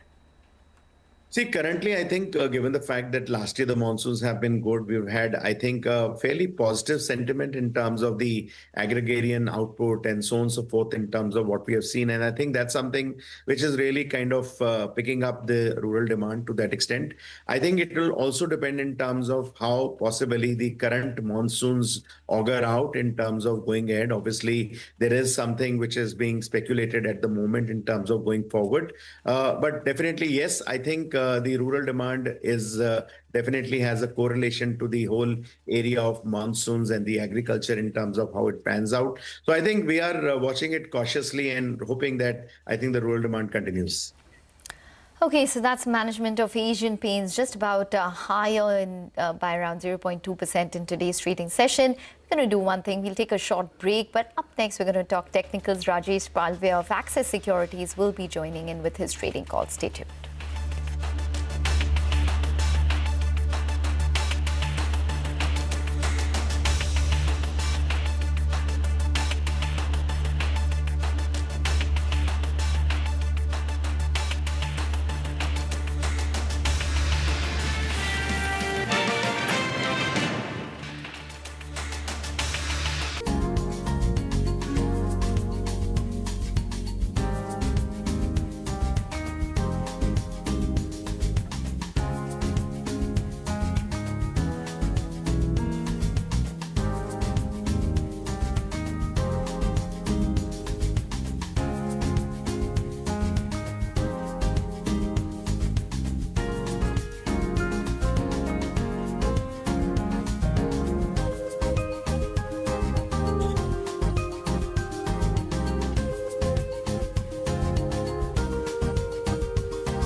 Welcome back. Where there is some recovery from the lows, Nifty Metal Index, that is the one which is leading that recovery. But of course, we'll have to see whether that sustains or not. JSW Steel is the other one which is at the day's high. So we'll watch out for some sustenance of these levels that we are seeing. But what's happening in the F&O space? Nigel is joining us now with all the update. Nigel. Well, quick check on the options data first. The call writers, they are feeling they're back in the game. And I'll tell you what, till around 12:30 odd, those leverage positions, that got impacted in Friday's trading session, there'll be some forced squaring off of positions in the first couple of hours. So I'm hoping for some kind of stability from now on. The reason I say that is because the call writers, they're getting very confident. 23,600 call, just take a look at the premium. That's down to around 79 rupees.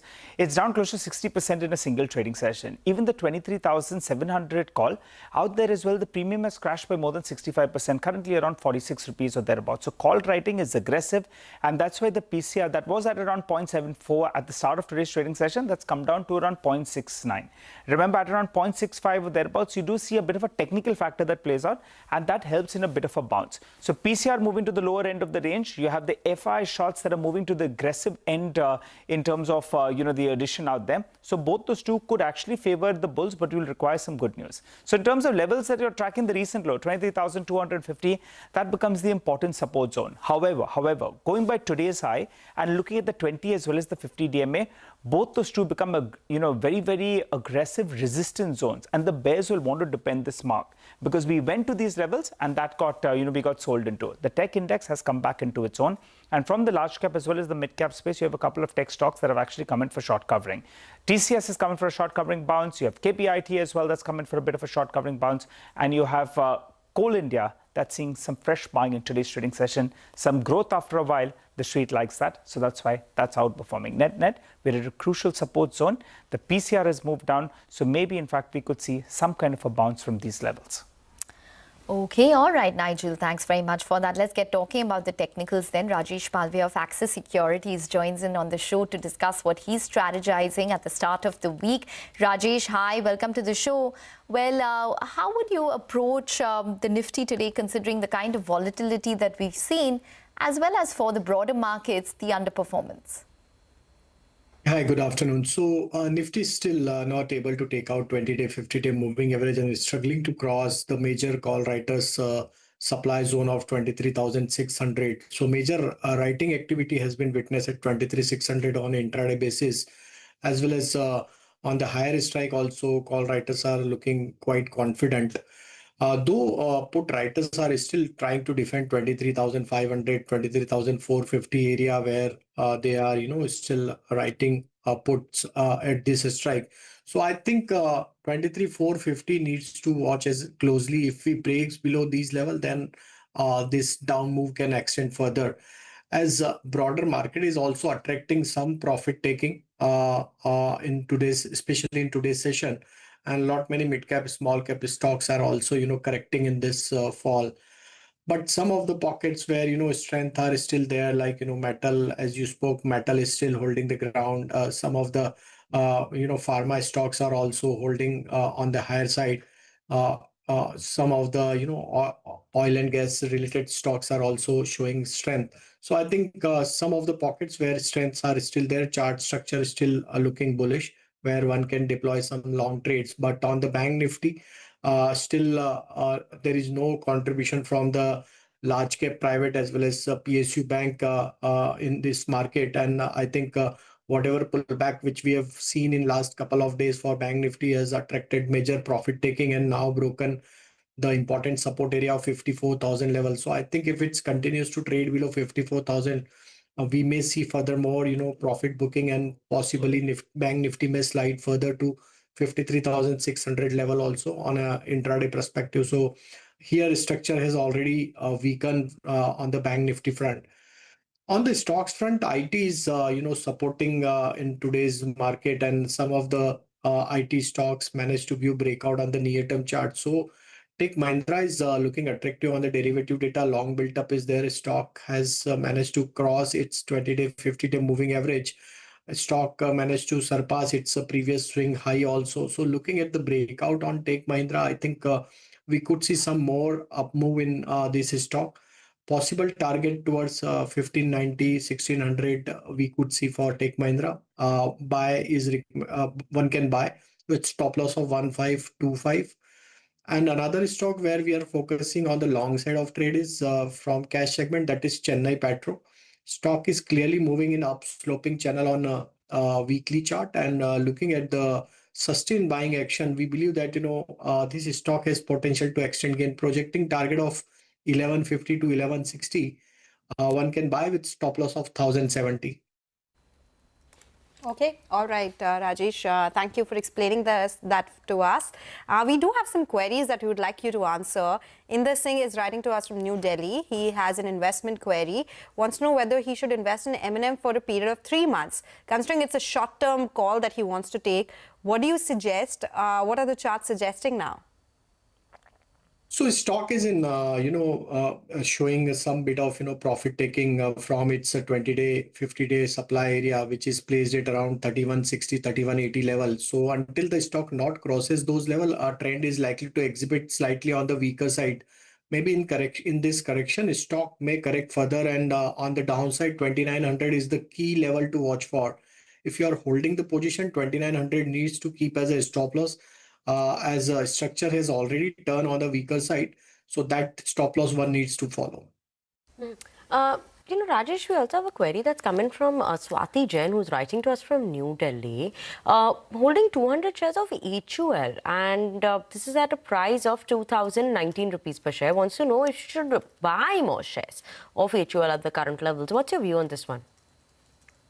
HUL is still in the corrective mode. In this correction, I think stock may slide further, as stock has already broken the important support area of 2150. I think if it's remain below 2150, it may correct further towards 2050. That's the next support area where, if you want to buy and accumulate stock, so wait for, another 2-3% of correction, and then you can add on the decline. But even at 2050, that's the crucial level to watch for. If it's break, then we may see further more decline.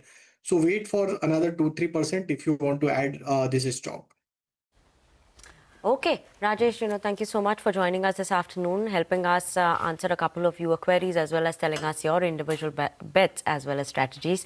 On that note, we're going to slip into a very short break. After the break, we'll have Siddhartha Rajagopal of Cotton Textile Export Promotion Council.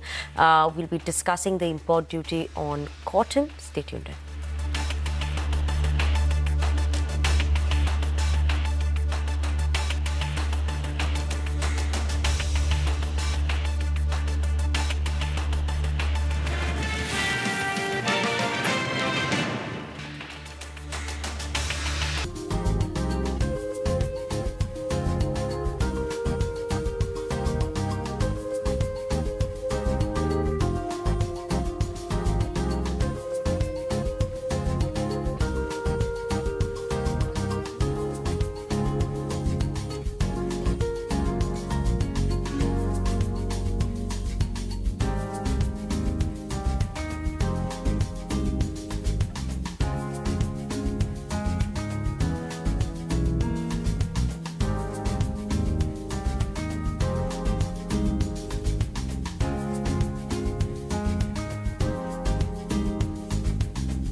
Welcome back. Joining us on the show now is Siddharth Rajgopal. He is Executive Director at the Cotton Textile Export Council. Mr. Rajgopal, hi, thank you so much for joining in. This is exactly what the industry had been asking for some time now. And now that you have a period of around 5 months with no import duty of that 11%, what is the immediate impact? What are the kind of imports that you are anticipating within this period to come in? Thank you very much for having me on this show. Now, it's an important decision, which I think, as you rightly said, industry has been requesting because, and it has also come at the off season, as we say, in the sense that most of the cotton has now come out, and the gap that is there. For instance, the primary reason why this all came up is because there's a shortfall in production. Last 4 or 5 years, we've seen that somehow the cotton production that India has is unable to meet the demand, both the domestic demand as well as the demand arising out of exports. So now that this 4 or 5 month window has been given, hopefully we expect about 35 to 40 lakh bales of cotton to come in sense that, and that will be something which is a requirement, primarily because there has been a shortfall in the domestic production. So hopefully this is a measure which will try to take care of the reduce the input costs, especially in the current geopolitical environment in which we are working. And it will also give relief to some of the targeted groups like apparels, the spinning sector, and also the SMEs, who are also dependent on buying the cotton. So overall, I think it will not have a major material impact because if you are producing about, let's say, 290 lakh bales, or 35 or 40 lakh bales out of that, which gets that because the consumption is to be expected around 328 to 330, even 340, because the demand continues to be there for cotton textile products. That is, therefore, it's not going to be a major import, but surely it's a relief in terms of the impact it will have to the, especially on the supply side. So it is basically a supply side measure, which will stabilize, in our view, the way the raw material is being sourced. Oh, absolutely. Mr. Rajgopal, when I look at FY26, the numbers are not so great when it comes to exports, and the industry was also dealing with the US tariffs therein. Now, as we enter the new season, tariffs more or less are competitive with 11% duty gone. Would you say that exports for the new season, for the new year, perhaps are going to be positive? So surely, I mean, with the 11% duty, which was a major impediment, because after all, you start with the raw material cost. In whatever production you do, the raw material cost is an important element. So therefore, this 11% was in a way, of course, coming in the way. But since you are a large cotton producing country in the world, you have to protect the farmers also. So that point is very well accepted.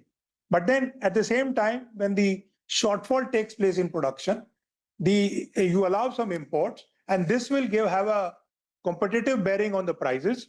And hopefully, as we go forward in our export targets, and also the size of the industry that we are looking at, we will definitely get a very good support and traction. And primarily because even as we stand today, about 59 to 60% of our garments are cotton-based. So if that is going to lead the way. So therefore, it's important that this decision has come in at the right time. And it will surely balance the prices and without having a material impact on the cotton ecosystem. I get that. Mr. Rajgopal, as you mentioned, 59 to 60% of India's garment are still cotton-based. That's not the percentage or a ratio that we see in the international markets. What is it that is there in sense of synthetic or man-made fiber vis-a-vis cotton? How are you looking at India's ratio? And are you looking at a change coming in therein? So that point comes up every time when we have a discussion on the textile sector. You see, the world is moving at 70-30 and you're still 60-40. But the point here is that if you take the total cotton produced in India, almost 60% of that cotton finds its way in exports, whether as fiber, whether as yarns, whether as fabrics, or whether as garments. So technically speaking, the cotton component is largely export driven. So your cotton that is produced is largely going into exports. Now, when you have high cotton prices and they compete in the domestic market, making it difficult to produce cotton, you have created, and obviously the demands of fashion, the domestic market is more oriented towards the man-made fiber. Is it? If you see almost the sort of allocations, you'll find the domestic market is almost 70 to 75% man-made fiber and 25% cotton. On the contrary, if you see the Indian, this is about the Indian use of the fibers. Okay. India, 60% of cotton gets exported. So in a way, when we are dealing with the cotton, economy here, and the numbers that we have, our production, which is the second largest in the world, you are trying to say that the cotton is still export oriented. Sure. So, yes. Mr. Rajgopal, I have one final question, and this one is on prices really, because when I compare January and May prices in sense of cotton, by the time we reached May, the cotton prices had gone up. Now with this 11% duty having gone away, would you think that there's going to be that impact on prices also? Are you looking at cotton prices coming off those kind of There will be a prices? moderation, quite right. There will be, in fact, a correction, if I may say so, because currently even the cotton index was moving high, and the Indian prices were also high. So now there has been a correction because the reports currently, as of today, they say that there have been good prospects of cotton grown in in United States. So there is a correction in the cotton index, and therefore there is a correction in India. And now 11% duty will perhaps bring the price on par with the international prices. So that is what the industry is looking for. Industry is looking for raw material at international price, and hopefully this, which was a protectionist measure and which is important. And nobody denies the fact that the farmers have to be protected. There is no doubt about that. But then you create a window when there is a shortfall in production. How do you meet that shortfall? And supply side economics tells you that the only way you meet it is try to allow some import. And this has been done across commodities, as you would have seen in your own, covering different commodities. So this is at that point in time, off season, relevant, when balance, the costs are, the prices will sort of stabilize and availability of cotton will also increase. So to that extent, we will move forward and overcome any shortages, scarcity, and the target that we have set for ourselves. They will surely get, to some extent, we'll be in a position to realize them. So that's my take on this. Got it. Okay, Mr. Rajagopal, as well as Manisha, thank you so much for taking us through that conversation move that was required by the industry in terms of import duty on cotton. So, right time that the move has come in at. But on that note, we're going to submit a very short break. And after the break, we'll have the management of Max Estate, who will be joining us to take us through their Q4 FY26 numbers, as well as the outlook of the company. Stay tuned.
Welcome back. You're still tuned into Halftime Report. Let's get a corporate conversation going now. Max Estates, the company's bookings fell flat in Q4. Collection saw 61% uptick. The company did indicate that they could not meet their guidance of 6,000 to 6,500 crore rupees for FY26 because of West Asia concerns. Let's talk to the management of the show. We are now joined by CFO of the company, Mr. Nitin Kansal. Nitin, good afternoon. Thank you so much for joining in. We had a conversation earlier, and you had indicated that yes, there was a delay in sales due to West Asia war, and hence you did not meet the guidance.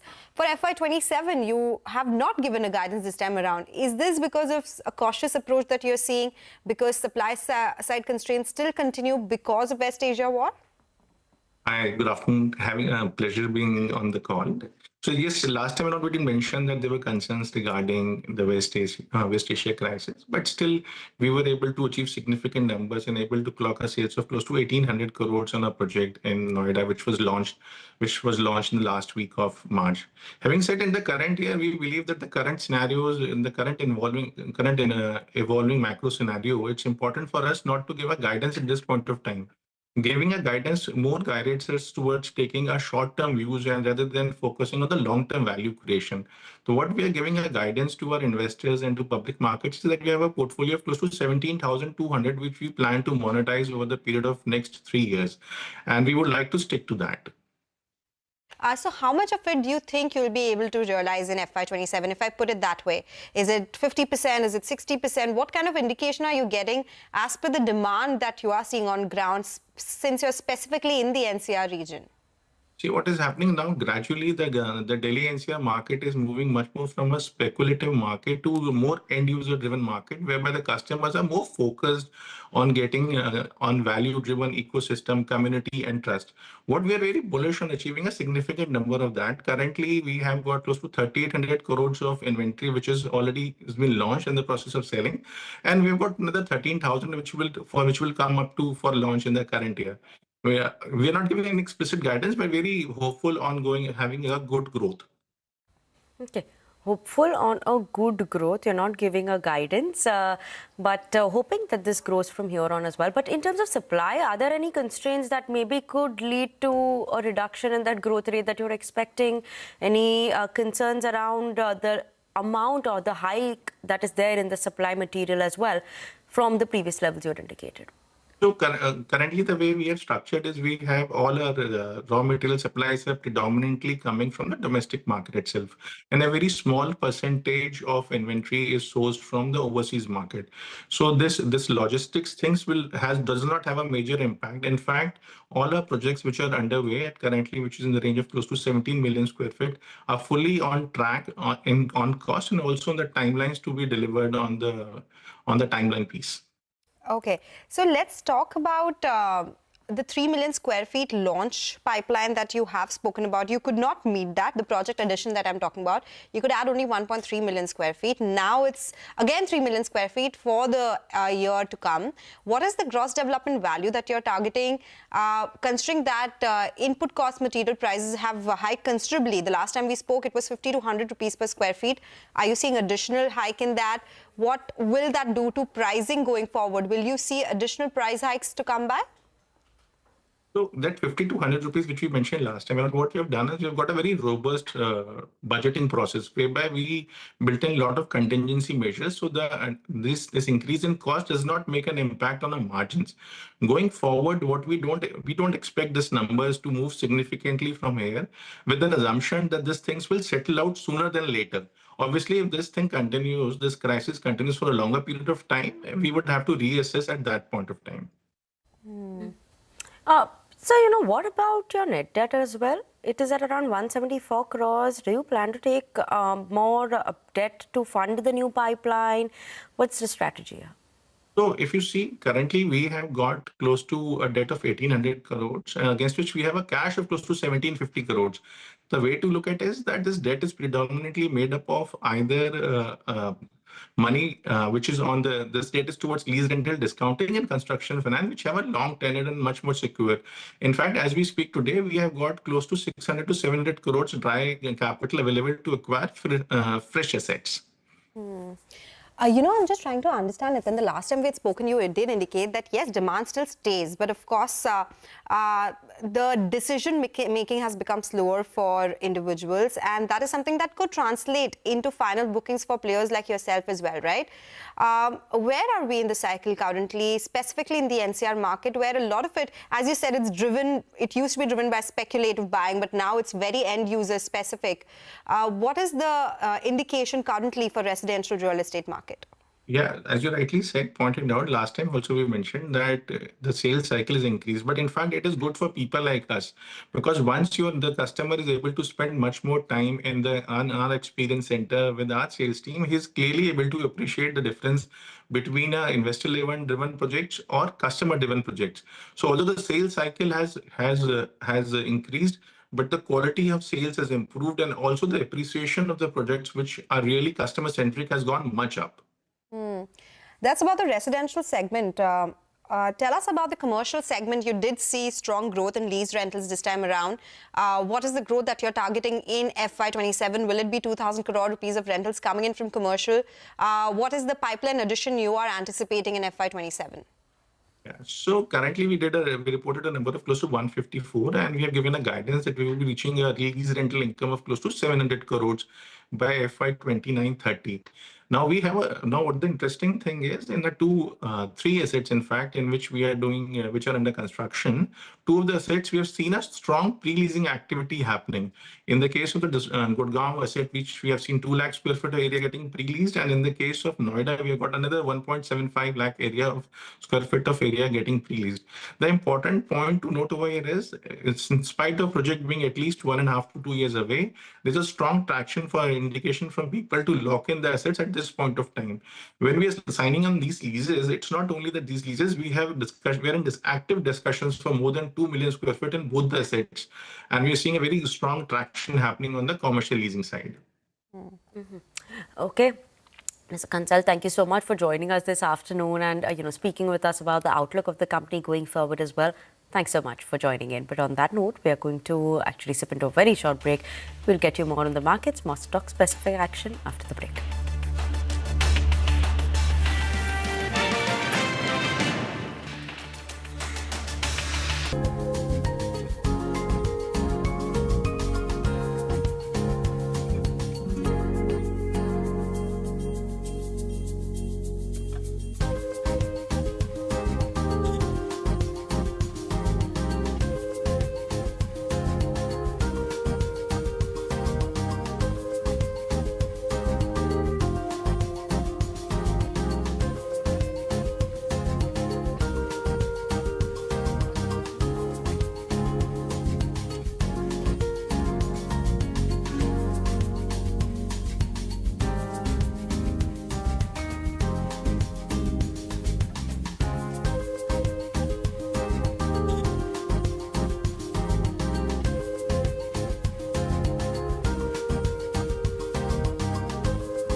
Welcome back to Halftime Report on CNBC TV 18. As of now, the Nifty is managing to hold on to those 23,500 levels, right? We're not moved back to the green territory, but at least we're recovering from that absolute low, still around that level. But 23,500, we're holding on to that. IT continues to shine in the trading session, holding on to very strong gains of around 3 to 4%. We have media as well as metals also that was flip-flopping between the red and the green during the show. So keep an eye out on the Nifty metal pack as well. We've seen that recovery come for the Nifty metals, now comfortably in the green, 0.5% of gain there. But with that, we're absolutely out of time on this edition of Halftime Report. Thank you so much for tuning in. Up next, your Business Lunch.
Mid-cap see some selling even as frontline indices are trying to hold on to important support levels amidst continued uncertainty around the US-Iran trade deal. IT and healthcare are the top gainers, while utilities, industrials and financials are the big drags.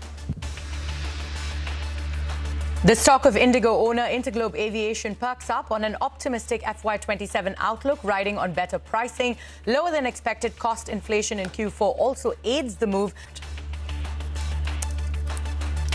Wockhardt continues its winning run after the US FDA approves its novel antibiotic Zyanic for urinary infections. Estimates suggest that the new drug could notch sales of over $1 billion a year. In a relief for the tariff-struck textile sector, the government has allowed duty-free import of cotton till October 30th. The step is expected to lower costs and improve export competitiveness. Textile stocks rally on the news. And auto sales in May look healthy, with passenger vehicles climbing off a low base and tractors seeing strong growth and a positive trend ahead. Two-wheeler sales also mostly meet or beat expectations.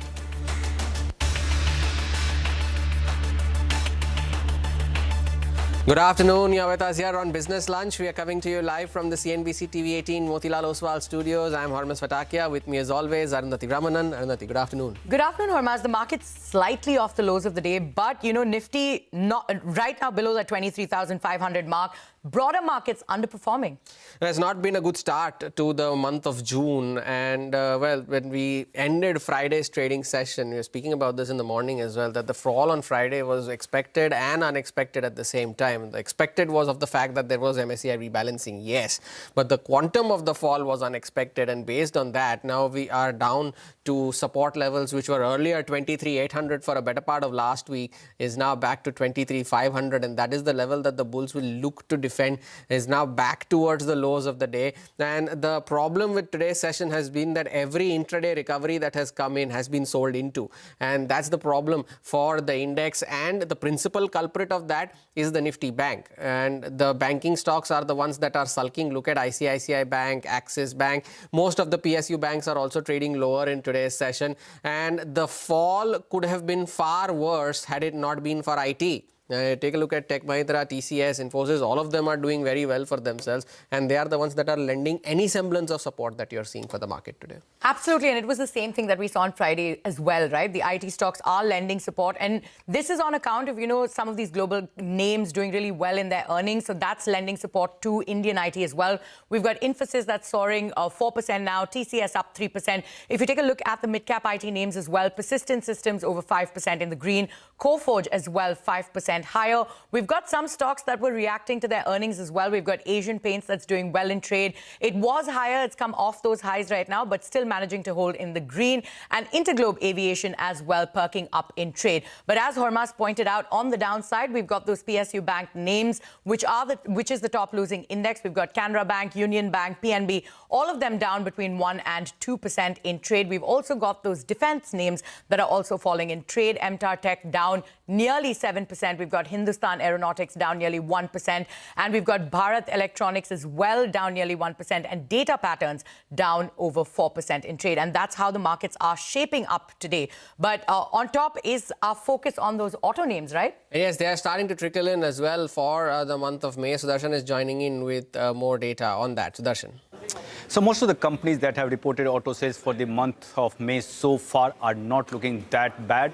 And these growth numbers have to be looked with the perspective of that last year's base is very low. So for two-wheelers, numbers are largely in line or say slightly better than our expectations. For passenger vehicle, growth has been healthy on a low base. As far as the tractor segment is concerned, more than the numbers, what matters the most is the outlook. So talking about the company-wise, starting with Bajaj Auto, export monthly run rate continues to be more than 2 lakh units. Domestic sales growth almost 10%. That's in line with company's guidance. Company did expect slight moderation from Q4 level, and that's what we have seen for the month of May. Coming to TVS Motor, it was all-round beat, much better than our expectations, and all the segments have seen growth of more than 30%. And EV, it was highest ever monthly sales, and their growth is more than 50%. Coming to passenger vehicle segment, Maruti growth has been very strong on a low base. Entry-level segment growth is almost 144%. For utility vehicle sales or say SUV sales, there also growth is more than 40%. For Hyundai, it was slightly disappointing. It has underperformed the peers.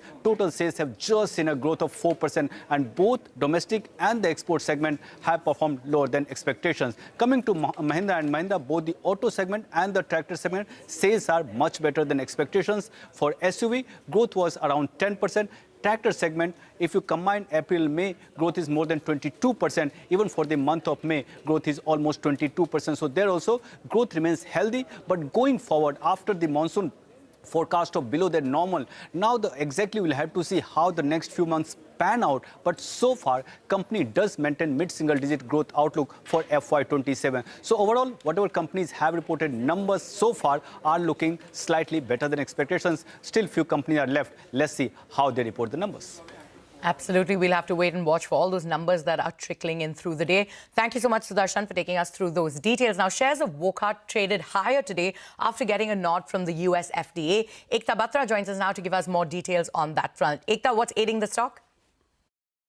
Wockhardt has scripted a landmark moment for Indian pharmaceuticals, becoming the first Indian company to receive US FDA approval for a novel India-discovered antibiotic. The US drug regulator approved the company's antibiotic WCK5222, branded as Xenic, for complicated urinary tract infections.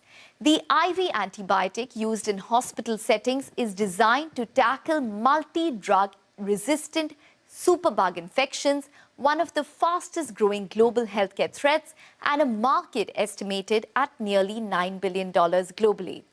Xenic, which received fast track and qualified infectious disease product designation from the US FDA, secured approval in under a year after Wockhardt filed its application in the US. In India, the CDSCO also approved the drug last week following phase 3 data where Zanuck outperformed the standard of care antibiotic meropenem. Europe has already granted the drug accelerated assessment status, and expectations are now building for a faster approval process following the US FDA nod. In terms of commercial potential, estimates suggest Zanuck could eventually generate between $1 billion and $2 billion in annual sales globally, with nearly 40% of revenues expected from the US market alone. In India, analysts estimate the drug could generate around 150 crores in sales over the first 1 to 2 years.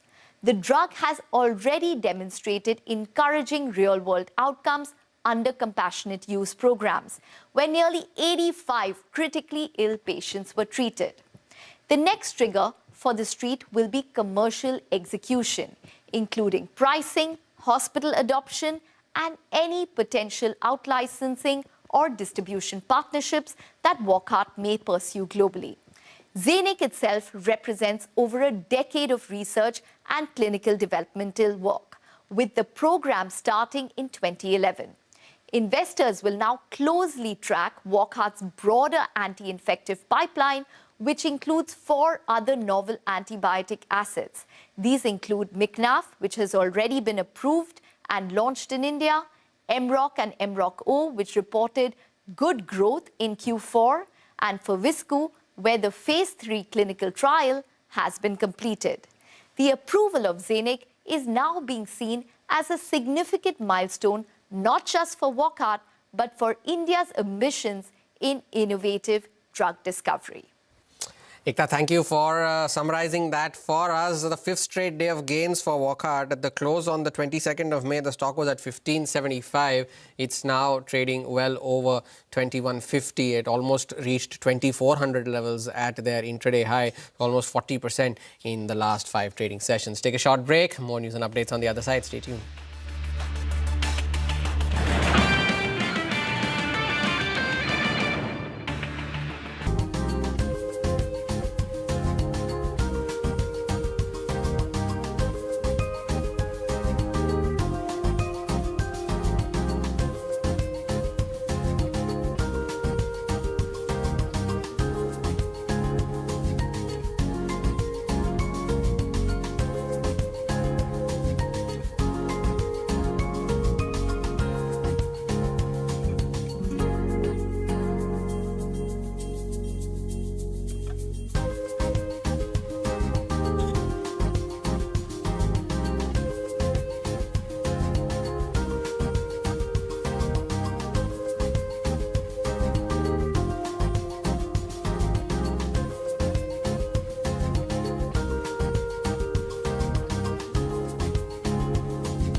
Welcome back. You're still with us on Business Lunch. At 4 p.m. today, the MOSPI, or Ministry of Statistics, will release the first data of their revamped IIP, or Industrial Output Series. Lata Venkatesh is here to explain what we can expect from this. Lata? Well, in the light of GDP and other series CPI being revised, the IIP, Index of Industrial Production, that's the full name of IIP, that's getting revised. The new base is 22-23. It used to be 2011-12. Now, when you revamp, you also do other things. And this committee, led by Professor Mridul Sagar, who was formerly with RBI, they've included minor minerals, rare earths, gas supply. Originally, only electricity was there. Gas supply, water supply, sewerage and waste management, because all these are important activities which have picked up after the 2011 series. They've also revised items and weights. Removing outdated ones. See, you remove tube lights and add in LED. things like that. What you use now, instead of, you remove old telephones, landlines, and replace it with smartphones. That kind of removing outdated articles and giving different weights. Food is a lower weight, and consumer durables could be a higher weight. The revised basket contains 1,042 products. They're also more granular. Everything is an index, okay? They don't tell you how much is produced. Everything is indexed to 100, and then it increases from there. So there are sub-indexes like how much of renewable power, how much of non-renewable power. In the previous index, old index, we only had electricity. Now we have a sub-index. Likewise, there are sub-indexes in others as well.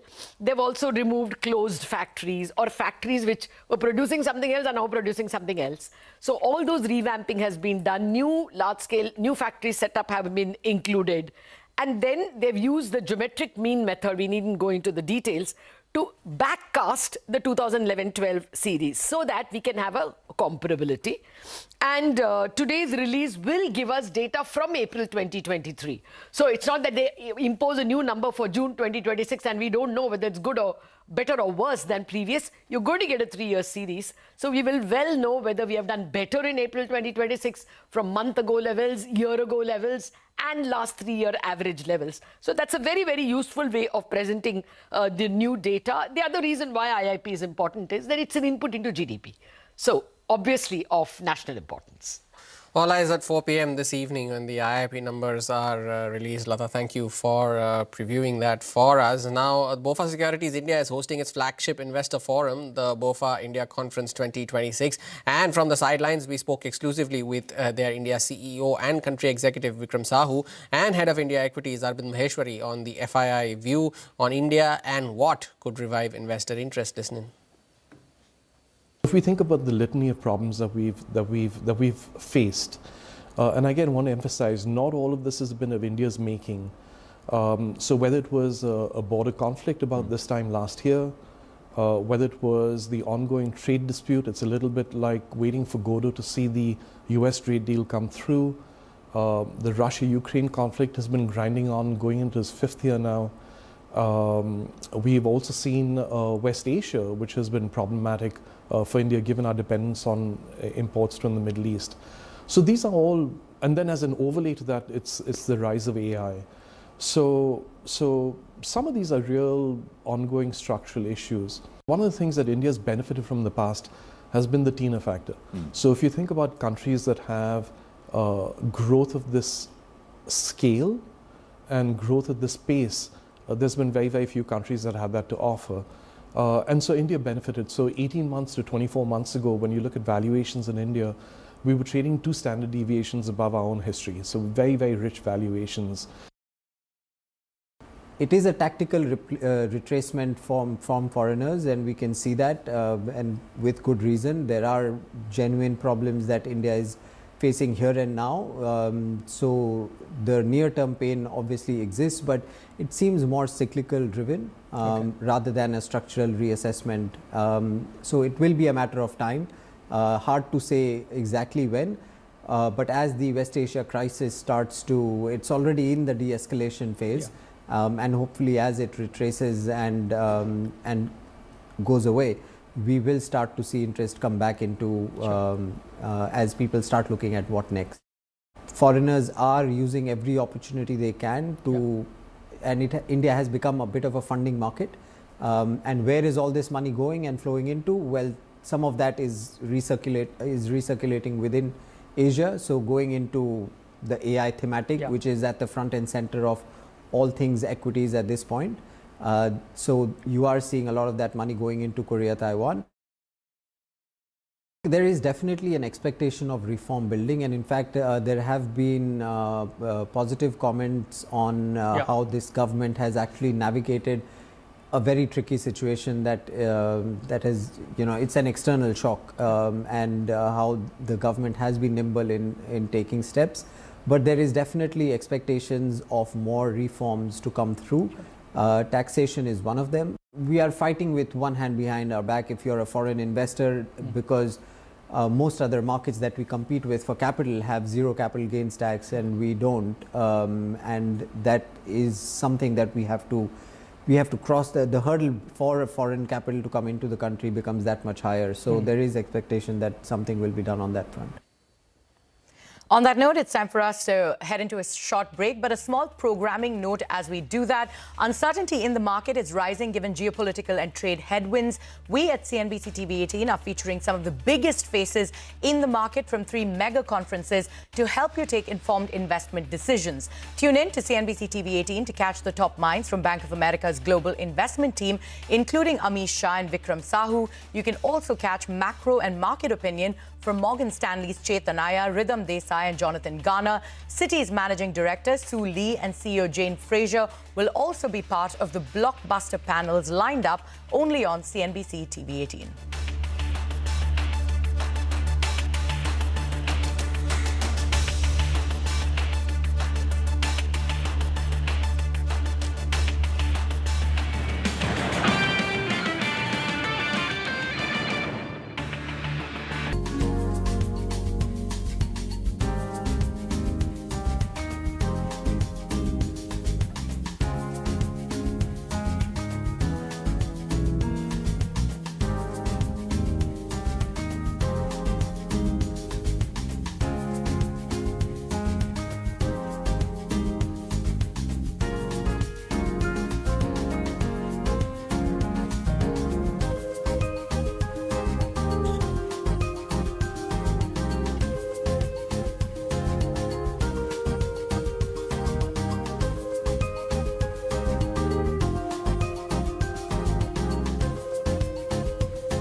Welcome back. On to updates from West Asia. Then US President Donald Trump says he's close to a very good deal with Iran, with media reporting he's pushing for tougher terms, including safe navigation in the Strait of Hormuz, and that Iran does not possess nuclear weapons. However, he also stated that if an agreement cannot be reached, he will request the intervention of the US Department of War and end the situation in another way. CNBC's Dan Murphy now joins in with all the latest updates. Dan. President Trump saying this Iran deal is close, but it's not done. And this morning, fresh exchanges of fire also threatening to derail this momentum. In fact, just this morning, Kuwait's army said the country was under attack by missiles and drones, but didn't say where they were coming from. And over the weekend, we saw the US and Iran also trading blows once again. As you reported, US Central Command saying American warplanes struck Iranian radar sites and drone command and control facilities on Saturday and Sunday. That was in response to Iran shooting down an American drone. US fighters also downing 2 Iranian attack drones threatening ships in the Strait of Hormuz. So all of this taking place while a deal is supposedly being written. President Trump reportedly also spending Friday in the Situation Room reviewing what's now being called a draft memorandum of understanding. Now, according to Axios, the president asked his team to make some amendments here, particularly around how the US gets Iran rich uranium and the timing of that transfer. He also wants changes to some of the wording around the reopening of the Strait of Hormuz as well. President Trump on Fox News on Saturday saying he is in no hurry and would finish Iran off militarily if they didn't make a great deal. But the deal is also, of course, being complicated by the worsening situation in Lebanon. And if you've checked in on the CNBC website or any news website this morning, you'll see this is quite a significant development for the region. We've seen Israel expanding its military incursion into Lebanon, Israeli forces seizing what's called Beaufort Castle. This is a nearly 900-year-old fortress that Israel last held during its 1982 Lebanon war. We heard earlier from the Prime Minister of Lebanon, Nawaf Salam, speaking on this. Here's part of what he had to say. Take a listen. Israel is no longer targeting only specific sites or areas. It's implementing a policy of total destruction of cities and towns and of all the essentials of life within them. It's also carrying out mass displacement that amounts to collective punishment against our peaceful civilians. These policies are condemned under all international norms, conventions and laws.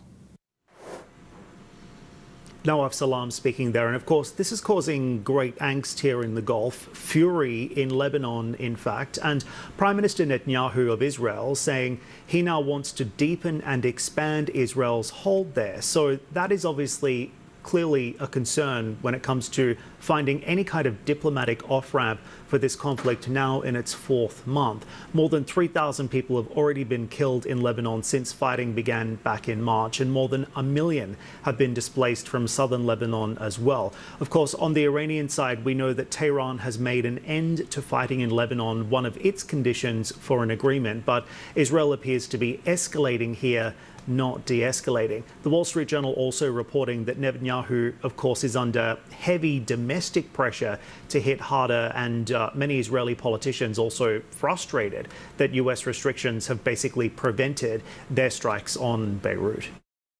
So Dan there with the latest on what's happening in West Asia. But moving on, NVIDIA, which has dominated the market for AI chips in data centers, is now expanding its prowess to chips that will serve as the main processor for personal computers. During a keynote address at Taiwan's Computex conference, NVIDIA CEO Jensen Huang unveiled a new N1X processor made alongside Microsoft. It will be incorporated into a new RTX Spark superchip, debuting in the fall on a fresh line of Windows personal computers.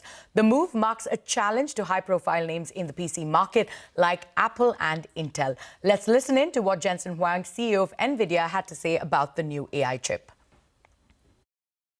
A chip that, frankly, would take 33 years to build. And the reason for that is because 100% of NVIDIA's software stack runs here. If you want to run digital biology, no problem. If you want to do seismic processing, no problem. You want astrophysics, no problem. Everything associated with CUDA, all the physics, all the biology, all the genomics, all the AI, no problem. All the computer graphics, no problem. Every single application NVIDIA has ever created and every single application that Windows has ever run. Microsoft and NVIDIA meticulously optimized everything so that this computer literally runs everything the world has ever created, plus it now runs agents. An incredible computer. I'm so proud of it.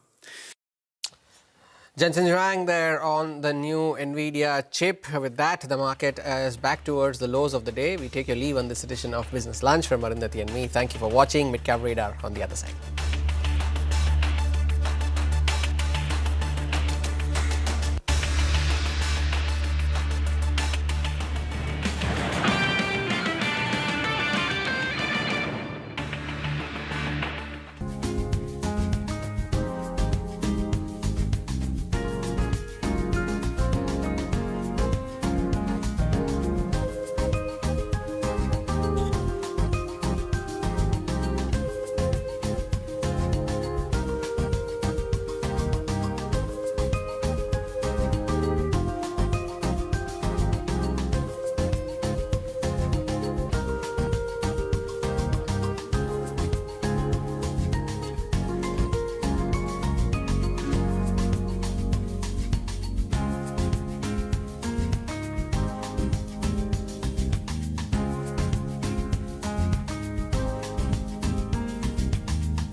Good afternoon. Welcome to Midcap Radar. We're coming to you live from the CNBC TV 18 Motilal Oswal studio. I'm Sonal Bhutra. With me, as always, Vivek Iyer. Lows of the day is what we are seeing, a bigger cut on the broader market. So the Midcap index is down 1%. Bank Nifty is also not doing so well. So overall, a weak texture, though IT is batting it for the bulls. And that is a surprise. Right. Good afternoon, Sonal. As we will discuss in this show itself, the impact of the AI risk now with the BofA analyst. So that'll be something they'll be watching out for. But overall, weak texture as far as the market is concerned. A lot lined up on the show, some interesting conversation as well. So let's start off with the top headlines. Mid-cap sell-off extends while benchmark indices also fall in the red amid continued uncertainty around the US-Iran deal. IT and metals gain while utilities, industrials and financials drag. Wockhardt leaps after the US FDA approves its novel antibiotic Xanic for urinary infections. Estimates suggest the new drug could notch sales of over $1 billion a year. Sources say Acme Solar is mulling a fundraise via a QIP to raise up to 2,500 crore rupees. QIP funds likely to aid capex and also help promoter trim stake. Shares of Rubicon Research boss as the company's strong March quarter earnings and FY27 guidance spark an up move. And shares of Inox Wind fall over 8% as on-ground execution challenges and geopolitical tensions hurt the company's profitability. Okay, those are the top headlines that we are tracking. For now, the Nifty is down 65 points. We do have a bigger cut on mid-caps. It's down 640 points as we speak at the day's low again. So we are below the 23,500 mark for now on the Nifty. The advanced decline ratio, actually, those lines should come up for you on the screen. They are in favor of declines right now.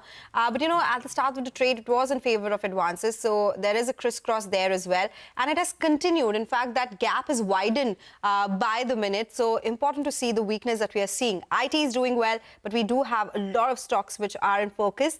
So let's do that. This is our special segment, Midcap Movers. Ria is here to take us to the midcaps that are moving around in trade. Ria. Well, yes, a lot of stocks moving around in today's trading session. Starting off with the gainers first, all of these names are reacting to strong Q4 and FY26 results, starting off with PTC Industries, which is seeing the highest gain today, up around 15%. Rubicon Research as well seeing a strong gain, and this stock is up around 76% just in the last 6 months.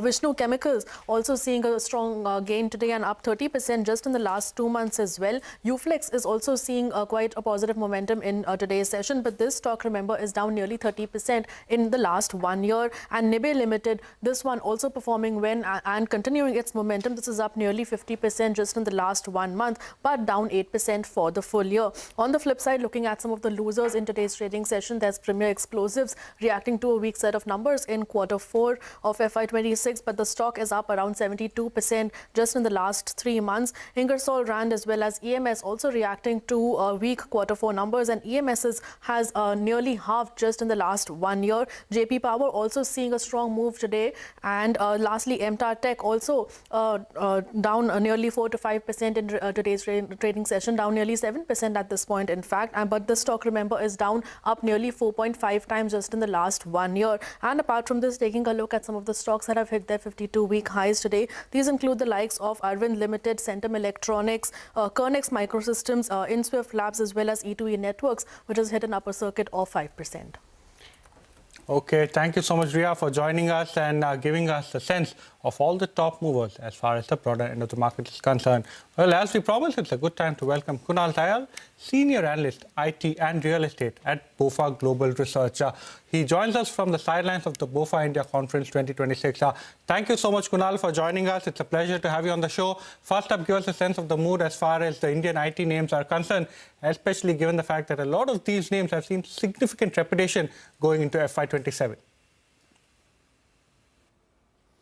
Great. Thanks. So on the IT sector, of course, there is the ask for clarity on 2 aspects, the displacement risk being posed by AI and the ability of the sector to respond to such risks. Given the technology itself is quite nascent, the range of outcomes being debated in the street is quite wide. Now, our take on this is really twofold.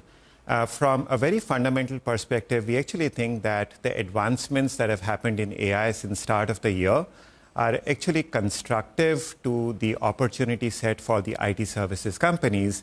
And I say that essentially because the advancements that have happened this year, go on to say that there is now use cases or application of AI beyond coding and into the realm of business processes. And on this part of the equation, IT services companies stand to gain in terms of net new opportunity. The second aspect I would also highlight is that we've also seen a lot of the services companies have started to partner with the intelligence providers.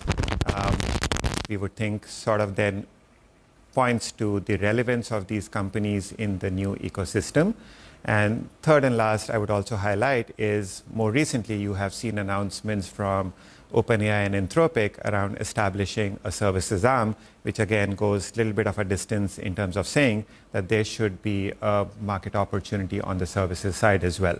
So that's really on the fundamental side. Now, of course, from an investment or a market perspective, our view is still very selective in terms of picks. And that is essentially keeping in mind a couple of things. Point number one, in the here and now, we do find that the focus for a lot of enterprises is increasing their consumption of tokens, which then might just leave limited space in terms of their ability to maneuver or take up the budgets for IT services. The second aspect also is that ever since the outbreak of the West Asia situation, we've had feedback that the intent of enterprise customers to spend on IT has been a little bit weaker versus how it was right at start of the year. So Kunal, you did indicate that a lot of these services companies are looking at partnerships with AI companies. There are things that could happen beyond from just service provision that's happening. While that is positive and stocks are reacting to that, do you think it'll take a lot more time for it to actually convert into meaningful opportunities?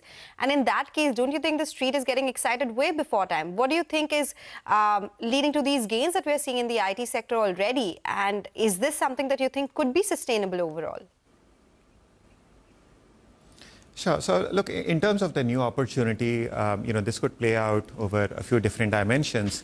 The two biggest ones that we are keeping an eye out for is number one, opportunity coming from tech modernization initiatives. This we think it should unfold in the not so distant future. And then aspect number two is more around agentification of business processes. And I would concur with you that this is an opportunity which could take a while to emerge. Now, whether the street is getting far too excited about it in the here and now, remember that in the lead up to where we are as of now, the scenarios being discussed by investors is can you also have a phase where revenue growth goes to zero? Could you have a phase of revenue decline for these companies alongside margin compression? As against that, the guidances that have come out from various corporates in India is pointing to growth being stable or better in comparison to last year. Late last week, you also had Capgemini, a European IT services company, give out a view on revenue growth for the next 3 to 4 years, which did not indicate any deceleration. On the balance, there was a marginal improvement in growth rates that they pointed to as part of their expectations. Well, Kunal, to round off the IT discussion before we move on to the realty space, one thing we want to understand from you, within the Indian IT basket, while you may not be able to name companies or give us recommendations, which are the type of companies you feel are better placed to navigate this uncertain scenario? Which are the names you will avoid, or which are the types of companies you will avoid? And a quick view on valuations.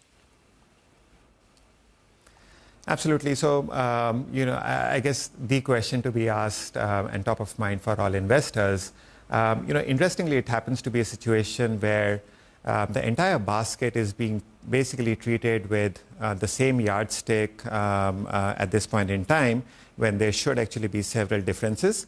So what we find is that there are pockets of opportunity on the engineering services side. There are pockets of opportunity on the data and analytics side. And then there are also pockets of opportunity on the BPO services side. A few areas or the kind of companies rather we would want to avoid is if the business model was a very Me Too model, essentially winning deals on the basis of price aggression. that we do not think will go far when it comes to an AI-led services approach, and therefore that's the lot we would want to avoid. I think to the point of view on how to look at valuations, a quick yardstick. I think if we look at these firms being able to grow at low single-digit growth rate, what it means given their capex requirements and ability to generate cash, that usually is enough to justify a valuation range somewhere in the teens. If growth rates were to sort of have clarity around returning to high single digits or so, that does take up the valuation benchmarks in our mind to a 20x plus sort of a range. Okay, take that point. We did have a lot more questions, but completely out of time. But a pleasure speaking with you, Kunal. We'll touch base on the royalty space soon because that also continues to be in focus. All right, with that, we'll slip into a break. When we come back, we'll get chatting with the management of M&M Farm Equipment on the other side. Stay tuned.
Welcome back. You're still tuned into Mid-Cap Radar. Well, the markets continue to trend lower, but we are getting a lot of auto numbers and auto sales continue to be on our radar. So let's get into a conversation then.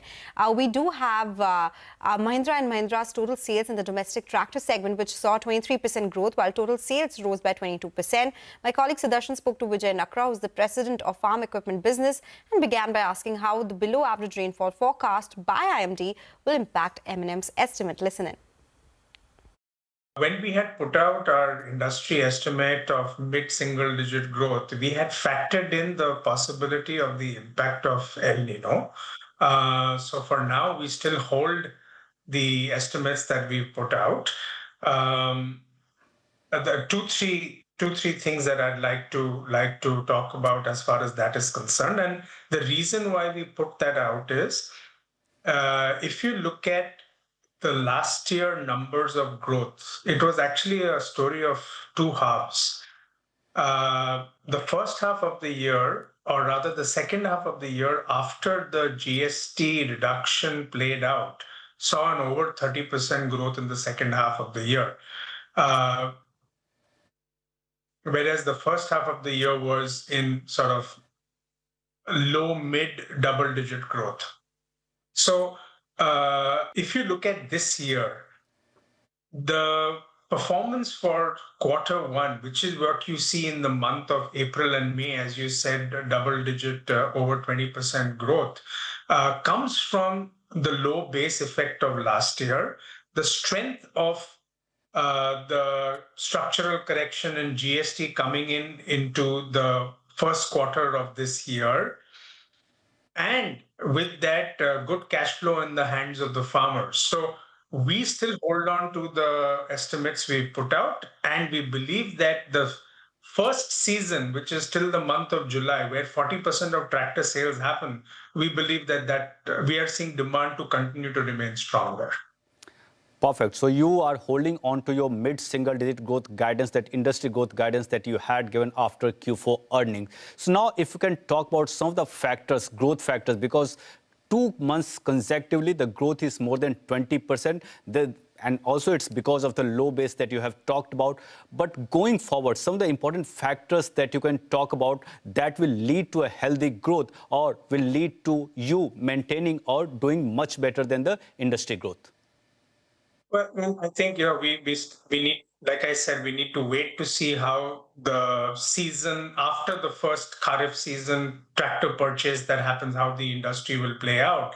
But I just think that as we get into that, there are two areas that we should look at. One is there is enough in terms of positive sentiments which is still there at the moment. So like I said, whether you see the cash flow in the hands of the farmer because of 97% of the Rabi harvest, which has happened.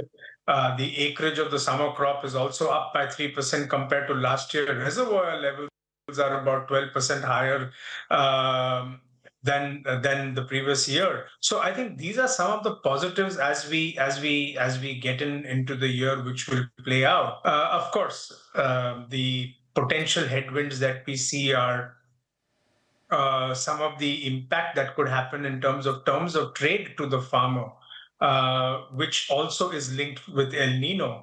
But while that will play out, firstly on El Nino, I think it's important. I just want to share with you that if you look at the last close to 50 years of data, there have been 16 years of El Nino. In 11 out of those 16 years, we've not seen an impact to the tractor industry, and that's largely because of multiple other reasons that play out, which include the dissipation of rain, which states get affected, actions taken by the government during an El Nino year. And we can see that the government has already taken significant actions, whether you talk about 40,000 crores plus in terms of fertilizer subsidy, so that terms of trade don't change.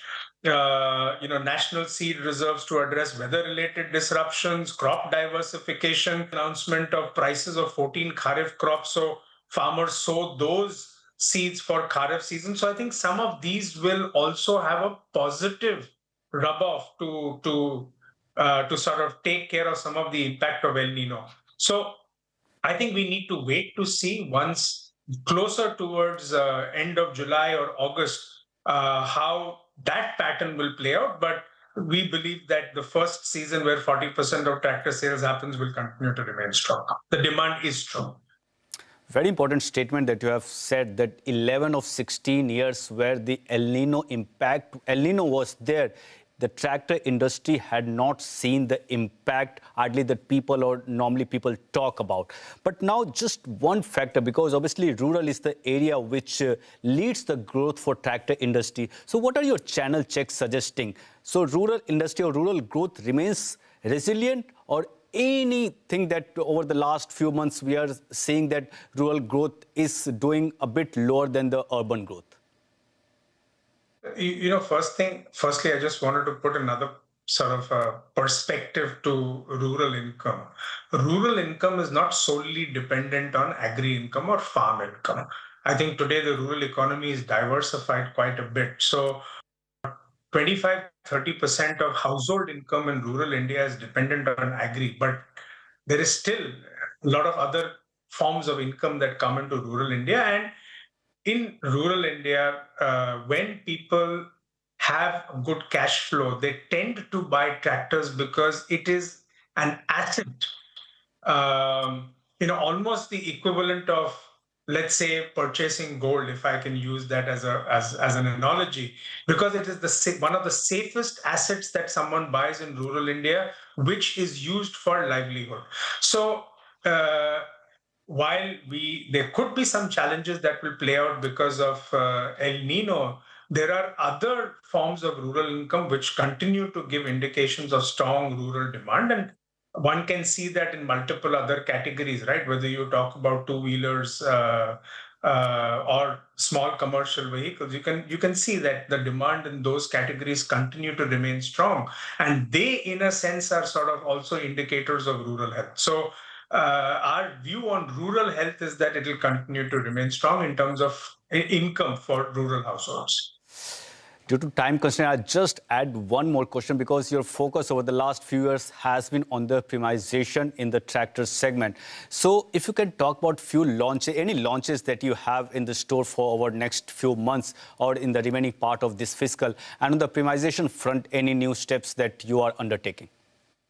Yeah, so even 2 months back, we had put out that we have a number of launches between both Swaraj and Mahindra as a brand.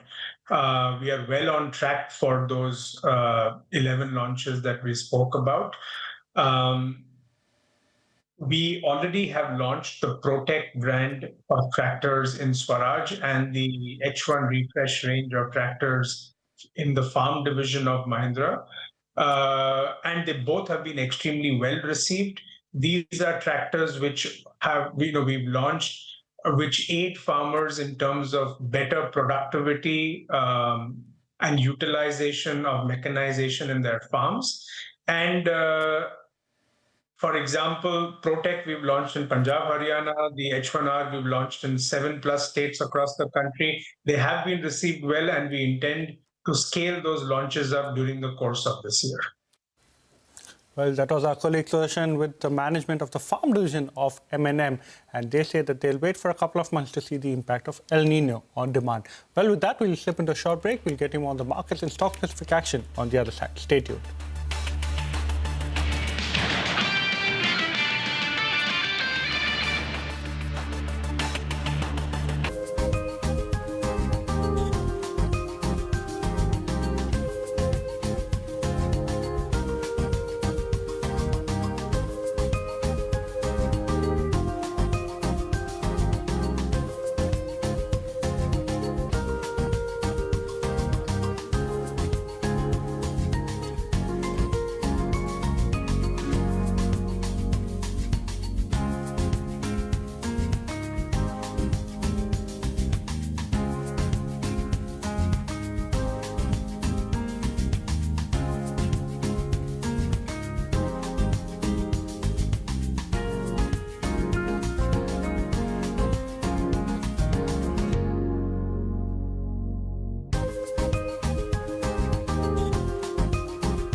Welcome back to Midcap Radar. Well, it's now time for our special segment, Midcap Spotlight. India Count is the stock in focus on the back of Q4 results as well as news flows surrounding the sector. Devyani joins in with more details.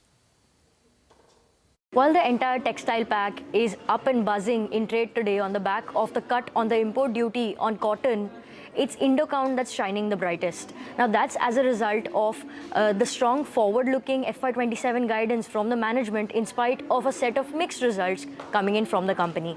Now, revenue came in at 1,057 crores. That's up 3.4% year-on-year, driven by a scale-up in the new business segment. That's the utility bedding and USA business, along with better realization in the core bed linen business of the company. New business now accounts for roughly around 25% in Q4 of FY26 and 17% for full year FY26, up from 7% that was seen in FY25. Now, EBITDA came in at 86 crores, down 3.8% year-on-year, with margins coming in at 8.2% against 8.8% year-on-year, and PAT came in at 24 crores, up 15% year-on-year, and that was aided by the bump up in other income that the company saw. But like we can see, these are a mixed set of results. It's the FY27 targets that the management has set that are the reason why Indocount is doing so well in trade today. Now, there's a revenue target that's set for 5,500 crores, up 30% from current levels, with 4,000 crores coming in from the core bed linen business of the company, with 1,500 crores coming in from the utility bedding and USA brands. That's almost twice as much as the company clocked this year from their new business segments. Now, EBITDA margin target of 13% has been set against the 8.2% that the company clocked in Q4 of FY26. So we can expect a good margin expansion going forward. All in all, a mixed set, but a strong management guidance, and the cut on cotton import duty is also helping the stock out in trade today. Okay, Devyani, thank you so much for joining us. That's about Indocount and the entire textile space. The stock is high by 9.5% as we speak. The markets, they continue to trend lower, so we'll take your leave on this edition of Midcap Radar. Do stay tuned, your stocks, when we return to answer all your stock queries.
Hello, good afternoon. You're tuned into CNBC TV 18. You're watching Your Stocks coming live from the CNBC TV 18 Motilal Oswal studios. I'm Vinny Motiwala. With me is my colleague Arundhati as well. Arundhati, good afternoon, but not a good afternoon again coming in for the markets. On Friday also it was a similar trend that we started with. And now the markets are at the day's low right now. 23,450 is what the Nifty is holding on to, day's lowest point as of now. So we've seen a significant fall coming in from the high of the day. That was 23,630 around that mark. And now look at it, day's low. So did try to make a recovery, then couldn't sustain, fell back, again tried to make a comeback, and now moving further lower also in trade. Down 0.5% in the trading session. Nifty IT, that is still managing to hold on to gains. Around 3.5% gains is what the Nifty IT is holding on to.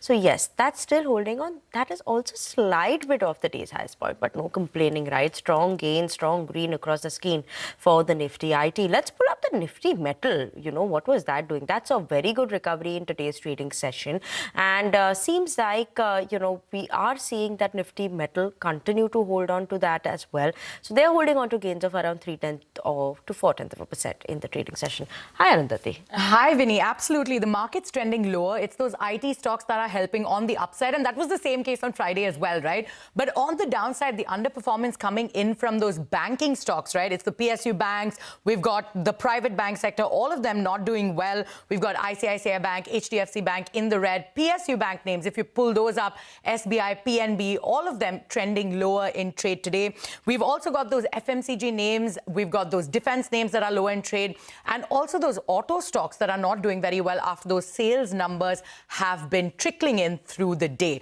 But that's how the markets are faring today. Not a very good day for the markets, but it's time to answer all of our viewer queries. And joining us today to do exactly that is Gaurang Shah, Senior Vice President at Geojit Financial Services, and Ajit Mishra, the SVP Research at Relegate Broking, to answer all of those queries. Gentlemen, thank you so much for joining us on the show. Let's get straight into it. The first query coming in from Puneet Saxena. He writes to us from Ghaziabad, and he wants to know the target price and stop loss for ICICI Prudential AMC for a period of 15 days. Gaurang, let me come to you first. Give us the fundamental view on ICICI Prudential AMC. He's looking at it for a very short-term period, but what's your view on the stocks? And we'll then go to the other guest for the stop loss and the target. Well, thank you so much, Arundhati, for having me on the show. Good afternoon to all the viewers of CNBC TV 18 and to all of you all. A small disclosure before I go any forward that all recommendations that I'll be sharing with you this afternoon on your show, they are part of our fundamental research team recommendation from a long-term point of view. Our company, Geojit, or myself, we don't have any kind of personal investments, no financial interest, no conflict of interest, but we share similar investment ideas with our clients. They might have their investment interest. So first of all, Arundhati, that query is for a very short period of time. Having said that, we remain extremely positive on the asset management side and Indian capital markets as a sector, because very closely related, of course, AMCs and stock market. We don't have any specific coverage on ICICI Pru AMC, but we are positive on the AMC side of it, and we like HDFC AMC and Nippon India. These are the two AMCs on which our fundamental team is positive, but ICICI Pru also happens to be a very strong and a large player in the AMC side of the equity market related investment platform providers. So we remain positive. Unfortunately, no specific comments since we don't have coverage on ICICI Pru AMC. Okay. We do not have coverage, but other names also Gaurang mentioned. Hi, Gaurang, as well as Ajit. Good afternoon. What about the technicals for ICICI Pru AMC, right? Ajit, they want target and stop loss also, and for a period of 15 days. So very, very short term right now. What's your suggestion? Yeah, good afternoon, Vinny. Good afternoon, everyone. So basically what we are seeing right now that after the strong move, all the AMC counters either witnessing consolidation or a bit of a profit taking. ICICI AMC made a new record high in the last trading session, and today we are seeing that's witnessing profit taking down by roughly around 5%. Possibly we may see consolidation now after this sharp move from 3,000 to 3,600. It was almost a vertical rise. So probably in this range of 3,200 to 3,300 band is something that the stock might take a breather before witnessing the next leg of the up move. So since his view is next 2 weeks, my recommendation is to stay put with 3,200 as a closing stop. And gradually, in case if the stock manages to cross this barrier of 3,600 mark, he can wait for 3,800 plus level targets. Okay. Shorty, that's the word coming in on ICICI Pru. Let's move on to the next query. We have A. Subramanian, who's writing to us from Mumbai, holding 200 shares of SBI. Price that they bought it at is 825 is their average price. Wants to know whether to hold or sell. Ajit, let me come to you first on the technicals for this one. What's your view for SBI? Or is averaging or adding more also an option that you are keeping? Yeah, so I guess he has bought it at lower level and still getting profit despite the sharp correction the stock has witnessed from 1,200 to 950 levels. See, the texture of the PSU Bank looks more of sideways now after this sharp correction, especially SBI. So I believe that maybe close around 870 to 900 area where the stock might take a breather before the next leg of a rebound or at least some bit of a consolidation. So for a timing now, you should definitely stay put with a trailing stop at 870. But for any fresh momentum, the stock should cross 1,020 levels, and then probably we may see a next leg of up move towards 1,100 plus in the near future. All right. Gaurang, what's your view on SBI in the long term from a fundamental perspective?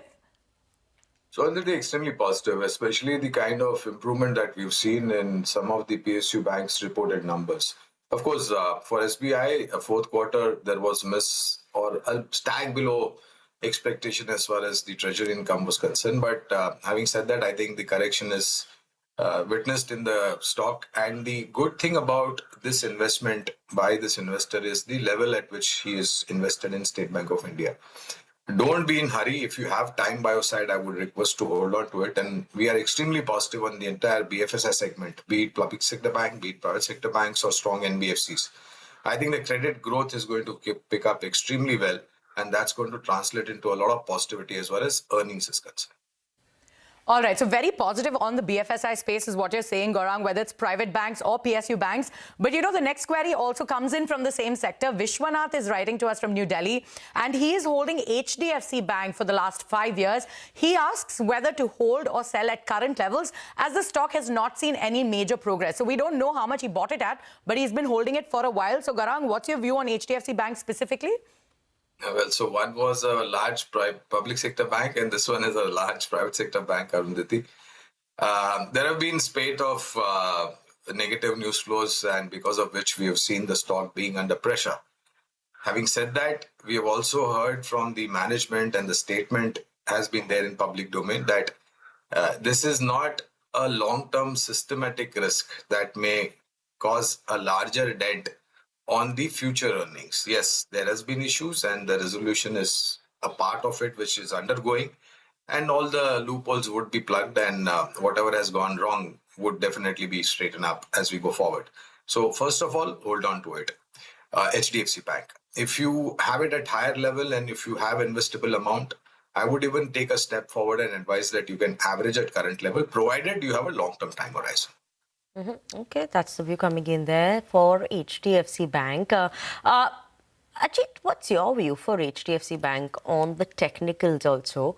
They're asking from a 5-year point of view.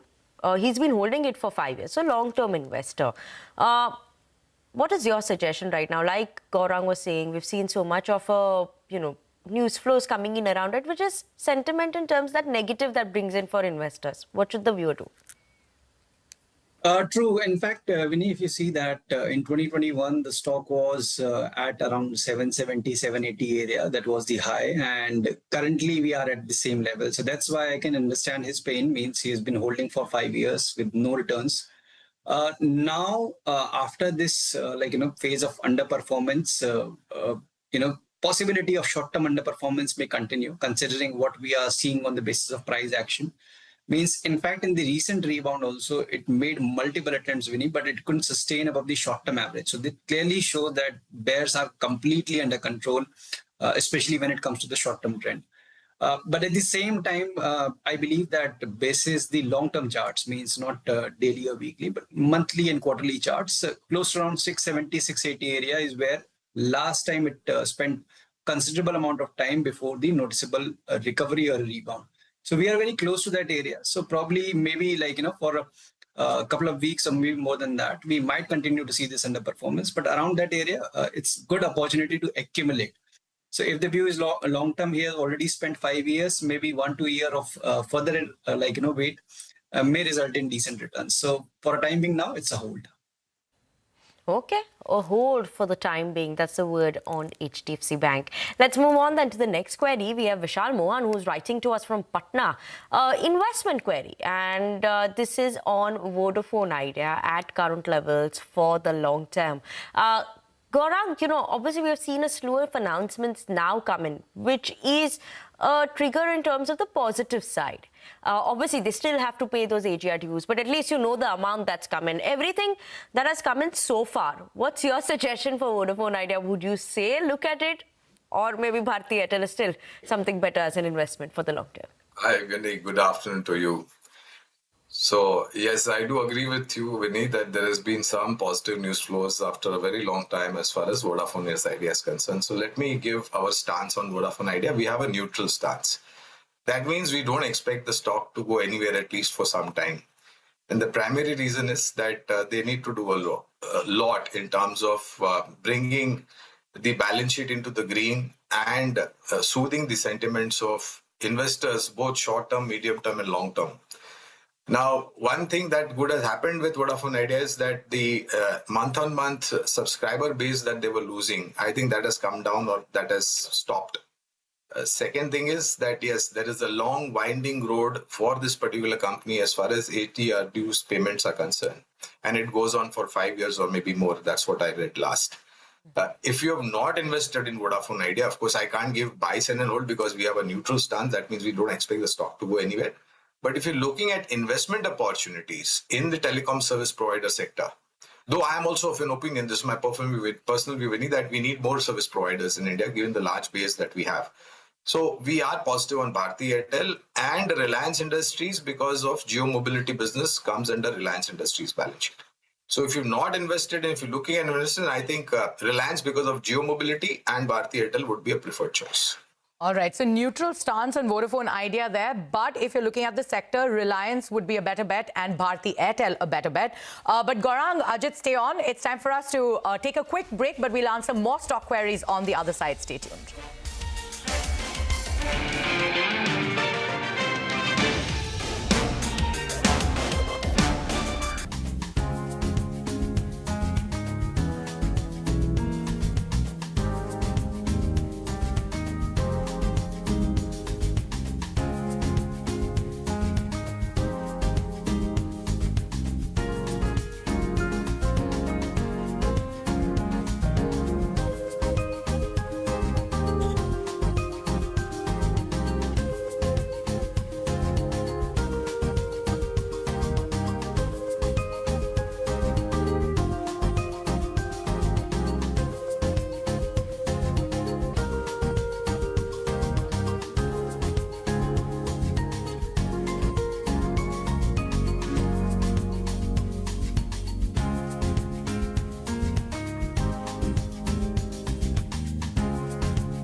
Welcome back to Your Stocks on CNBC TV 18. We still have with us Gaurang Shah of Geojit Financial Services and Ajit Mishra of Religare Broking to answer all of your stock queries. Now, we have a more generic query coming in. Binny is writing to us from Mumbai with an investment query. He asks, which is the best stock to invest in with a horizon of 3 months? So he's looking at a very short-term period.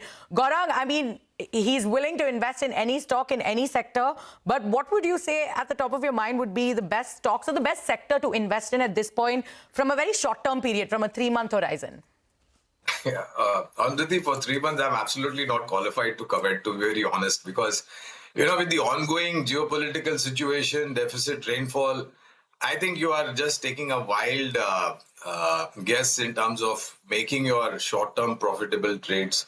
It's extremely difficult to, for me at least, because I don't look at technicals. But yeah, from a long-term point of view, if you will, and if you are looking at maybe about a year and a half plus kind of time horizon, which I would advise this investor to have instead of having short-term because of the volatility in the market. And like I was mentioning, we were discussing banking, we discussed HDFC Bank, we discussed State Bank of India. So again, one name that comes to my mind from the private sector banks, which numbers were very good compared to Axis or HDFC Bank, is ICICI Bank.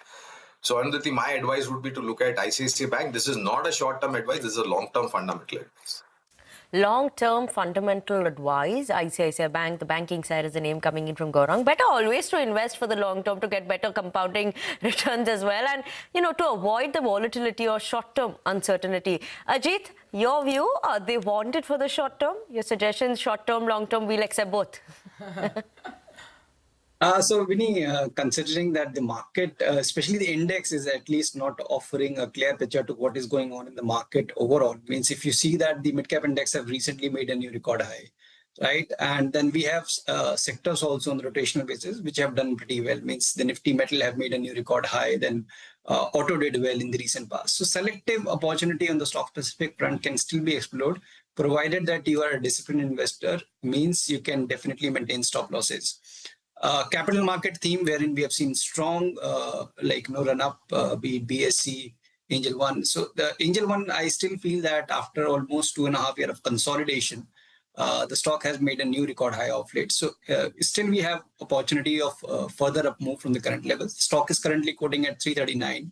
So with stop at 310, one can look to accumulate even at current levels with 380, 385 as the next 3 month of target horizon, so which is a decent upside of around 10 to 15%. So we stop at around 3 to 5%. One can continue to look to accumulate Angel One, and then we have Varun Beverages, in this consumption theme, wherein we are seeing after a long underperformance, the stock has witnessed a decisive break. It's still holding strong despite what's going on in the market. That clearly shows that maybe the stock is setting the pivot for the next leg of the up move. So here with stop at 490, one can accumulate Varun Beverages also with 575, 600 as the positional targets. Okay, some of the names coming in there from Ajit on the technical front over there. Let's move on then to the next query. We have this query was written by Avinash from Bangalore. He is holding 1,440 shares of Yes Bank. Average buy price is 33.83. So obviously it's on that higher side. They want to know whether to hold or sell, get out, book the losses at current levels. Gaurang, your view? Well, many things have changed for better, but consistency is something that we need to watch out for. And like Vodafone Idea, Yes Bank is also a counter which is extremely, extremely overcrowded, Vinny. A small move upside and you see, short-term, medium-term, long-term investors or traders rushing to the counter to take the exit route, which caps the upside. Again, no specific comment since we don't track Yes Bank as a fundamental investment idea. My sense is if you're looking at a small to mid category bank in the private sector universe, then Federal Bank would be a preferred destination for long term. All right, so Federal Bank, a preferred destination in the long term. But Ajit, coming to you, what should he do with the stock? He is making a loss on it. So should he average buy price or he wants to know if he should sell the stock? So Anthi, in my opinion, he can continue to stay put. It's just that the upside seems capped, means close to around 24 we have the next hurdle, but once it crosses, then probably around 26 to 30 is something that stock might test. So as of now, it's a hold because the kind of price action that we are seeing, and probably a base formation around 22 gives us the comfort that the support is also nearby. So with that as a stop, he can continue to hold for 26.30 as a position targets. Okay, we'll keep an eye out on the numbers over there for Yes Bank in terms of the levels. Let's move on then to the next query for today. This query is coming on Cummins. Yash Kapoor is writing to us from Odisha. It's an investment query. He wants to know whether he can buy shares of Cummins at the current levels. We've seen that, Gaurang, Cummins numbers, they were good. There was no complaining. Commentary came in as well. But some challenges were highlighted, right? Globally, what is going on? Export environment, that's a bit of a concern for them. What's your view? Cummins India, is that something you would look at given in this whole, power transmission, data center story? All that is a play and all these companies do benefit from this. But is that something you would be looking at? Well, absolutely, Vinny. And we very recently come out with a fundamental buy coverage on Cummins India.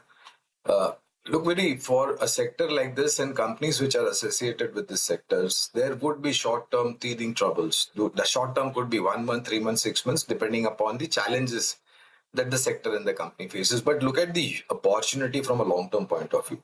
And I'm glad that this investor has asked a question when the stock has actually corrected, because after the numbers, I believe the stock did rally to a certain extent, and then now a phase of consolidation because of some short to medium-term concern. So if you're looking at long-term, yes, you can definitely go ahead and invest into Cummins from a long-term point of view. My only request, Vinny, is that start at current levels and add on dips. Don't put all your money at one time. You will get plenty of opportunities because of the uncertainty in the market. All right, so add at current levels, but buy on dips as well as he goes forward. But Ajit, if you could tell us the levels that he should be watching to enter Cummins at this point, if he wants to buy the stock.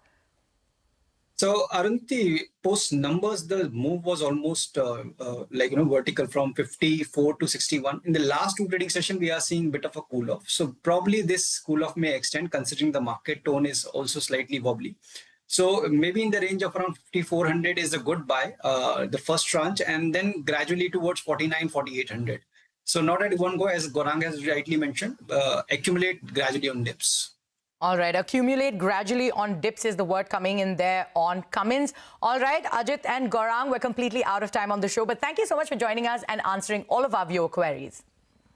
And a small programming note as we wrap up. Uncertainty in the market is rising given geopolitical and trade headwinds. We at CNBC TV 18 are featuring some of the biggest faces in the market from 3 mega conferences to help you take informed investment decisions. Tune in to CNBC TV 18 to catch the top minds from Bank of America's global investment team, including Amish Shah and Vikram Sahu. You can also catch macro and market opinion from Morgan Stanley's Chetan Iyer, Rhythm Desai and Jonathan Garner. Citi's Managing Director Sue Lee and CEO Jane Fraser will also be part of the blockbuster panels lined up only on CNBC TV 18.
go beyond market headlines to understand the reasons for the day's movers and shakers and get your portfolio ready for tomorrow.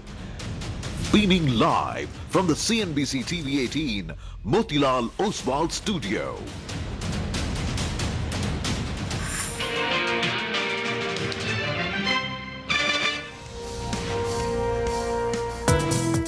Asian markets this morning have opened up largely mixed. But I feel confident that he'll get to a deal that serves the interests of the American people. The tone on China seems to be a lot softer now. The first bell has gone. It's 23,700 on the Nifty. There are some very real issues that India does need to contend with. Has approved the company's drug Xenic or WCK 5222. Well, the markets are looking to find some stability. So for Bajaj Auto, largely in line. Demand is not necessarily a constraint for us. It's a question of supply at this point in time.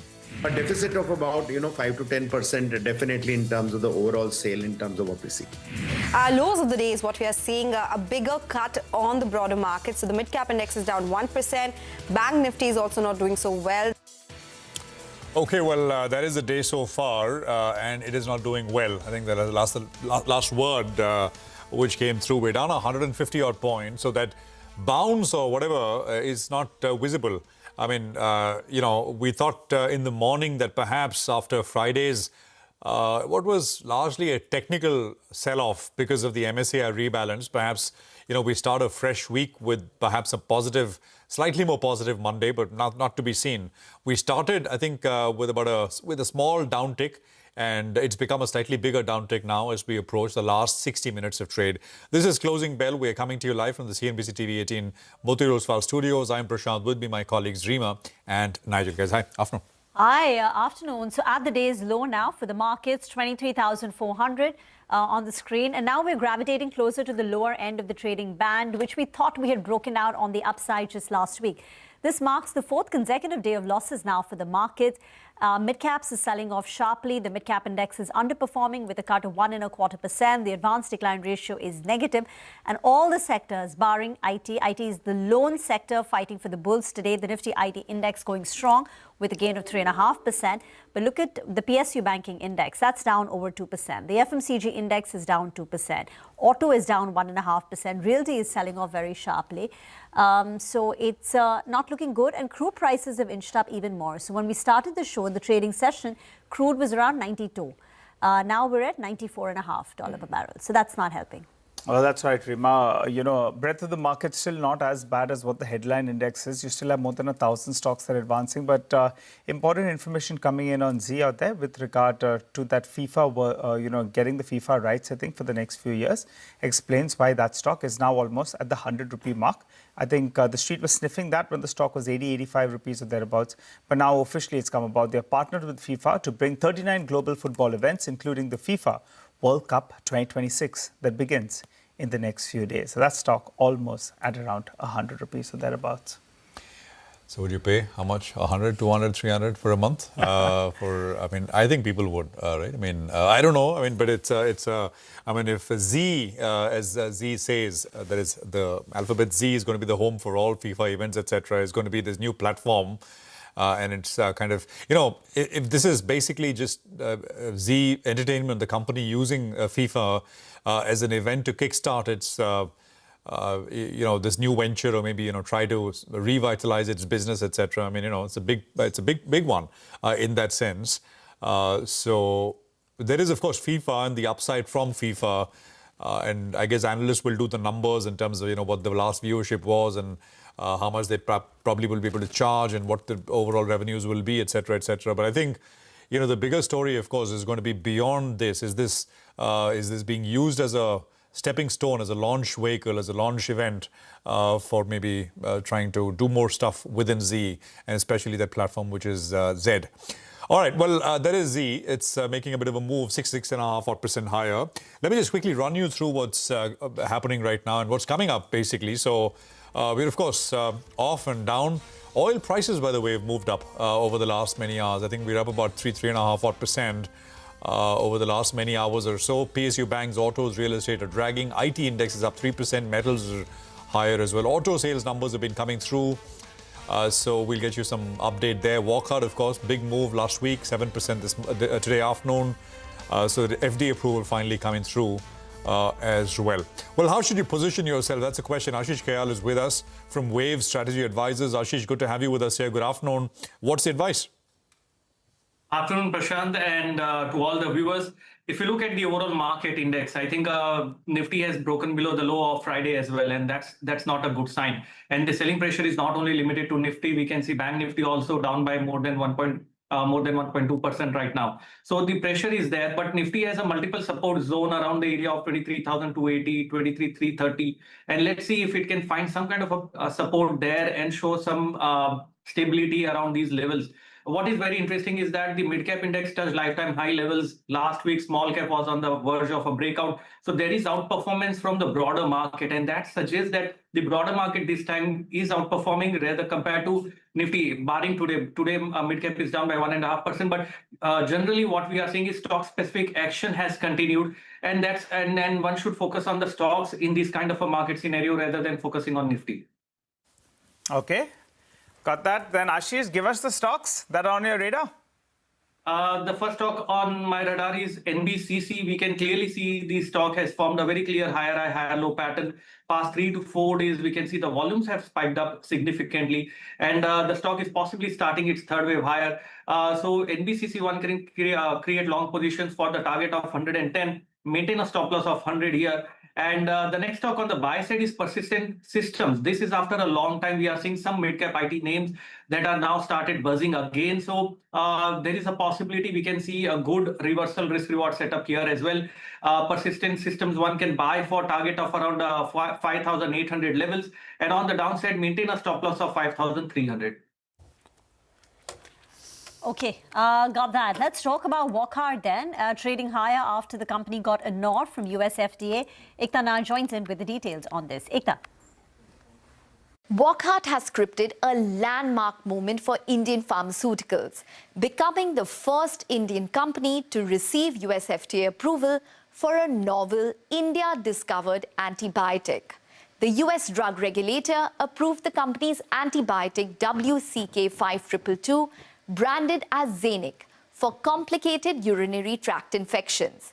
The IV antibiotic used in hospital settings is designed to tackle multi-drug resistant superbug infections, one of the fastest growing global healthcare threats and a market estimated at nearly $9 billion globally.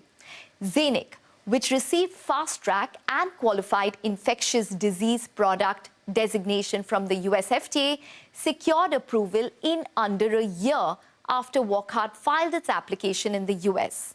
In India, the CDSCO also approved the drug last week following phase 3 data where Xenic outperformed the standard of care antibiotic meropenem.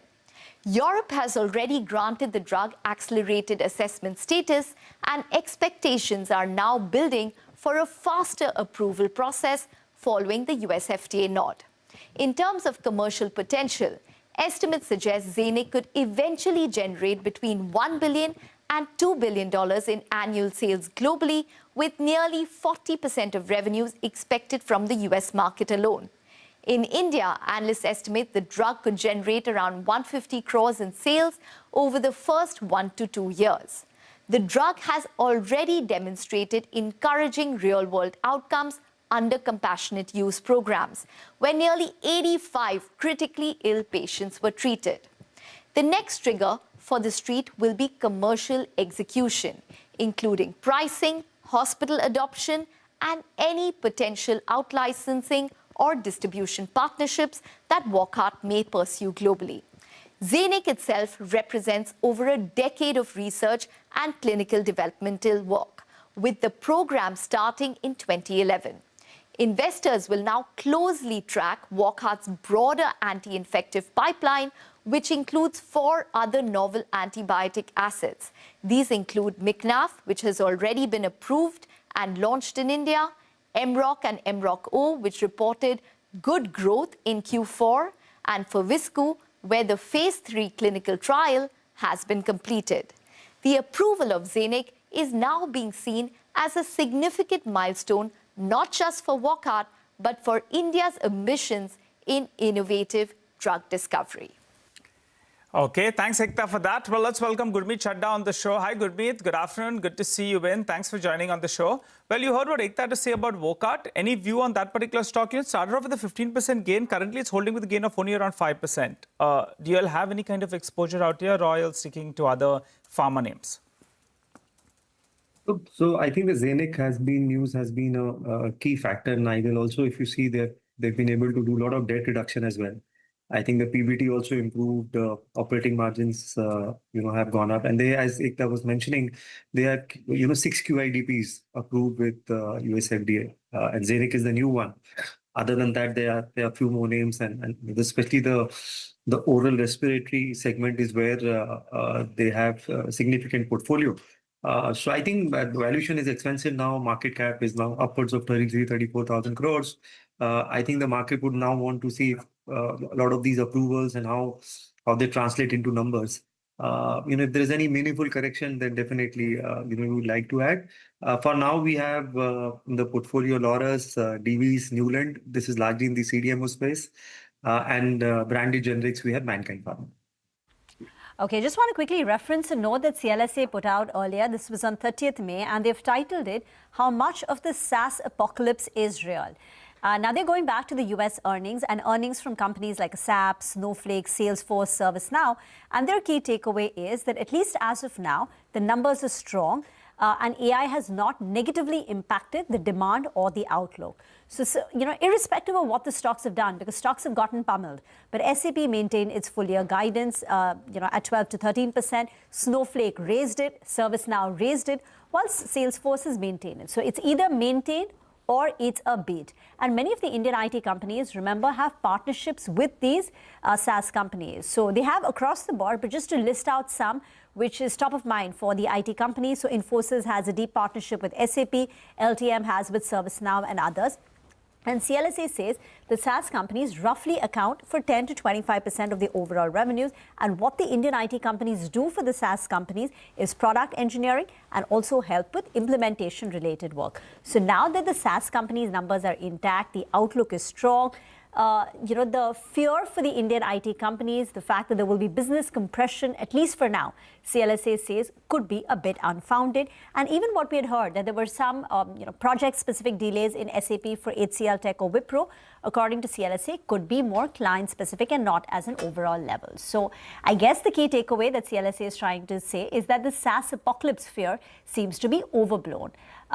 So that's the only news I could gather for the IT stocks. And IT is the only sector which is doing very well. Gurmeet, increasingly we are seeing capital being rotated back into SaaS software companies in the US and now even sporadically in the Indian IT names. The ferocity of fall seems to have stopped, and an odd day you've got a big up move in IT names. Do you think it's overdone? So from a selling point of view, yes, looked a little oversold, because market tends to discount things both sides. But Indian IT has twin problems. One is, the AI narrative. The second is internal competition from GCC. So you got to be a little selective here. Even if you mentioned Salesforce guiding 10-11% constant currency, SAP guiding 12%. Our problem has been our constant currency growth and guidance has hardly been anything. It's been 1-2%, and it's been like 5-6 quarters. Even HCL, which was doing well, suddenly had a very very subdued Q4. So I think we are more focused on more IP driven names in this. We've added KPIT on those. We've been holding it for a time now. We did add a little bit in Persistent, but again, it's run up a little bit. So we're more focused on mid cap IT names. Our universe in terms of tracking includes Persistent, Coforge. There's another company called Fractal Analytics, which I think is another very niche play. And we have KPIT. So these are the names we are more adding. And as a contra play, more from a tactical point of view, we have HCL Tech. But other than that, we continue to be still underweight IT. Our exposure would be sub 4% versus, let's say, a double-digit exposure to the leading benchmarks. Okay, all right. Gurmeet, I wanted your view on Coal India. Let's run our viewers through why Coal India is actually excited in today's trading session. We just got the May numbers, and we know that, power demand had bounced back. And it's clearly evident in the offtake agreement, because The production is down by close to around 12%. That's disappointing in itself. But the street is looking at the offtake, which has grown by close to around 2%, and they're taking heart from that fact. The reason is that after many, many months, we are seeing a growth of around 2.2%. I'll tell you what, in March, it saw a growth of less than 1%. And this 2.2% is the best growth that we have seen on Coal India all the way since August 2025, when at that point of time, it grew by more than 5%. So after a while, we're seeing this sort of a growth on the offtake front. Remember, when I spoke to the management, they were talking about production growth of close to around 5 to around 6% approximately, and they were saying dispatches could even go up by close to around 10%. Now, as of now, that 10% seems very, very steep in terms of an ambition, but at least there's a bit of a turnaround coming on the offtake front. The second factor is there was an OFS, right? That was a big overhang when the stock went earlier as well to 480 rupees odd. There was a bit of an heads up that that could be a possible OFS. Now that OFS has come and it's out of the way. It was priced at a base price of around 412 rupees. And I'll tell you what the cutoff price was, both for retail as well as non-retail, was 447. So 447 is where you saw a lot of demand in comparison to the base price of around 412. So all those that subscribed, they are actually in the money and the shares have already been delivered to their account. And point number 3 is, you'll say that this production degrowth of close to 10% is worrying. But they have been indicating that the inventory levels had gone to more than 120, 130 million tons odd. And they want to gradually draw down on the inventory. So it seems it's more strategic in nature, focus on dispatches, use some part of the inventory and slow down in terms of production. Put all these factors together, a decent growth, OFS out of the way, and in fact, a more a calibrated strategy where they're focusing more on dispatches rather than production. It seems, for the time being, the street likes that. One of the outperforming stocks today. Gurmeet, what's your take on Coal India? It's knocked investors out cold in the past, actually. Whenever it promises something or the other comes and then, it disappoints. But this time around, they have got the tailwinds. Power demand is strong. They haven't grown for the last couple of years. In fact, there's a bit of a degrowth. 2021 to 2024 was good. Last couple of years have been disappointing. Lower base could help them as well. What would you do at 470? So looks good, Nigel. And I think we got benefited through solar industries, where Coal India is one of the leading clients, more in terms of demand for explosives. I like the subsidiary of Coal India, the CMPDI, which is more like a consultancy firm because that's more asset light. If you see the very solid return ratios, that we are sitting at almost at a cash of, I think, 1,500 crores, if I'm not wrong, which is like roughly 8-9% of market cap. And they also want to now diversify from Coal India because 65% revenue comes from Coal India. The guidance is almost 30% PAT margin and 40% EBITDA margin. And that's about 24, 26 times kind of a multiple. So that looks like a play. But, as Coal India unlocks more value, I think this coal gasification of 38,000 crore, I think would be a big game changer for thermal power. I think the globe is underinvested in coal-based power because of the too much focus we've had on renewables. So pretty positive there. But as I said, looking at more asset light, better return ratios way of playing this rather than Coal India. Asset light. There is a Coal India subsidiary, asset light. Gurmeet. What is it, Nigel? CMPDI. Which is like the EIL. EIL is oil and gas. CMPDI is coal prospecting.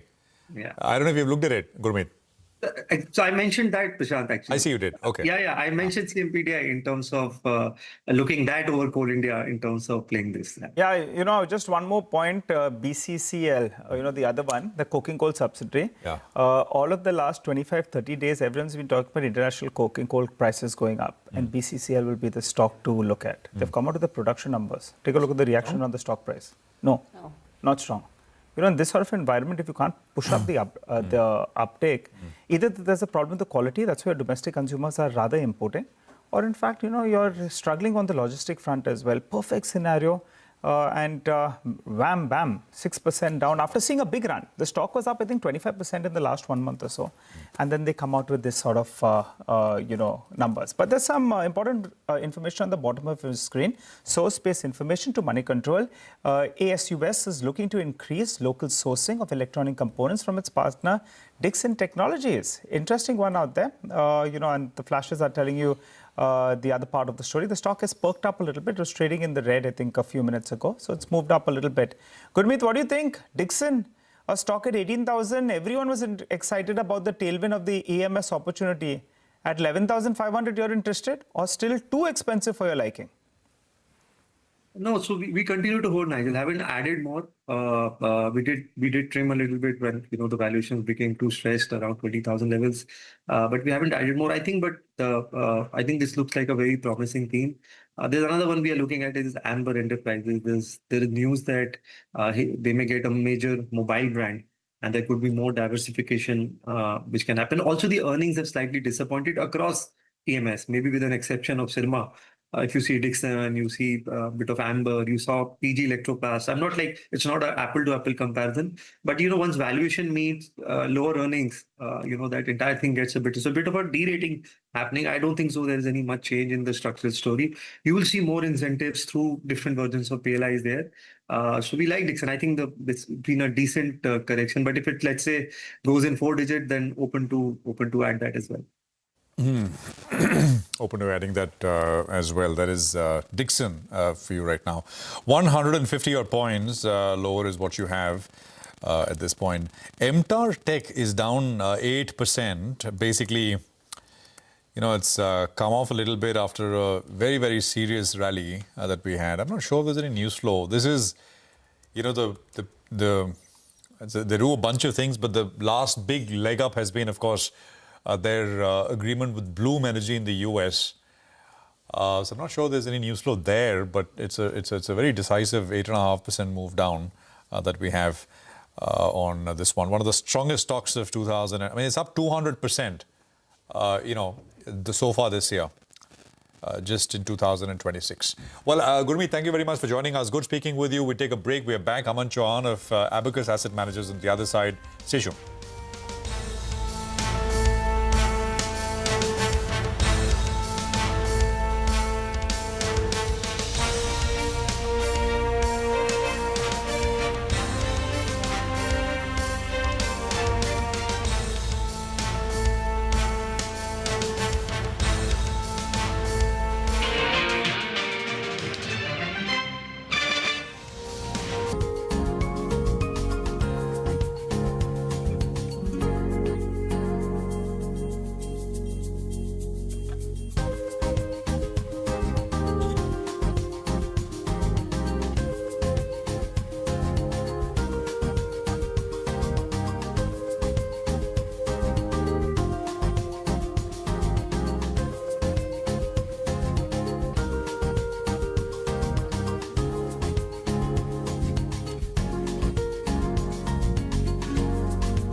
Welcome back. Let's go across now to Hormuz, who's joining in to decode the record FPI selling that we saw in Friday's trade. Hormuz, over to you. It was an eye-watering number, maybe pun intended or not, but it was indeed a massive FII selling number that we saw on Friday. 21,105 crore rupees. That was the net sell figure that you saw on Friday. Of course, not entirely attributed to just plain FPI selling. Part of it, of course, was also because of the MSCI rebalancing, but that was, according to Nuvama Alternative, was only around $1 billion. So even if you exclude that number is still a very, very significant one as well. Now, it was on anticipated lines because most of the index heavyweights had seen a trimming of their weightage on the MSCI Standard Index, and they look at the outflows that they were supposed to get according to Nuvama on Friday.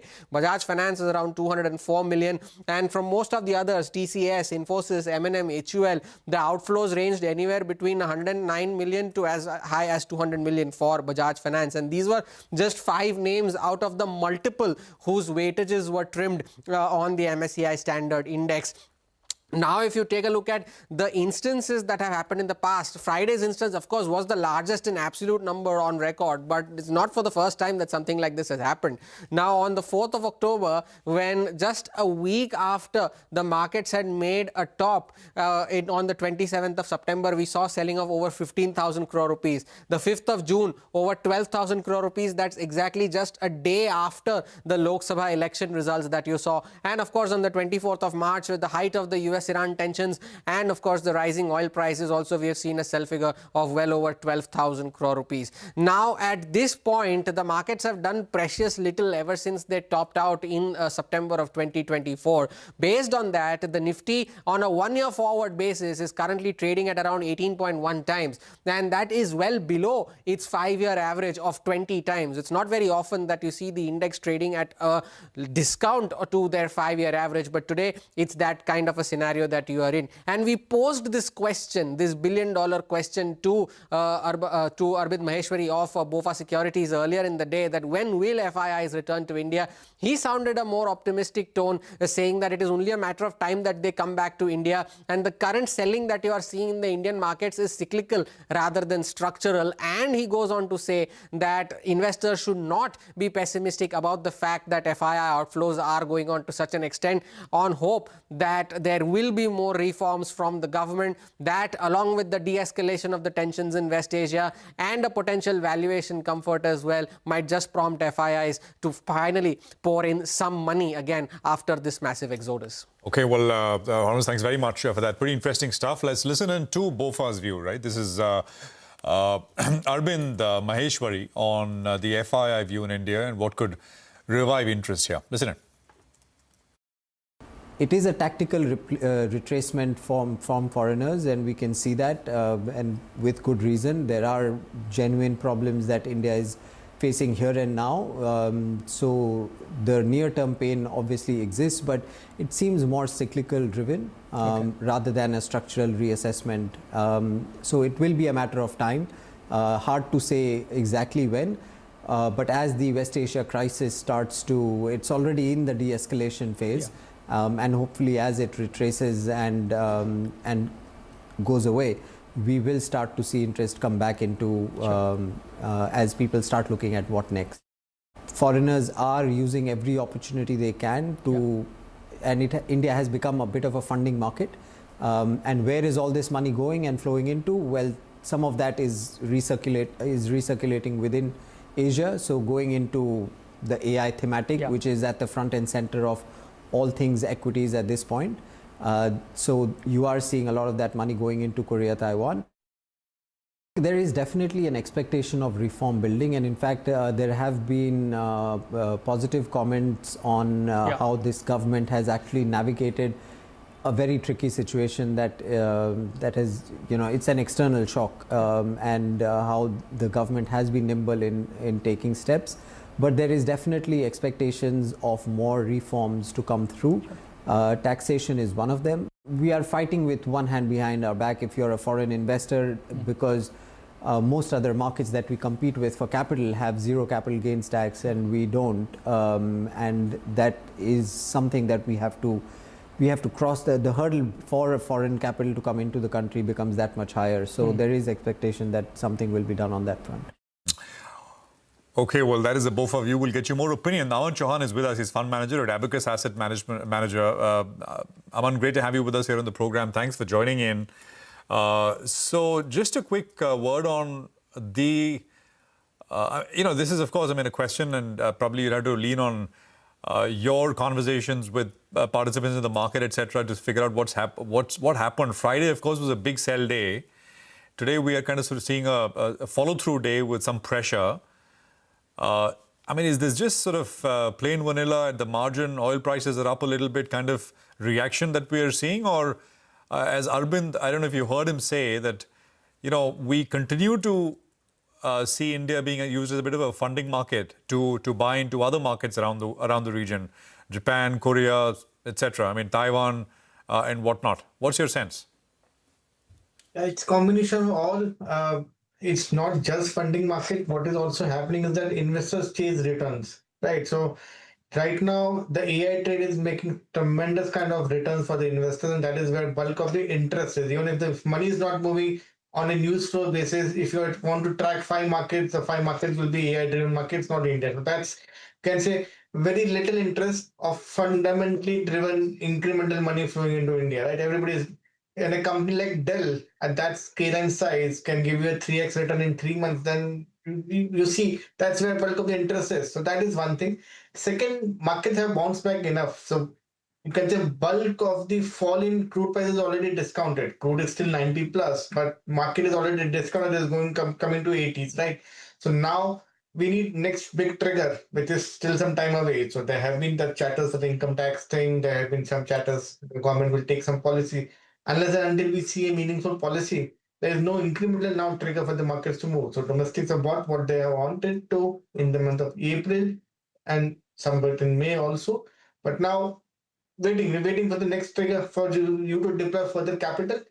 Also, the IPO and the QIP market have also opened up. So you see 2-3 PE deals coming in where they wanted to offload something. IPO market has started to open up. So good amount of liquidity moves there also. So that's what the liquidity situation is. You need a decent amount of inflow for markets to move further from here.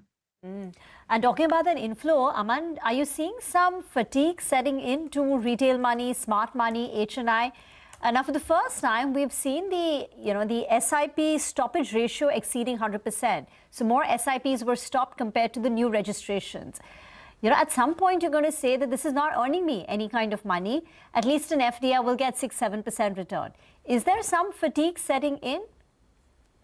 In the near term, could be 3-year SIP returns is mid-single digit, which is somewhere comparable to the FD return, right? So you need some trigger for the market to deliver decent return. There's enough liquidity. It's just a matter of, can say, conviction, trigger, news flow, or that excitement that somebody needs, right? So I'm not saying there is no liquidity in the market. There is enough of liquidity, there is enough of interest. Right now, it is not channelized towards Indian equity. It is not channelized towards what the market wants it, but it can come back. So just waiting for the right triggers is what I'll say. And hence, yeah, fatigue is also there because market is oversold. You bought into it. Now what? That's what the question we don't have an answer to. All right. Hi, Aman. Good to see you in, Aman. What about the capital market themes? That's on your radar as well. You have these listed companies, MCX, BSE, all of them have done very, very well. That's a theme you'll continue to hold on to, or do you think it's running a little bit ahead of itself? We are holding on to it. Yes, on the valuation side, they are now almost closer to fuller valuations, but now we are playing for the earnings growth. So as markets keep on expanding, the earnings growth will keep on expanding. So I believe bulk of the PE re-rating could be behind us, but still we can capture the earnings growth from here on. What about, some of these material players? In the past, you'll have latched on to Welspun Corp. And in a market that's been wobbly, that's given you 50% returns, I think, in the last 1 year or so.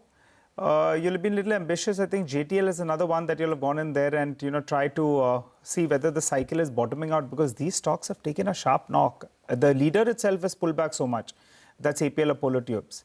Tell us a little about this theme that you're like. One is the oil and gas maker, one is the other play on construction, and other products. The two things I'm clear here. One, we like the metal space overall. So you guys will be aware we have worked with metal since multiple quarters now, and that stance continues. Second, with this oil shock and the Middle East shock coming in, the capex for the oil and gas, which is definitely going to see a fill up, right? So many of these companies have also gone beyond India. So they have capacities in America, they have capacity in Middle East. That is also going to see good amount of traction coming in. Plus the domestic capex is going to go up.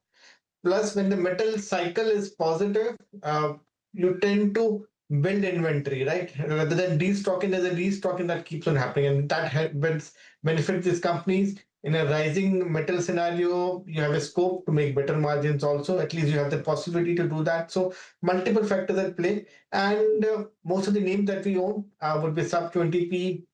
APL Apollo would have corrected, but that is a 50p plus stock. So there's some derating there. That money could be moving somewhere else. So for us, it's a combination. It's a combination of positive macros, positive even metals, plus decent valuations for the companies that we own.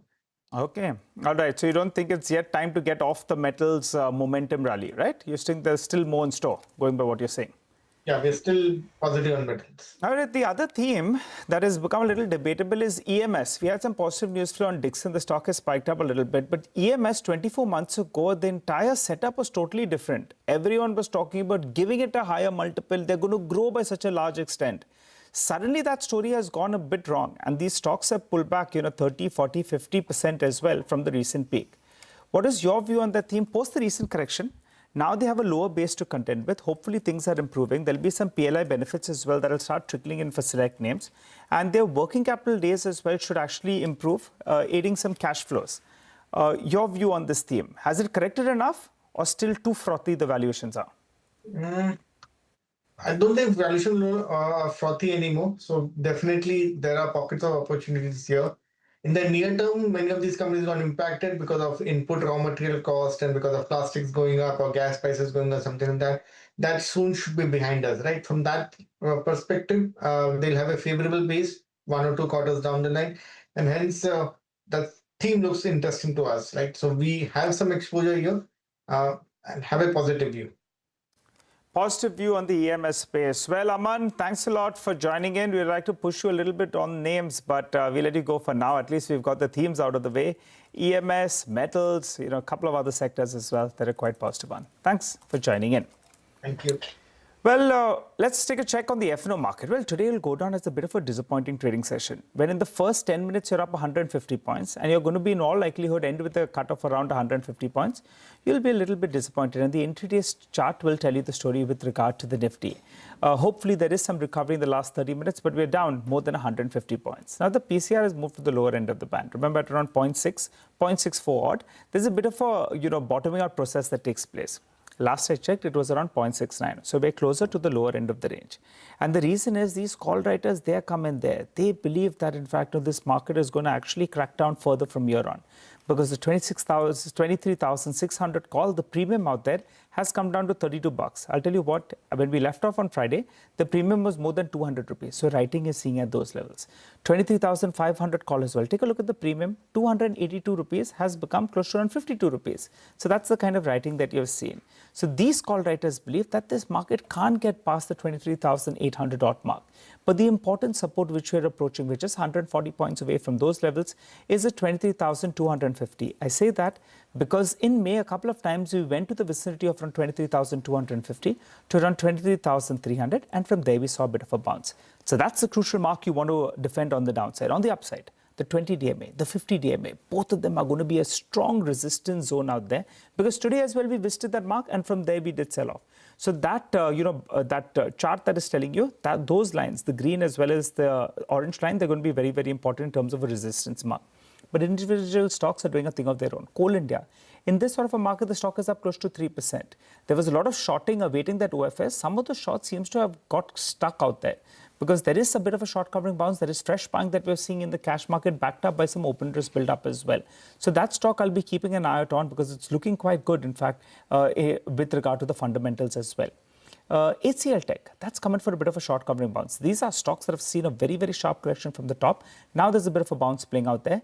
And on Suzlon, the stock is down, but there appears more amount of unwinding of positions being seen out there. Last week, it did a quick 10% move, and from there, it's seeing some unwinding, as is the case with Tata Motors as well. Good uptake is what we're seeing, some unwinding of positions on that stock as well. So a weak trading session, it'll go down as a disappointing one, but the bulls will hope that this 23,250 mark serves as an important support, and we see a bit of a bounce from there as well. Time to slip into a short break. Come back. As always, we'll get a check on dealing rooms. Nimesh is waiting for us on D Street Chatter. Our technical experts will also be joining in. Stay tuned.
Well, there's some cutting of losses that's taking place as we speak. HDFC Bank, I think we should pull up the intraday chart out there because that's trying to cut its losses, which has helped the Nifty pull back 20-25 points or thereabouts. It's trying to move into the green, as is the case with Kotak Mahindra Bank as well. The stock was down 2.5%. Now it's down 1.7%. The metals pack continues to do quite well. So minor pullback, but otherwise it's a disappointing trading session. But if you want more information, I'll tell you what we do. Let's go straight to D Street Chatter. Nimesh joins us to help us out in terms of what is he picking up on dealing room action. Hey, Nimesh. Hi, Nigel. Disappointing day of trade, except for IT. Large part of the market is under pressure and a bit of profit booking across the board. Whether it's the broader markets, whether it's Bank Nifty, we've seen a bit of selling pressure today. IT stands out. The index itself is up another 3%, and looks like there is a bit of not only fresh buying but covering as well in some of those IT names in today's market. From a flow perspective, again a sell day, not as big as what we saw on Friday. Friday was an aberration because of the MSCI rebal. But even outside of rebal, there was a bit of selling pressure in the large cap names. Today seems to be a sell day, but at the same time, there is a bit of buying as well in some of the select PSU names in today's trade from the large institutions. Looks like 23,300, 23,350 is acting as a bit of a support for the Nifty, and we've seen a bit of a pullback as well in the last few minutes of trade. So that's a level to watch out for on the downside. But from a tactical point of view, watch out for the PCR, which has now fallen below 0.7. Typically around 0.65 is a bit of a pullback. But from a flow perspective, it's still a negative day and selling across the board, whether it's financials or the broader markets. Nimesh, in terms of individual stocks, what's on your radar? Well, so the first stock is Sikagal India. Well, the stock has been consolidating of late. The seed is anticipating some corporate development very soon. A potential small monetization could be on the cards for this company. So watch out for that in days to come. The second stock is NBCC. In a weak market, that's been buzzing in trade, large volumes as well. My sense is the management is doing a roadshow and meeting a lot of larger investors. And the city is anticipating that the company is likely to back some large order wins very soon. So that's the trigger in NBCC. The third name is Truworld Bio. Again, a stock which has been consolidating in a very narrow range for the last couple of weeks. But even in Truworld, the city is anticipating some corporate development. A small minority stake sale to an MNC is on the cards for Truworld. So that's the buzz there. And the last is Oil India. As I said, some bit of buying by PSUs. Oil India stands out in terms of delivery-based buying by larger institutions today. So expect high delivery volumes on the buy side in Oil India today. Got it. Okay. All right. Thanks a lot for that, Nimesh. Well, let's hop across to Ashish Kyal, who's rejoining on the show.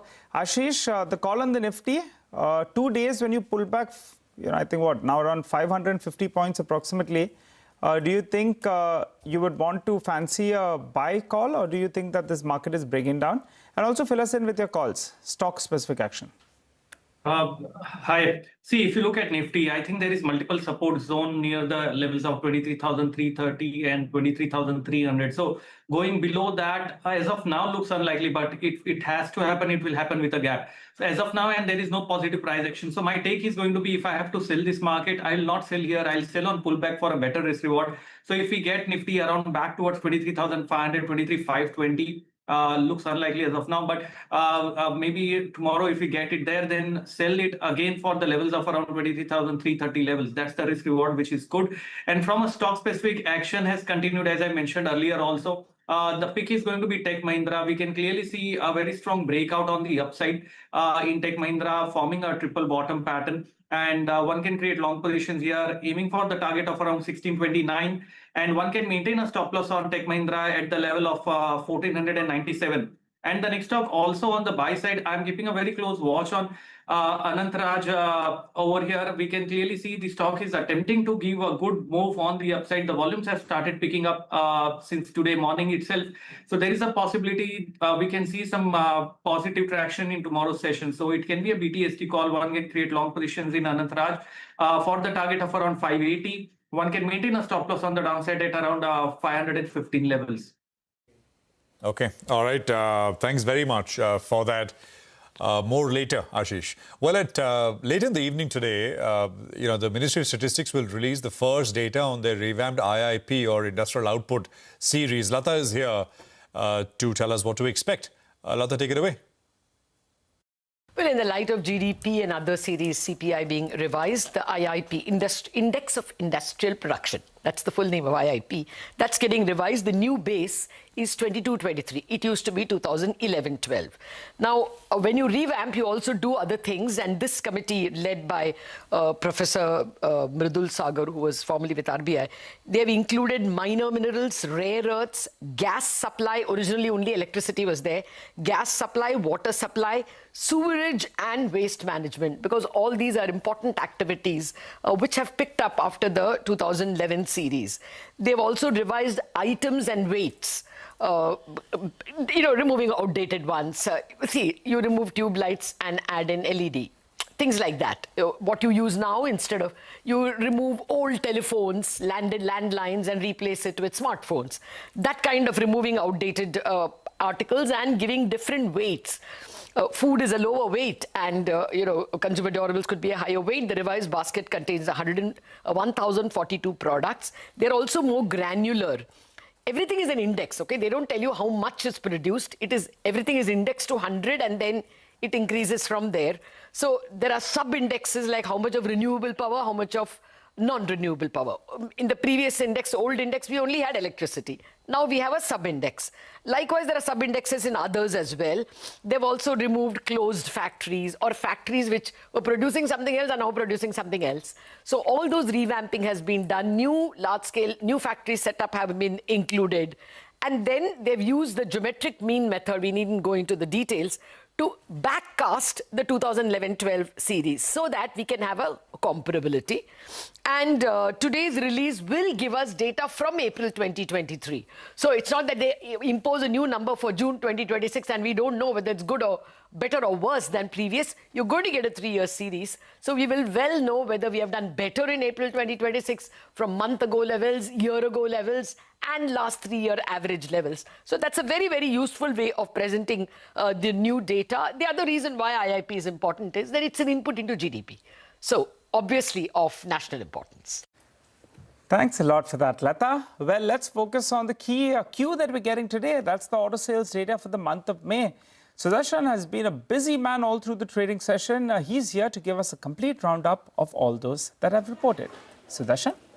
So it's been a mixed trend that we are getting from auto companies for the month of May. If you talk about two-wheeler sales are looking largely in line to slightly better than expectations. For passenger vehicle, on the low base, all the companies, most of them are seeing a healthy growth, especially Maruti Suzuki and Mahindra & Mahindra. And if you talk about tractor segment, more than the numbers for the month of May, what is important for the sector is the outlook. And Mahindra & Mahindra has maintained the outlook that it had given for the industry of mid-single digit growth. But talking about the company in the details, starting with Bajaj Auto, for export, company continues to maintain the monthly run rate of more than 2 lakh units. Even on the domestic front, it has seen a growth of 10%, largely in line with its guidance. For TVS Motor, it was an all-round beat. All the segments have seen healthy growth of more than 30%. For EV, it was highest of monthly sales, and the growth here is almost 56%. If you talk about Eicher's Royal Enfield, again, here also, sales were largely in line. It was at 1.03 lakh units versus our expectation of 1 lakh units. One segment that continues to do well for them is segment up to 350cc, where company has seen growth of almost 19%, while segment above 350cc has seen a decline. Talking about the four-wheelers, especially passenger vehicle segment, Maruti Suzuki has seen a huge growth on the low base. Entry-level segment has seen growth of almost 140%, and SUV, I would say utility vehicle sales too have seen a growth of almost 44%. For Hyundai, it was slightly lower than expectations. Both the segments, domestic as well as exports, have done lower than expectations, and total sales have increased by 4%. For Mahindra & Mahindra, both the segments have done better than expectations, and company has maintained the outlook both for SUV as well as for the tractor segment. Coming to Tata Motors commercial vehicles, sales were slightly below expectations. Total sales have increased by 17% versus our expectation of 24% increase.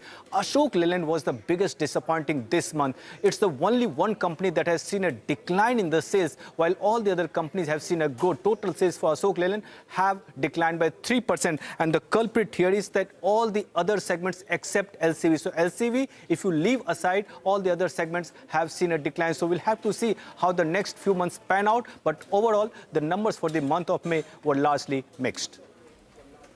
Thank you very much for that. Ambrish Barika is now joining in on the show. Ambrish, thank you very much for joining in. Let's begin with the stock that you like right now, that you're recommending, and then we'll get to others. Yeah, my pick is Thomas Cook, which is anyway a well-known brand in travel and financial services, with businesses spread across holidays, foreign exchange, hospitality, and destination services. Other than Thomas Cook, they have brands like SOTC, Sterling Resorts, and DEI, which covers leisure holidays, corporate travel, meetings and events, visa services, destination management across India and overseas markets. Operations are across 28 countries, and they service both physical and digital channels, and have about 6,500 partners. Travel and resorts contributes majorly to the top line, whereas Forex business contributes to the margins, because the margins are very high out there. And that's, this business also has a decent amount of moat. continuously introducing new products in travel like Bhutan charter flights and Kailash Mansarovar tours. Sterling Holidays, which is a wholly owned subsidiary, is expected to demerge and list separately. So I think this should be shareholder wealth accretive over the next year and a half. And hopefully travel and tourism should improve once the US-Iran accord is done. So my expectation of FY28 EPS on a consolidated basis is ₹7. And with this, I think the target price should be 126. Amrish, do you have a view or ever looked at names like TBO Tech or RateGain or any of those? There are some OTAs like Ixigo, etc. out there as well. Yeah. No, in fact, I've not looked at them in depth. Overall, had a look, no doubt. And surely, just like the other travel companies, including, Thomas Cook I'm talking about, all of them have been affected because of the expected lower travel happening because of the geopolitical issue. But I think once the accord is done, all these stocks are going to fly. Yeah, I think fair enough. TBO, of course, is below the listing price. I'm not sure the IPO price, but it definitely is below where it listed at. That's the name. We'll take a quick commercial break here. With the other side, we'll wrap up things for you. There's about 6 minutes to go for market closing.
Welcome back. Well, we're still going to be going home with a sharp cut of around 170 to around 180 points. Amrish Balika is still with us. Amrish, I wanted to ask you about a couple of stocks. We had Jinesh of PL Capital who joined us earlier today.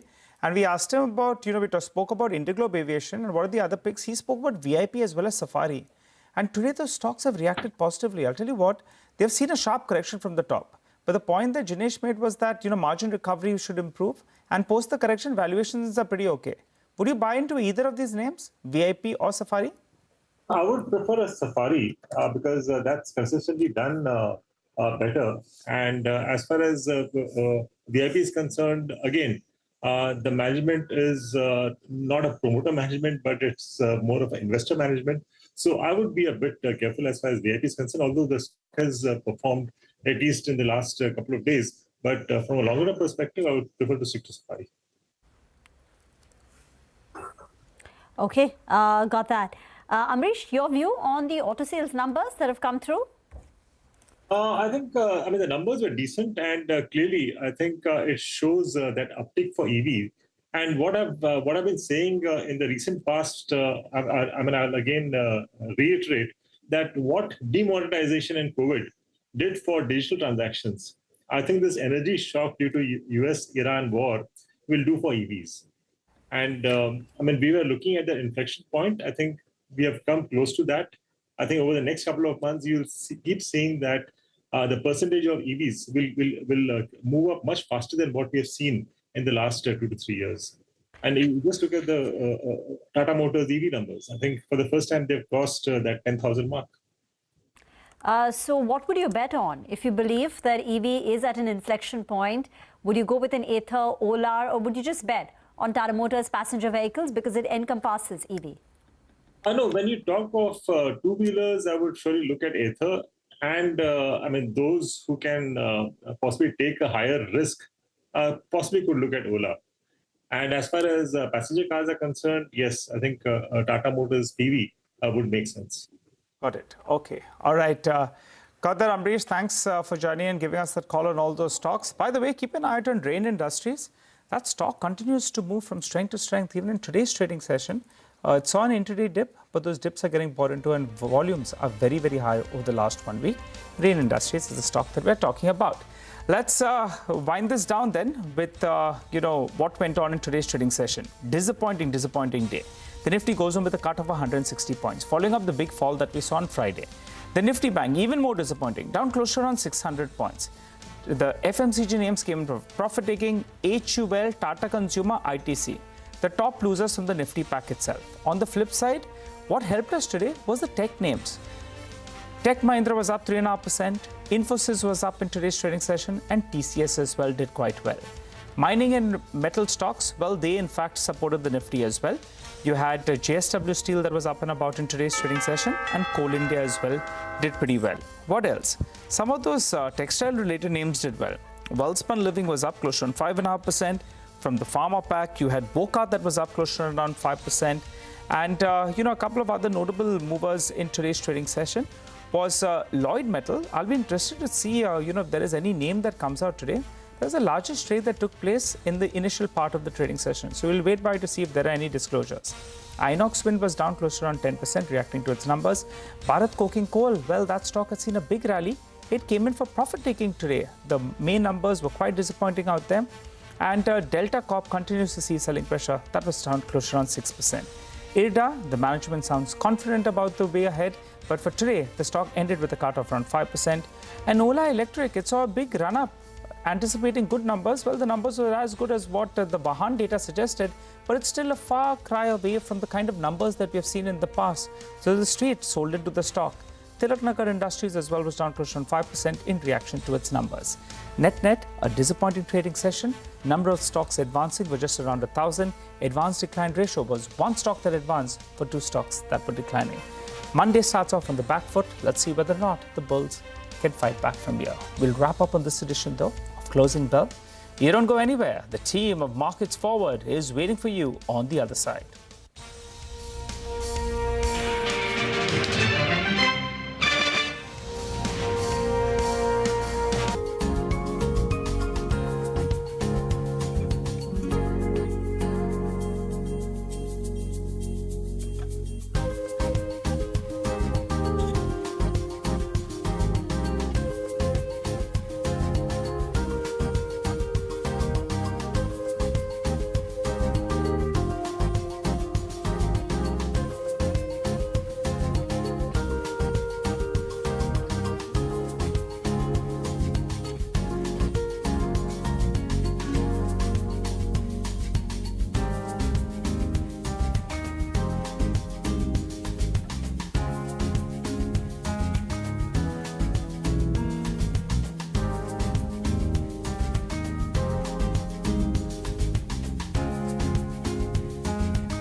Market fails to hold, opening gains ends at the day's low. Nifty below the 23,400, dragged lower by banks. Mid-caps underperform.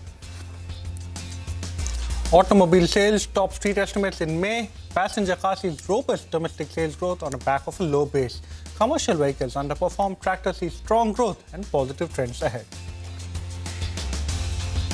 Walkout leaps after the US FDA approves its novel antibiotic Xenic for urinary infection. Estimates suggest that the new drug could notch sales of over $1 billion a year.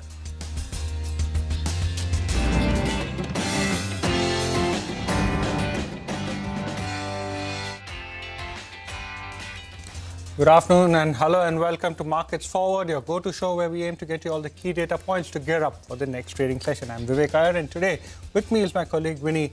Good afternoon, Vinny. Well, we've actually seen quite a bit of a disappointing day as far as Street is concerned.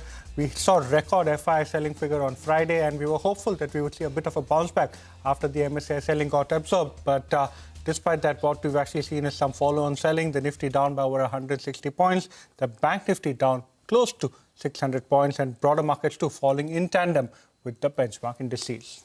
Hi Vivek, absolutely. The broader market fall, that was also quite sharp in today's trading session, right? 1.5% decline for the Nifty mid-cap as well. And advance decline ratio obviously was in the favor of declines versus advances through the day as well. Advances were just about 1,000 stocks versus declines of more than 2,000 stocks that we saw coming in on the NSE side. While apart from that, IT, that was just that bright green spot that was in the trading session today in terms of sectors. Media, that also managed to hold on to some bit of a gain. And interestingly, what picked up pace today was Nifty Metal. When you look at it, it was in the red at one point of time, and then we saw good recovery sustained through the day as well. 0.5% of uptick that we saw coming in for the Nifty Metals. But Nifty, that didn't hold on to gains, like we said as well. Not a good day coming in for the markets. We are closing at around 23,381. Around that is what the Nifty is at. But let's move on and talk about what's on the show for you all today, right? And we have a very exciting lineup for you all on the show today. First up, we have a lineup where we will start with the top movers and shakers of the day with Hormuz Fatakia. We'll also decode Walkart's rally post US FDA's nod and break down the auto sales numbers for May and analyze textile stocks that are there as well. And those were the big movers. Last but not the least, we'll delve into the key market events to watch out for in tomorrow's trading session. Well, now on to our first segment of the day. Hormuz Fatakia is standing by the big wall with all the top movers and shakers of the day. Hormuz, a bit of a disappointment, red dominating.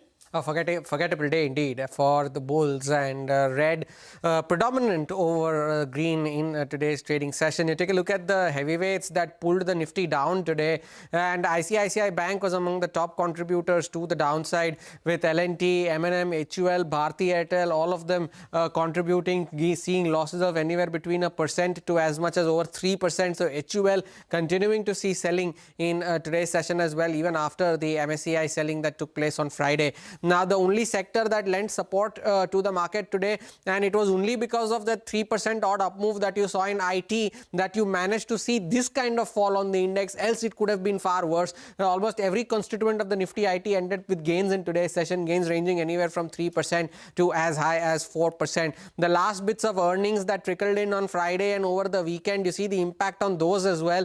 Inox Wind was the casualty of the day, 10% lower on that stock. The other casualty was JM Financial, another 9% knocked off in today's session. On a positive earnings reaction on NMDC Steel, 13% higher on this demerged entity of NMDC. And IREDA, after its results, 6% lower on the stock. At one point, it had a record high of well over 300 rupees, now at 125. You take a look at the newsmakers in today's session. Z Entertainment's official announcement with FIFA finally came in just before closing, and the buy the rumor, sell the news theme played out perfectly for this stock. The stock cooled off from the highs of the day and ended 3% higher. Aditya Infotech continued its winning ways, was up 10% on Friday, adding another 8.5 today.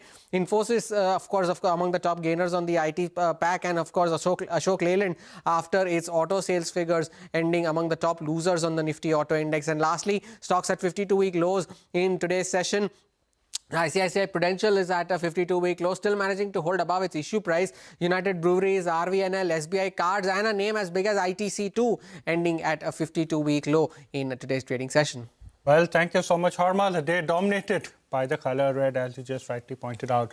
But moving on, it's a shot in the arm as far as Wockhardt is concerned. The stock soared nearly 7% after it got the US drug regulator's nod for its novel antibiotic Xenic. Ekta Batra joins us to decode what this means for the company. Wockhardt has scripted a landmark moment for Indian pharmaceuticals, becoming the first Indian company to receive US FDA approval for a novel India-discovered antibiotic. The US drug regulator approved the company's antibiotic WCK5222, branded as Xenic, for complicated urinary tract infections. The IV antibiotic used in hospital settings is designed to tackle multi-drug resistant superbug infections, one of the fastest growing global healthcare threats and a market estimated at nearly $9 billion globally. Xenic, which received fast track and qualified infectious disease product designation from the US FDA, secured approval in under a year after Wockhardt filed its application in the US.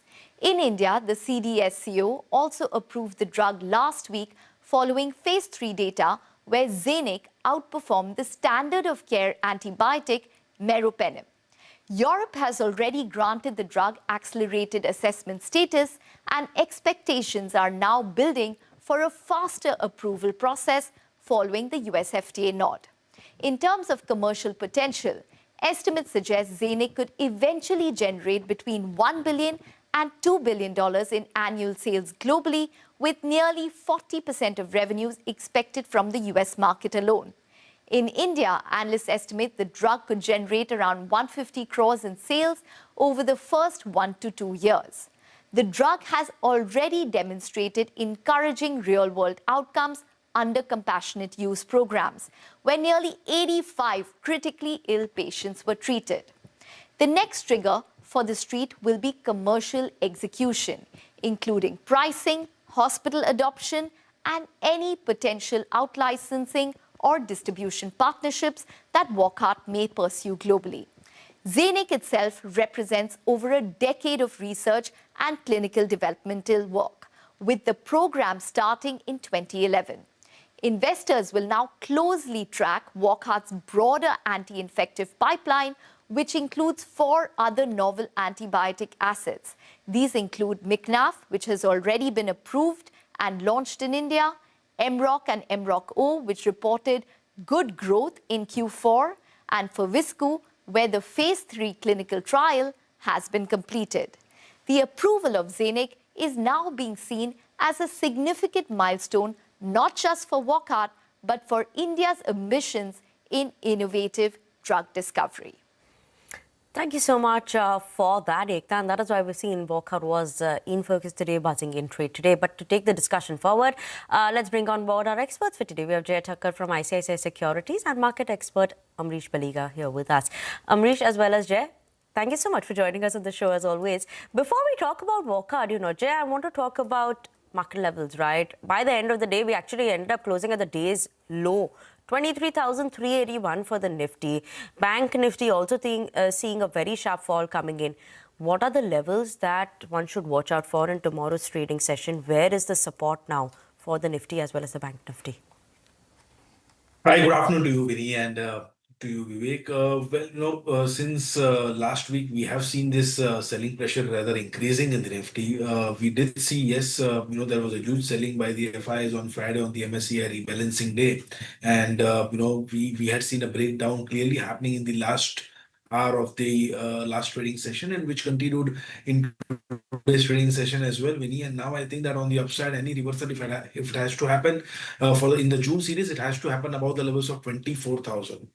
I think only beyond those levels it will be confirmed that the short-term correction or this consolidation, the ongoing consolidation is over. Now on the downside, the immediate support is at around the levels of 23,000 to 23,100 from the derivatives perspective, wherein we have a good amount of put open interest as well for this series. The cumulative put stands at 23,000 levels. Also, the gap area for the Nifty is at around 23,150. So if at all Nifty has to fill that gap now, after this, huge sell-off and a breakdown, clearly it has to take support around the levels of 23,150 to 100. So hence, I think we need 23,000 to 23,100 will now act as a very, very critical support level. If those levels are held, we may see a Nifty bounce back from those levels. Failing to do so, I would fear that it might just slip towards 22,500 as well. However, until then, 23,000 to 24,000 seems to be a short-term range for Nifty. The positive thing, Vinny, in this recent fall, I would say what is the positive thing is that we haven't seen the crude oil spiking much. So that's not a worry as of now. We haven't seen the rupee depreciating again, and we haven't seen volatility index, sharply bouncing. Right. So all of these three things seems to be in control. Hence, I think 23,000 levels should hold on. Okay, Jay, thank you so much for your view over there. Amrish, coming across to you, when you're looking at one particular sector that stood out today, it was the IT pack. So many worries, so much valuation destruction that you saw in terms of multiples. But now, certain voices are indicating that maybe the threat of AI could be overstated. Within the IT pack, do you like any names or will you stay away at this point of time? To more or less stay away at least for the next 2 to 3 quarters, because whatever said and done, I think AI issue will continue to haunt the IT sector for a while. And at the same time, we need to also see as to how the order flows pan out, because the management commentary overall hasn't been too great. And even when we start looking at the IT stocks, it will be more on the mid-cap side than the large-cap ones, because I really don't expect the large-cap ones to utilize AI, as fast and as swiftly as the mid-cap ones. Mm-hmm. Point taken there, Amrish. But let's move on and talk about the auto pack, right? You had the May auto sales numbers that came in as well. PVs, CVs, what did well, what underperformed. Let's go across to Sudarshan, who's here to take us through those details. Sudarshan. It's a mixed picture as far as auto sales for the month of May are concerned. So starting with two-wheelers, most of the companies have reported sales that look largely in line to slightly better than expectations. For passenger vehicles segment on the low base, most of the companies have reported a healthy growth. And for tractor segment, more than the numbers, what is important is the outlook. And Mahindra has maintained the outlook of mid to high single-digit growth as far as the tractor segment is concerned. Mid-single-digit growth, basically the guidance was for industry. Now starting with the company Bajaj Auto. On the export front, company continues to maintain the monthly run rate of more than 2 lakh units. Domestic segment has seen a growth that was largely in line with its guidance. For TVS Motor, it was an all-round beat. All the segments have seen growth of more than 30%. EV was the standout, where the growth was as high as 56%. Now coming to the passenger vehicle, in the two-wheeler segment also, Eicher Motors Royal Enfield, sales were largely in line. Total sales were at 1.03 lakh units. And one segment for Eicher Motors Royal Enfield that continues to do well is the segment up to 350cc, which has seen a growth, but segment above 350cc has seen a decline in the month of May. In the passenger vehicle segment, Maruti has seen a huge growth for entry-level segment. On the low base, the growth was as high as 140%. Even SUV has seen healthy growth of 44%. Hyundai sales were largely below expectations. Both the segment export as well as domestic have disappointed, and total sales have increased by just 4%. For Tata Motors passenger vehicle segment, numbers look largely better than expectations. EV was standout, where the growth is as high as 85%. Now in the commercial vehicle segment, before that, Mahindra and Mahindra, both auto and the tractor segment, have done better than expectations, and company has maintained the guidance both for SUV as well as for the tractor segment industry growth outlook. In the commercial vehicle, Ashok Leyland was the most disappointing. Except LCV, all the segments of the company have seen a decline. For Tata Motors commercial vehicle 2, sales were largely below expectations. Total sales have increased by 17% versus our expectation of around 24% increase. So just Hero Moto is left, but as of now, the picture looked mixed. Okay, mixed picture coming in there. Thank you so much for that, Sudarshan. But let's talk about a stock that was falling one way, and that was Inox Wind today. This came in after it reported its Q4 FY26 numbers. Nothing good that came in terms of the numbers for the quarter, right? Very muted growth and actually a decline that you're seeing of 2.3% in terms of revenues. Margins of the company also have seen a contraction coming in of more than 300 basis points around that we're seeing of the margin contraction. Profits of the company, that also saw a decline. The company has highlighted some challenges in its presentation, saying ground execution, there was a challenge there. There were some supply issues that came in due to geopolitical tension. That continued. Logistical support, that was a challenge as well. And customers, were they paying? No. Seems like they were holding back in terms of payment, and that's why the working capital cycle, that also saw an increase coming in, impacting the overall cycle. So the order book for the company that stands at 1.3 gigawatt is what it stood at. they've given an FY27 guidance, revenue of 75% plus growth for FY26 is what they saw, while over FY26 is what they're expecting in FY27, and margins also of 22% around in that range is what they're expecting for FY27. Well, that's right. Winnie, both Suzlon as well as Inox Wind in FY26 have missed in terms of execution, and that's being reflected as far as the stock prices too are concerned. But Ambrish, coming across to you, well, you heard Sudarshan, and wanted to get your view as far as the auto pack is concerned. In terms of results, management commentary indicating that demand is robust, but supply chain worries indicating that there could be margin pressures. May sales has been quite muted. Your top picks here, and how do you look at the auto space? No, in fact, the way I see it is, I think the adoption of EVs is going to get much faster now. I mean, once since we've already seen that energy shock because of the US-Iran war. Like as far as the EV sales are concerned, I think we should see that inflection point much faster than what we had earlier thought. I mean, just look at the Tata Motors numbers. I mean, it's about 102% higher as far as EV sales are concerned. I think they've cost about 10,231 EVs for the month. So that's quite positive. And in fact, I would be more positive on the EV two-wheelers. For example, Ather would be the one I would be looking at from that point of view. And as far as the passenger cars are concerned, I would surely go in for something like Tata Motors PV. Okay. Jay, your thoughts coming in on the auto space, anything you like in the auto sector? Two-wheelers or four-wheelers? What's your preference? And in that, if yes, then which one?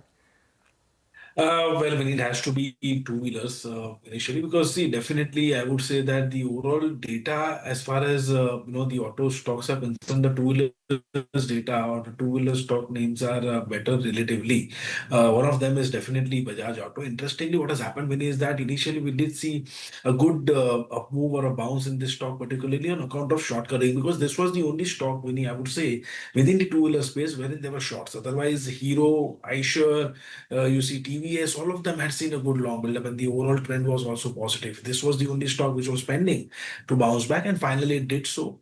And now slowly and gradually we are seeing the numbers improving fundamentally. Not only that, but the derivatives data also seems to be improving. So I think that positionally until now the 94, 9500 levels are held out there on Bajaj Auto. The probability of an upside, the stock inching towards 11,500, 12,000 positionally seems to be very high. So this is one stock which I definitely like within the two-wheeler space, Hero MotoCorp and Bajaj Auto. And second would definitely be Eicher, because overall the Eicher numbers have also relatively been better so recently. So I think that until 6,800 levels are held there on Eicher Motors, the chance of a bounce back in this stock at least until 7,500 to 7,700 is quite high. Okay, thank you so much, Jay, for your views as far as the auto space is concerned. But another sector that did quite well today were textile stocks. They rallied in trade after the government scrapped import duty on cotton for 5 months. Devyani Vibhute is here with all the details. Well, India's textile sector just got a direct cost relief. And the government has removed the 11% import duty on raw cotton, and it's effective till October 2026. Now, in a conversation with CNBC TV18 earlier today, the Cotton Textiles Exports Promotion Council gave us more insight into what exactly triggered this particular move. Now, it's a domestic supply shortfall. Now, India needs up to 340 lakh bales of cotton, but the local production is falling short. To bridge the gap, up to 40 lakh bales are expected to be imported during this particular time frame. Now, why does this matter for garment manufacturers? Cotton goes into more than 55% of all apparels that are manufactured in India. In fact, we export more than 60% of the cotton that we have in India.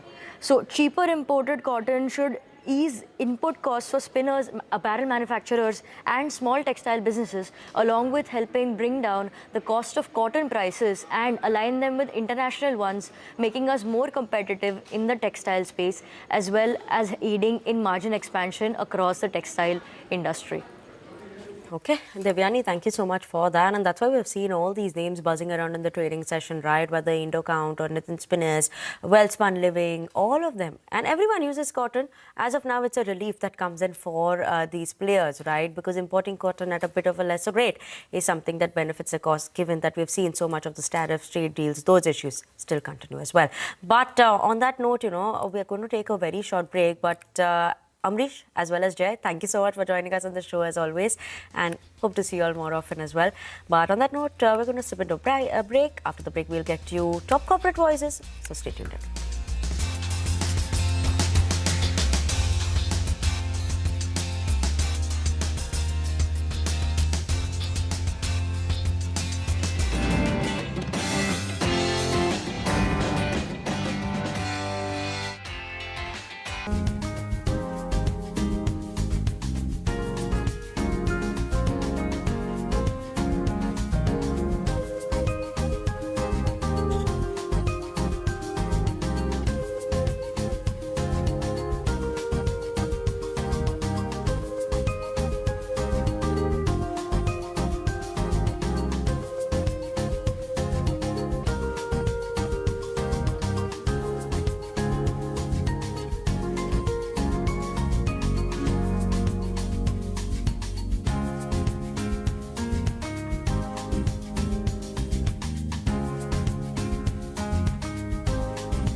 Welcome back to Markets Forward. Time to take stock of all the top corporate voices of the day. Cyient is betting on its recent acquisition of AI-native platform Tao to drive future growth as the company guides for mid-single-digit growth in FY27. Speaking to CNBC TV 18, the company's management said that the acquisition is expected to start contributing meaningfully to earnings from FY28. The management added that the company continues to see weak demand in its energy business segment. Okay, we also spoke to the management of Asian Paints. They delivered a steady performance Q4 FY26, and the management told CNBC TV 18 that the price hikes undertaken so far are adequate for the current environment. However, the company indicated that it may consider further price increases if geopolitical volatility intensifies. Management also flagged continued competitive pressure through FY27 and said it would assess market conditions and business performance on a quarter-by-quarter basis and depending on the ongoing global uncertainty. And real estate developer Max Estates Noida sales have crossed 1,800 crore rupees despite the West Asia conflict. Speaking to CNBC TV 18, the company's management said that it is planning to monetize its 17,200 crore rupee portfolio over the next 3 years. The management further added that demand was increasingly coming in from end users rather than speculative buyers. Lastly, the management held back on providing fresh guidance, citing current global uncertainties.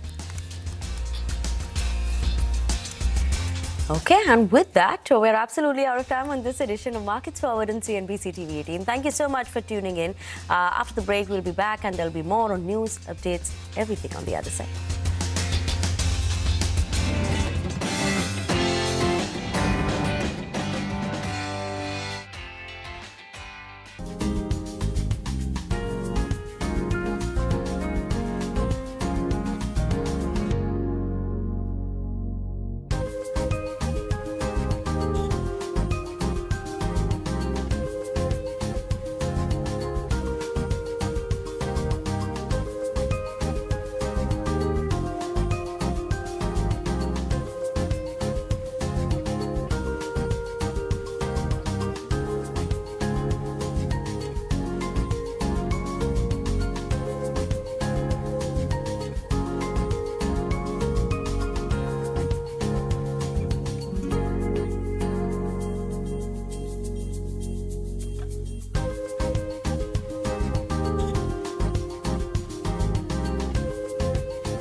Welcome to Business 360. I'm Shriram Finance. The headlines that we're tracking for you this evening. Crude oil prices climbed 3% after the US strikes military targets in Iran over the weekend. Kuwait reports drone attacks as Tehran claims it struck a US base. Iran says a ceasefire in Lebanon is one of the preconditions for a peace deal after Israel seizes a strategically important castle. Tehran also denies any talks on its nuclear ambitions. President Trump says it will all work out well in the end.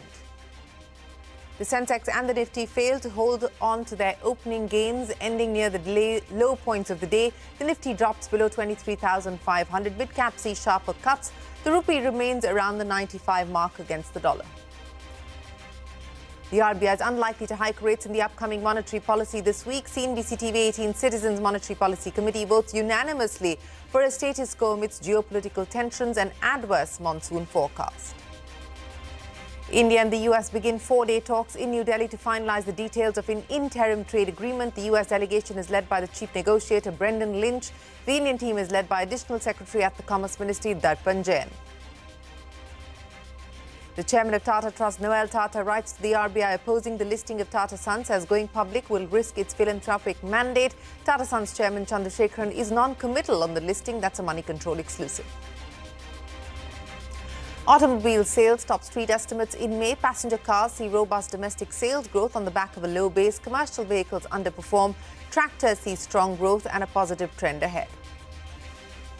Technical issues continue to plague the CBSE re-evaluation portal for Class 12 students. The website was supposed to go live today after crashing on the 19th of May due to heavy traffic.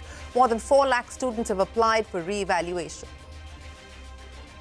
The world's most valuable company, Nvidia, takes AI to the PC, unveils RTX Spark super chip for laptops and desktops. Nvidia claims the chip can run AI models with up to 120 billion parameters, set to launch later this year in the new Windows PCs from Microsoft, Dell, HP, Lenovo and others. SoftBank pledges to invest 75 billion euros to build AI infrastructure in France. This will be the company's biggest investment outside the US. SoftBank also surpasses Toyota as the most valuable company in Japan. RCB fans celebrate his second straight IPL victory indoors. No victory parade in Bengaluru after 11 fans were killed in a stampede last year during the celebrations. The new Chief Minister, DK Shivkumar, also expected to be sworn in this week. Well, straight to the top story this evening. Crude oil prices climb over 3% after a fresh clash between the US and Iran. Let's break down the latest developments for you. Now, the US carried out strikes on Iranian military targets. This happened over the weekend. The Pentagon claimed that the attacks were in response to what it called aggressive Iranian actions, including the downing of a US drone operating over international waters. This comes after multiple indications from the White House that a peace deal is closer than ever. In response, Iranian forces targeted a US military base. Kuwait intercepted missiles and drones as air defense systems were pressed into action across the Gulf. Kuwait's foreign ministry has condemned what it calls heinous and repeated Iranian attacks. It went on to say the attacks represented a dangerous escalation. Meanwhile, Israel is expanding its invasion of Lebanon despite global condemnation. France has called for an emergency meeting of the UN Security Council after Israel's Prime Minister Netanyahu ordered evacuations in southern Beirut. This is the most serious escalation in Lebanon since the ceasefire was agreed upon on the 17th of April. U.S. Secretary of State Marco Rubio held discussions with leaders of both Israel and Lebanon, hoping to avert an escalation. Iran has made it clear that a ceasefire in Lebanon remains a precondition for a deal with the U.S. Iran's chief negotiator said the talks are taking place in an atmosphere of severe suspicion and mistrust. Tehran accused the U.S. of constantly changing its views and putting forward new or contradictory demands. Iran maintains that no negotiations have taken place on the nuclear issue and that it has raised the issue of damages from the U.S. and Israel for reconstruction. Amidst all of this, President Trump took to social media yet again, saying, and I quote, "It will all work out well in the end. It always does," end of quote. French President Emmanuel Macron held talks with the U.S. president, welcomed efforts for a swift agreement for peace. We're focused on being postured and prepared to re-engage if we have to. I mean, this is a high stakes negotiation. We've got the best negotiator in the world leading it. Iran may not want to give up their nuclear ambitions, but we believe at the table they can and will over time, given the right set of incentives. But the most powerful incentive is the capabilities we have there right now, which they can't ultimately defend against at any real level. And those are decisions in the future the president will make based on how this ends. But I feel confident that he'll get to a deal that serves the interests of the American people.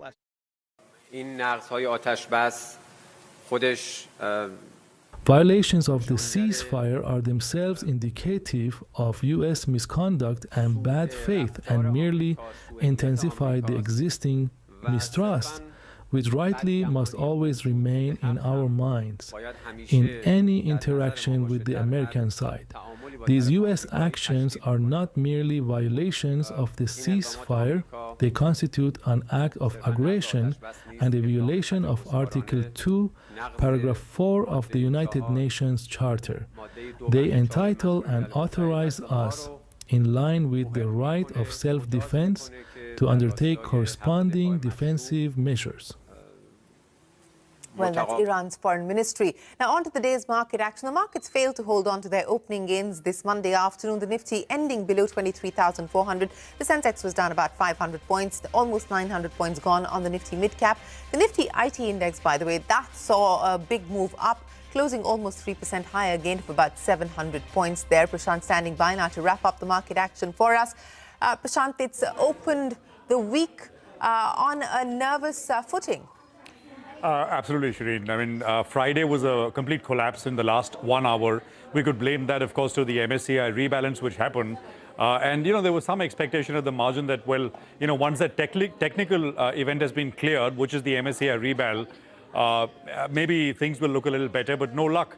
From the opening highs, I mean, it was basically just like a waterfall, a gentle kind of slope, downward sloping one, but, a sell-off nevertheless. 160 points lower, and today's close on the Nifty gets us very close once again to about 23,300 levels, which is kind of a bit of a support area. Nifty Bank under pressure as well. Mid-cap and small-cap indices down, I mean, 0.75% to over 1% in that range. The IT index, does bounce occasionally, and today was one such day. We'll see if this continues because we've seen strong follow-throughs. It's been broadly down, but we've had weeks when the index is up 4%, 5%, and then sort of, starts to decline once again. So was up 3% today. But otherwise, apart from the IT index, FMCG, defense, real estate, there was selling pressure here as well. Large cap stocks, Lever, Tata Consumer, ITC. So FMCG, as I said, the cuts showing up sharply. Shriram Finance and Mahindra were some of the others. We, of course, got auto sales numbers today for the month of May. Gains in technology. So Tech Mahindra, Infosys were two of the top Nifty gainers. Coal India did well. Broader market, clean 2:1, declines to advanced kind of ratio. So MTAR Tech, which is up 200% this year, was down about 8%. So bit of profit booking here. The Adani stocks have all done very well. Adani Total Gas was lower. And this entire, power, AI, grid infrastructure names, Hitachi, GE Vernova, TD Power, Apar Industries, this entire pack, of course, saw some profit booking as well. Hero MotoCorp was lower. Data Patterns, which is a defense company, was down. Natco was down sharply. Lodha, Craftsman, and of course, you had the ICICI, Pru, AMC, and ICICI Lombard, both which actually sold off. Now, in terms of what did well, Wockhardt, it got that US FDA approval for, its blockbuster drug, so another 7% has done very well last week. Coforge, Persistent, that entire IT pack, as I said. Rubicon Research, I mean, listed at about 600, is basically doubled from there. And that's the kind of market we're in, where, some of these names ignored, no interest at the time of listing, but then, they creep higher in a very strong fashion. This is one such name, and a Kernex Micro, which did quite well as well. So that's the picture overall. But at a broad market level, a disappointing day because there was at the margin some hope that you'd get a bit of a bounce after Friday's steep sell-off. Yes, no bounce this afternoon. Many thanks, Prashant, for joining us. And let's bring you the monsoon tracker this afternoon. India's Met Department has said it will take another 3 to 4 days for the monsoons to reach Kerala. The IMD has also told CNBC TV 18 that showers are expected in Maharashtra a week after that. The entire country will receive monsoon showers in 45 days. Pre-monsoon showers and thunderstorms are expected to begin in South Konkan by the 3rd of June. Now, commercial LPG prices were hiked across major cities today. However, oil marketing companies have kept the prices of domestic cooking gas unchanged. In Delhi, the price of a 19 kg commercial LPG cylinder has now been increased by 42 rupees to over 3,110 rupees. In Kolkata, the rate has gone up by over 53 rupees to 3,250 rupees.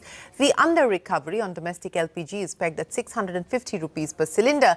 Jet fuel prices remain unchanged. Oil marketing companies are losing about 30 rupees a litre on jet fuel that is being used by domestic airlines. Remember, for foreign airlines, the prices were hiked. The first is when we actually see that monthly revision up or down, but there is status quo there as far as pricing is concerned. Auto sales topping street estimates in May. Passenger cars seeing robust domestic sales growth on the back of a low base, while commercial vehicles underperformed. Sudarshan is here to wrap up the details. Sudarshan, take us through the auto report card. So it's been a mixed trend that we are getting from auto companies for the month of May. If you talk about two-wheeler, sales are looking largely in line to slightly better than expectations. For passenger vehicle, on the low base, all the companies, most of them are seeing a healthy growth, especially Maruti Suzuki and Mahindra & Mahindra. And if you talk about tractor segment, more than the numbers for the month of May, what is important for the sector is the outlook. And Mahindra & Mahindra has maintained the outlook that it had given for the industry of mid-single-digit growth. But talking about the company in the details, starting with Bajaj Auto, for export, company continues to maintain the monthly run rate of more than 2 lakh units. Even on the domestic front, it has seen a growth of 10%, largely in line with its guidance. For TVS Motor, it was an all-round beat. All the segments have seen healthy growth of more than 30%. For EV, it was highest of monthly sales, and the growth here is almost 56%. If you talk about Eicher's Royal Enfield, again here also, sales were largely in line. It was at 1.03 lakh units versus our expectation of 1 lakh units. One segment that continues to do well for them is segment up to 350cc, where company has seen growth of almost 19%, while segment above 350cc has seen a decline. Talking about the four-wheelers, especially passenger vehicle segment, Maruti Suzuki has seen a huge growth on the low base. Entry-level segment has seen growth of almost 140%, and SUV, or say utility vehicle sales too, have seen a growth of almost 44%. For Hyundai, it was slightly lower than expectations. Both the segments, domestic as well as exports, have done lower than expectations, and total sales have increased by 4%. For Mahindra & Mahindra, both the segments have done better than expectations, and company has maintained the outlook both for SUV as well as for the tractor segment. Coming to Tata Motors commercial vehicles, sales were slightly below expectations. Total sales have increased by 17% versus our expectation of 24% increase.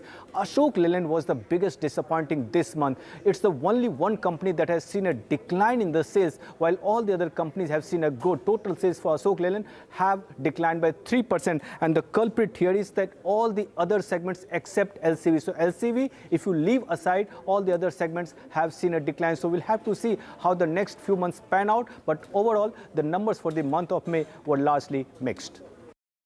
All right, so many thanks. Now let's talk about the GST collections rising to 1.94 lakh crore rupees in May. Government sources say gross GST collections registered an adjusted growth of 9% year-on-year after factoring a one-time 10,000 crore rupees spectrum-related payment made by a telecom operator in May of 2025. Collections were supported by higher import-related revenue and broad-based growth in economic activity. That's the GST number that's come in for the last month.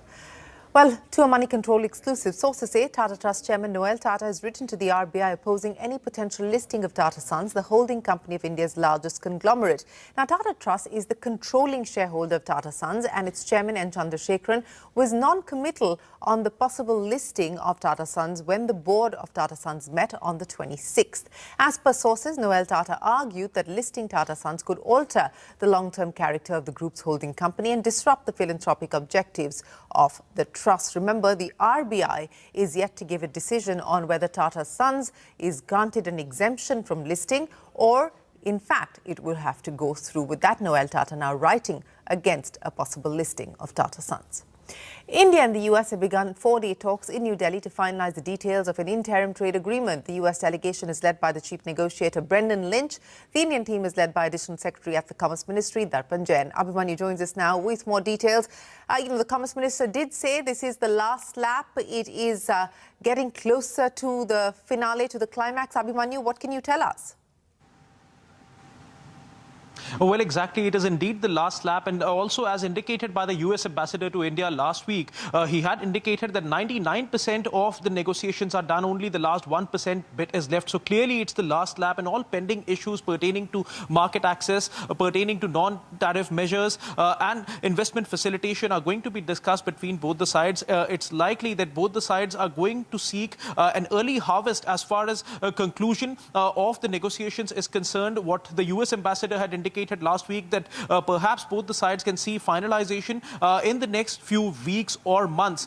So clearly all eyes would be on what all is going to be discussed between both the sides, even as areas of discussion will include even customs and trade facilitation, as well as economic security alignment between India and the United States. Now, India and the US had agreed on a framework for an interim agreement on reciprocal and mutually beneficial trade as per their joint statement, which was issued on the 7th of February 2026. And the framework had reaffirmed a commitment for a broader India-US bilateral trade agreement negotiations. Subsequently, the Indian negotiating team had visited the United States earlier this year in April, and now the American team is going to be in New Delhi. It remains to be seen how early both the sides are going to negotiate and thresh out a final agreement as far as an interim deal is concerned, which is likely to be followed by far-reaching negotiations, more detailed negotiations on a larger trade agreement. Now, earlier today, Commerce and Industry Minister Piyush Goyal had addressed media. Here is what he had indicated back then.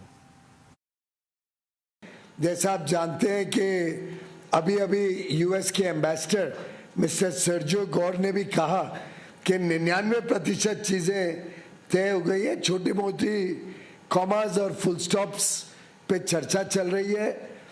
Finalise करते वक्त जो वहाँ पे बदलाव आए थे, कानूनी बदलाव आए थे यूएस में, उसको किस प्रकार से फाइनल एग्रीमेंट में रिफ्लेक्ट करना, उसके हिसाब से किस प्रकार से बदलाव होगा, उसको तय करके मुझे पूरा विश्वास है कि यूएसए के साथ भी जल्द से जल्द हम बायलैटरल ट्रेड एग्रीमेंट का पहला ट्रांच खत्म कर देंगे, साइन करेंगे और आगे की चर्चा चालू करेंगे. Well, that is the Commerce Minister. And speaking of trade deals, the India-Oman Trade Pact offering zero-duty access to a whole range of Indian labour-intensive exports kicks in today. The Comprehensive Economic Partnership was signed in December last year during Prime Minister Modi's visit to Muscat. Commerce Minister Goyal says that over 10 consignments being shipped now will avail preferential duty access in Oman. Back to corporate news. Wockhardt has secured US FDA approval for Zynic, a breakthrough antibiotic for complicated urinary tract infections. The drug becomes the first novel antibiotic from an Indian pharma company to secure US FDA clearance. Wockhardt sees the US contributing at least 40% of sales, with global revenue potential up to $2 billion. The stock hit a record high in trade today. We'll head into a break, but up next, technical issues continue to plague the CBSE re-evaluation portal for Class 12 students. The website was supposed to go live today after crashing on the 19th of May due to heavy traffic. That and more when we return.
AI giant NVIDIA has announced a new chip for personal computers. It's called RTX Spark. Speaking at an event, CEO Jensen Huang said that this chip will be the reinvention of personal computers.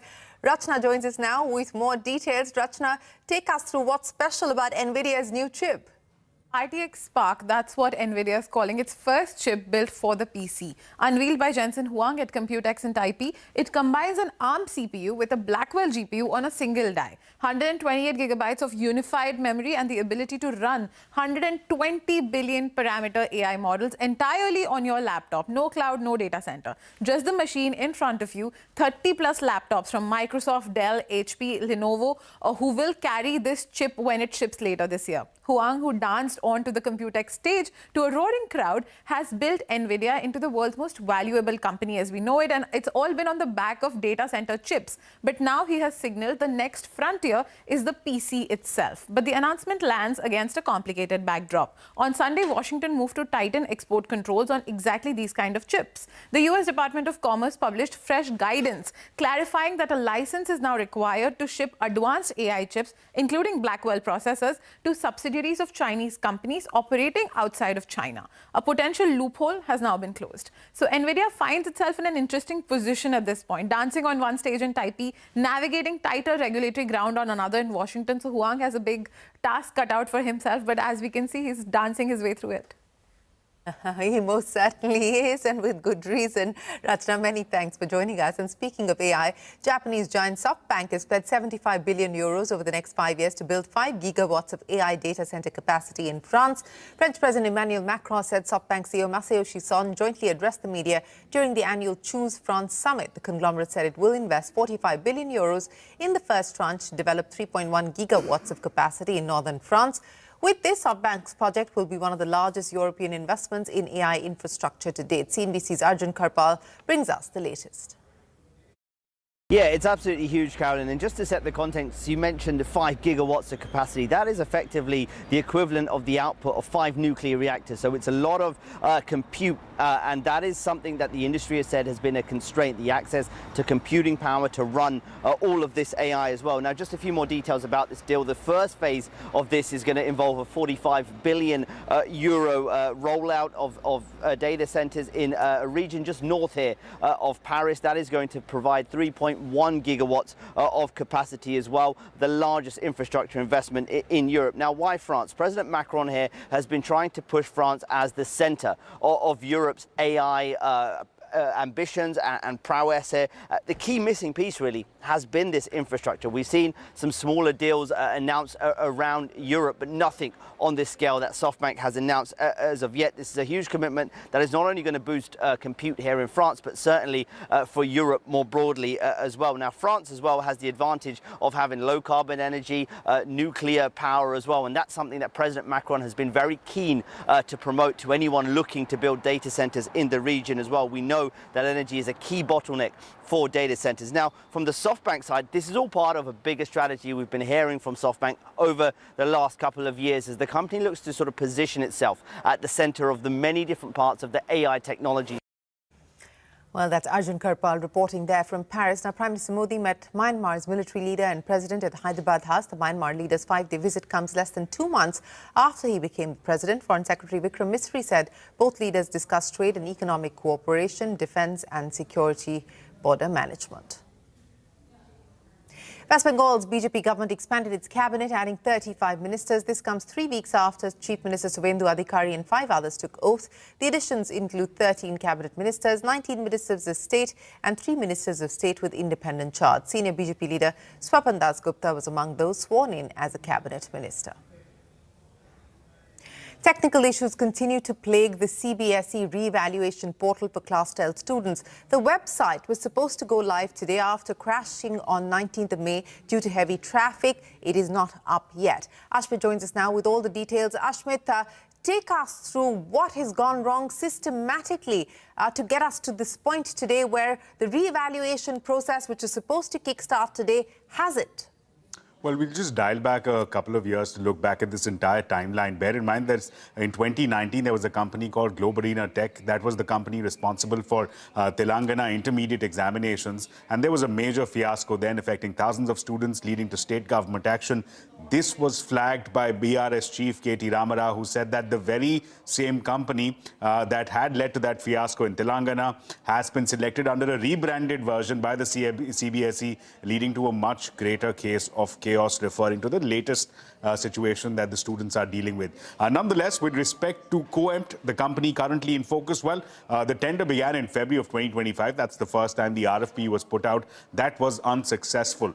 It did not lead to any successful bidders. Subsequently, there was a second round of tender that was initiated in May of 2025. This time there were 4 applicants, but all of them failed on technical criteria, and therefore again no successful winning bidder. But it's after that there was a dilution of various tender conditions. To begin with, the years that were cited within the tender conditions, which would be considered for computation of your minimum eligible threshold in terms of annual revenue, that was changed. It's only under these revised criteria that Coempt became eligible. Importantly, there was also a tender condition initially which said that all companies that are blacklisted earlier will not be allowed to go further. That was diluted to only companies that are blacklisted currently. This again benefited Coempt going further. There was also another condition which said that the company in question will be required to have its own data storage facilities, which Coempt didn't have initially. This was diluted to allow third-party vendors, hyperscalers, the likes of AWS, which again has been alleged that it suited Coempt going further. Nonetheless, it's after that in August of 2025, there was the third and the final tender conditions that was put out. There was an RFP. The bidders came through. Coempt emerged as the winner. In December, Coempt was awarded the contract, and what many have flagged is a case of not having enough preparation. Only 66 days after award of contract in February is when the CBSE had allowed for a complete overall national rollout of the OMS system, which many educationists have flagged points towards not having enough time for developing of SOPs, developing and preparing the staff, and importantly, leading to the current situation that the students find themselves in. All right, Ashwit, appreciate you joining us. Still no end of this nightmare for students. They are still waiting for the re-evaluation process to start. Remember, of the students who have taken the CBSE examination, Class 12 examination, 4 lakh students have applied for re-evaluation. Time for us to head into a short break, but up next, the news will return right here on CNBC TV 18. Stay tuned, we're back in a minute with more.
Hello and welcome to Business 360. I'm Archana Solanki. Here are the headlines we're tracking this evening.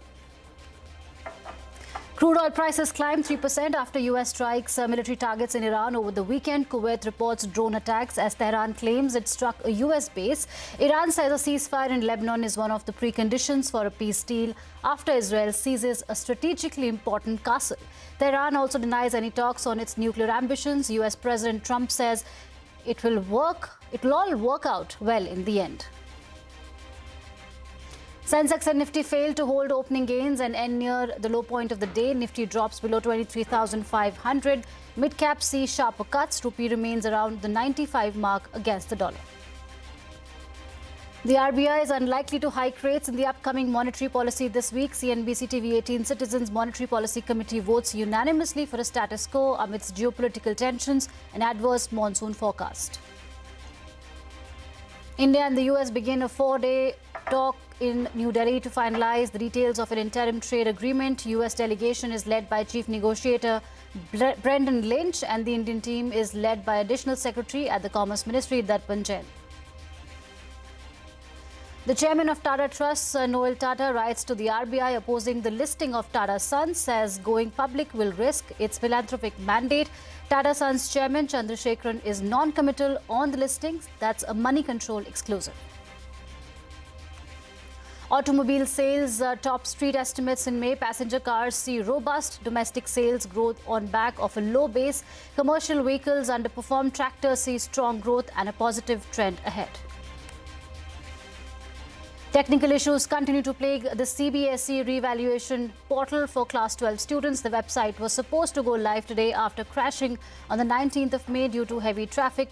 More than 4 lakh students have applied for revaluation.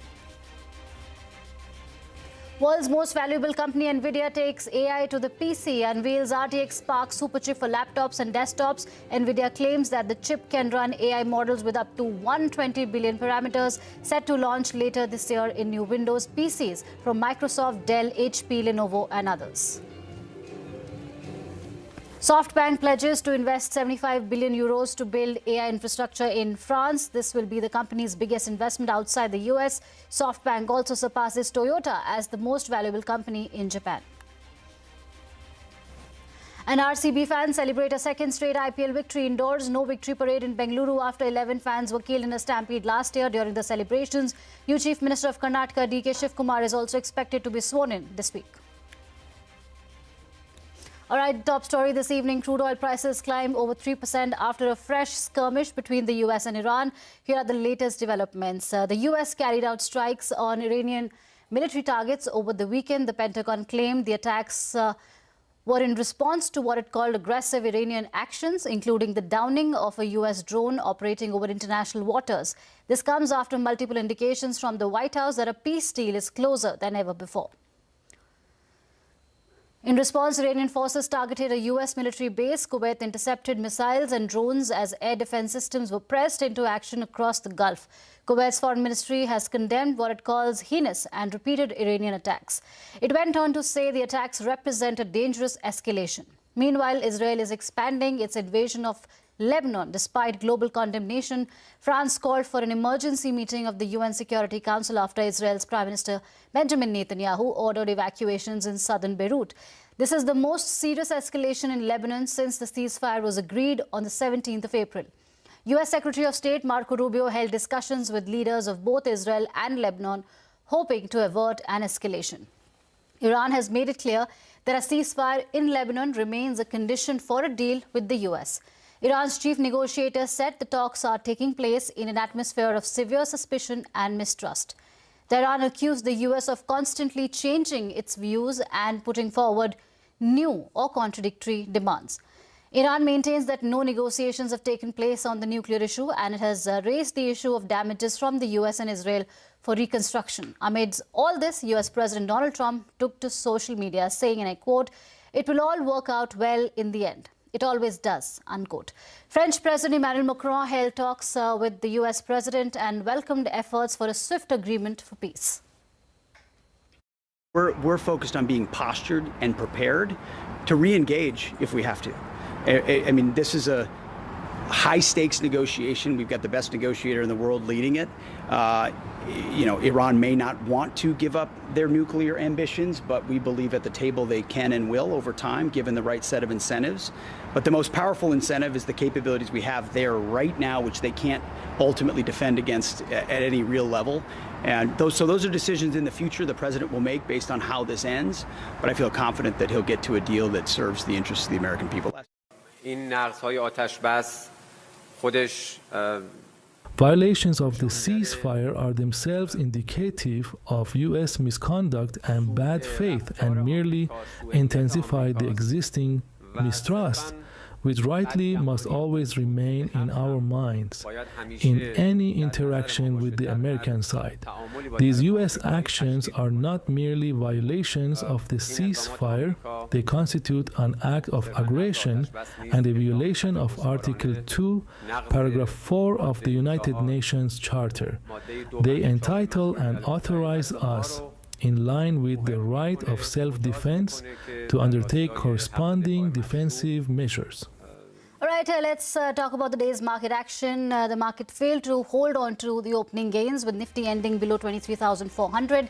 Sensex fell over 500 points and 25 out of 30 constituents ended in the red. Broader markets underperformed while Nifty IT ended higher.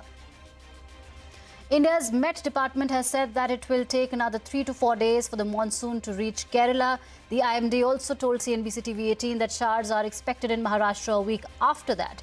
The entire country will receive monsoon showers in 45 days. Pre-monsoon showers and thunderstorms are expected to begin in the South Konkan region by the 3rd of June.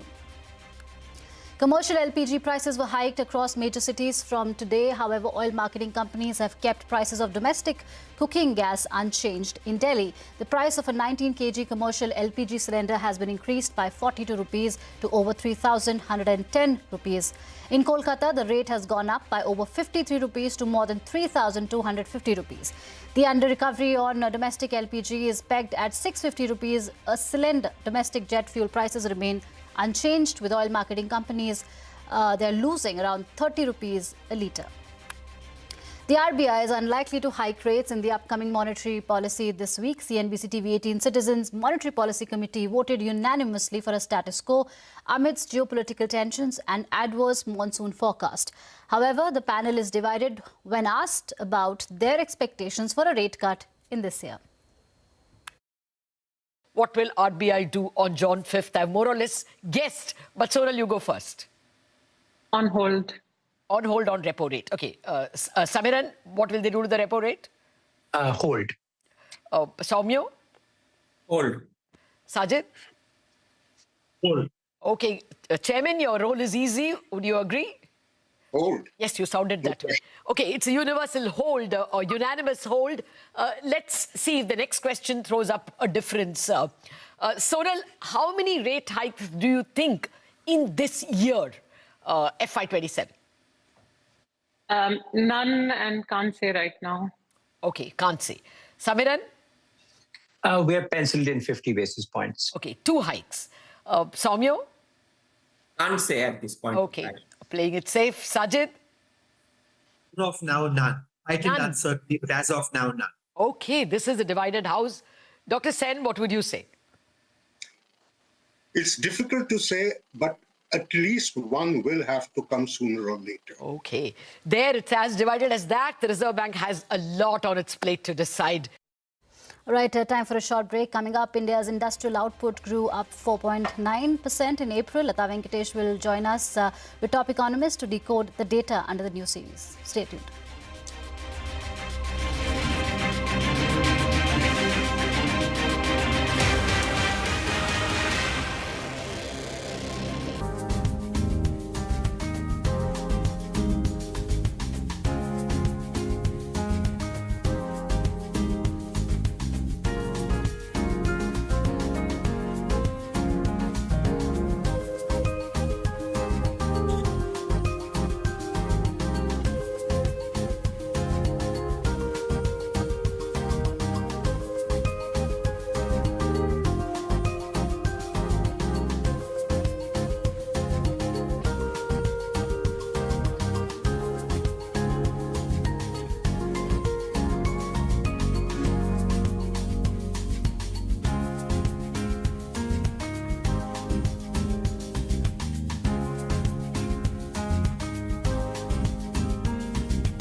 Welcome welcome to the big story. Where's that? Okay.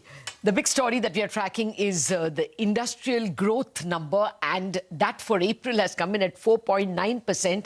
But this is the first month that we have the index according to a new index. The original index was based on the year 2011-12. It has now been updated to the with the base year of 22-23. So we are to get the data for all those years. We are still struggling with the number not exactly showing which the MOSPI website is not up. But we do have the April index number at 4.9%, and that compares with 4.1 as per the original index. We will get more data as and when the MOSPI puts it out. The PIB data is a little confusing at this point in time.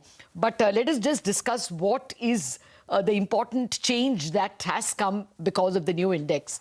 Mridul Sagar, the chairman of the committee which revamped the new index, former executive director and former member of the MPC, former executive director at RBI, now professor of economics at IIM Kozhikode, is with us. Sakshi Gupta, the principal economist of HDFC Bank, will also be joining us.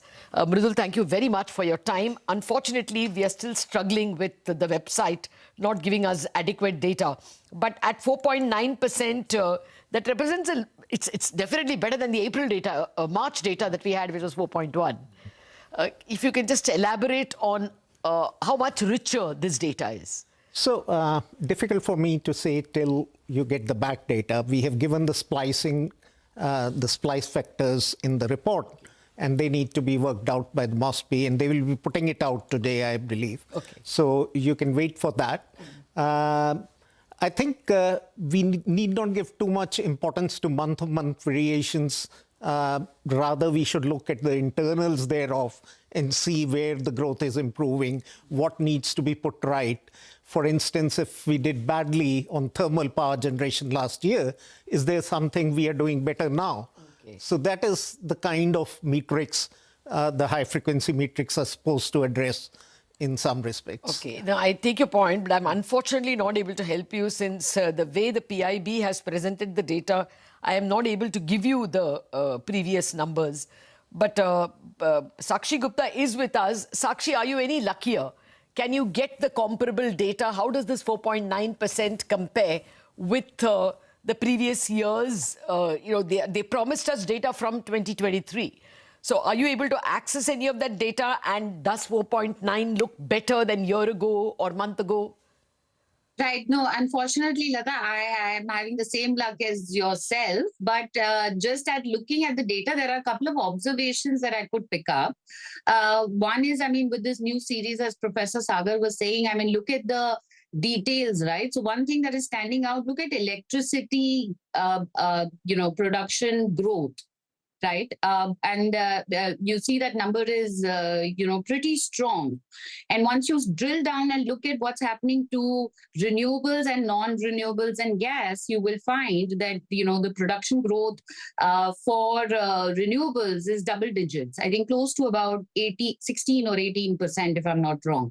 Right. So we knew from the core sector data as well that electricity production was very, it picked up in the month of April. And that's something that is getting picked up in this, new data as well. I think on manufacturing, again, the number looks, although we don't have a reference point here as of now, but, the 6% number on manufacturing also looks, not that bad. In fact, slightly on the higher side. I think this perhaps is reflecting some amount of stocking up because you had the energy shock playing out in the month of April. And if you look at sector wise, there are clear sectors where growth is very strong within manufacturing. So you have your auto, you have electrical components, you have transport equipments. So here, these are some sectors that I could find where, production growth was strong. And this ties up with some of the sales data that we have earlier discussed. Okay. Thank you, Sakshi. That's about all we have at the moment in terms of data. But I will be able to enlighten Mridul Sagar on some of the numbers that I can access. It is mining and quarrying has done badly. It is minus 5.1, but that is the only bad news so far. As Sakshi pointed out, the good news is in electricity and manufacturing. Manufacturing is up 6.2%. I can't remember when we last saw that kind of a good number in the old series. And likewise, we have 4.9% rise in electricity. And it compares with 25-26 data. Last year's full year data of 6.1. So that, of course, is the full year average. And we had very strong data earlier in the year. But 4.9 is a decent number. And we have 6.6% for water supplies, sewerage, and other new additions, Mridul. And the general index, of course, as I told you, is up 4.9% compared to 5.7% for full year last year. The annual growth, the growth in April last year was 5.7. This year is 4.9, according to the new series. And the growth for the full year is 4.3. So, I mean, I'm sorry, I'm not giving you too much by way of data. But can you tell us, manufacturing itself has done very well. Is this because the number of factories were revamped? Is it because of the new series, or is it because something is good about the economy? I can't give a categorical answer because there are too many moving parts in this. There are just too many moving parts. If, for instance, you are seeing electricity, you have also to recognize that gas has been added to that sector in alignment with the international practices now that we have adopted ourselves into. So water supply, sewerage is a new category altogether. Yes. And it seems to be doing well now. We have to see how it... 6.6%. 6.6%, exactly. And the gas is doing, sort of has added on to the electricity numbers. Okay. I think need not really even bother to see what the aggregate growth on a month is slightly up or slightly down. Actually, now I have the comparable growth. So overall, it is higher. Yeah. Overall, IIP is not higher, 4.9%. Last April, it was 5.7%. Water supply, sewerage, the new addition is up 6.6%. Last April, it was 8.2%. Electricity, as Sakshi also said, 4.9% this year. It was 6.1% last April. Manufacturing, 6.2% this year, 6.4% last April. And gas, of course, has been very bad, minus 5.1. And, mining is minus 5.1. It was 0.6 last year. So you're seeing the YOY numbers, the sequential thing also. Sequential, we don't have. March, I cannot find. But basically, this is not a very positive number in terms of April manufacturing itself. Sakshi, just a word on that. If you looked at April on April for all the 4 categories or 5 categories that are available, it's not looking better than last April. Is that one takeaway? No, you're absolutely right, Lata. It's not. I mean, I just looked at the numbers as you were reading them out. But that being said, look, I would have anticipated these numbers to be much worse, right? Given the extent of the energy shock that we continue to face in the month of April, I would say manufacturing, I think you said 6%, 6.2 this time compared to slightly higher same time last year, right? So you're still getting above 6% on a very, very high base. I think that still shows that, some part of manufacturing, although there would be a lot of variation within sectors, some part of manufacturing clearly is pulling up this number. So I would read it, but for things Did you have a number? Did you have a number? Not for the new series, Lata. Okay. For the old series, I was assuming that there's going to be some amount of moderation compared to March that we would see in the month of April. Just one final point, I think, on mining. Yeah. The number that we are getting, right, a negative number for this for the month of April, is reflective of what we saw in the core sector data, right? So you've had contraction in production for things like coal, natural gas, oil, etc., which is something we picked up even in the core sector data that had earlier come out. Oh, okay. So thanks a lot for your initial comments, Sakshi. So that's what we have at this point in time. There is one poll which Cogensis put out saying that the April IIP is 3.7 by the old series, obviously. Nobody knew the new series. According to the new series, 4.9. So it looks good. But if you look at 4.9 compared to what the production was a year ago, it is not looking that good. Last year, it was better at 5.7. As per the new series itself, it is looking slower. So the takeaway we can have is that the market was expecting a worse number because of the energy shock and because of a range of shocks. I mean, packaging material was not available initially because of lack of sulfur. Fertilizer was a problem. So with a whole series of logistical and availability shortages, 4.9 is good, as Sakshi says, better than what the street expected, which is 3.7, but it is still slower than year ago April. But we have the author of the entire revamp. So some more comments from him. Mridul Sagar, what makes this revamp better? Okay, I'll answer your question. And for the number part, I'll say I'm glad the growth is holding against this extreme shock. So that's how one has to view the data.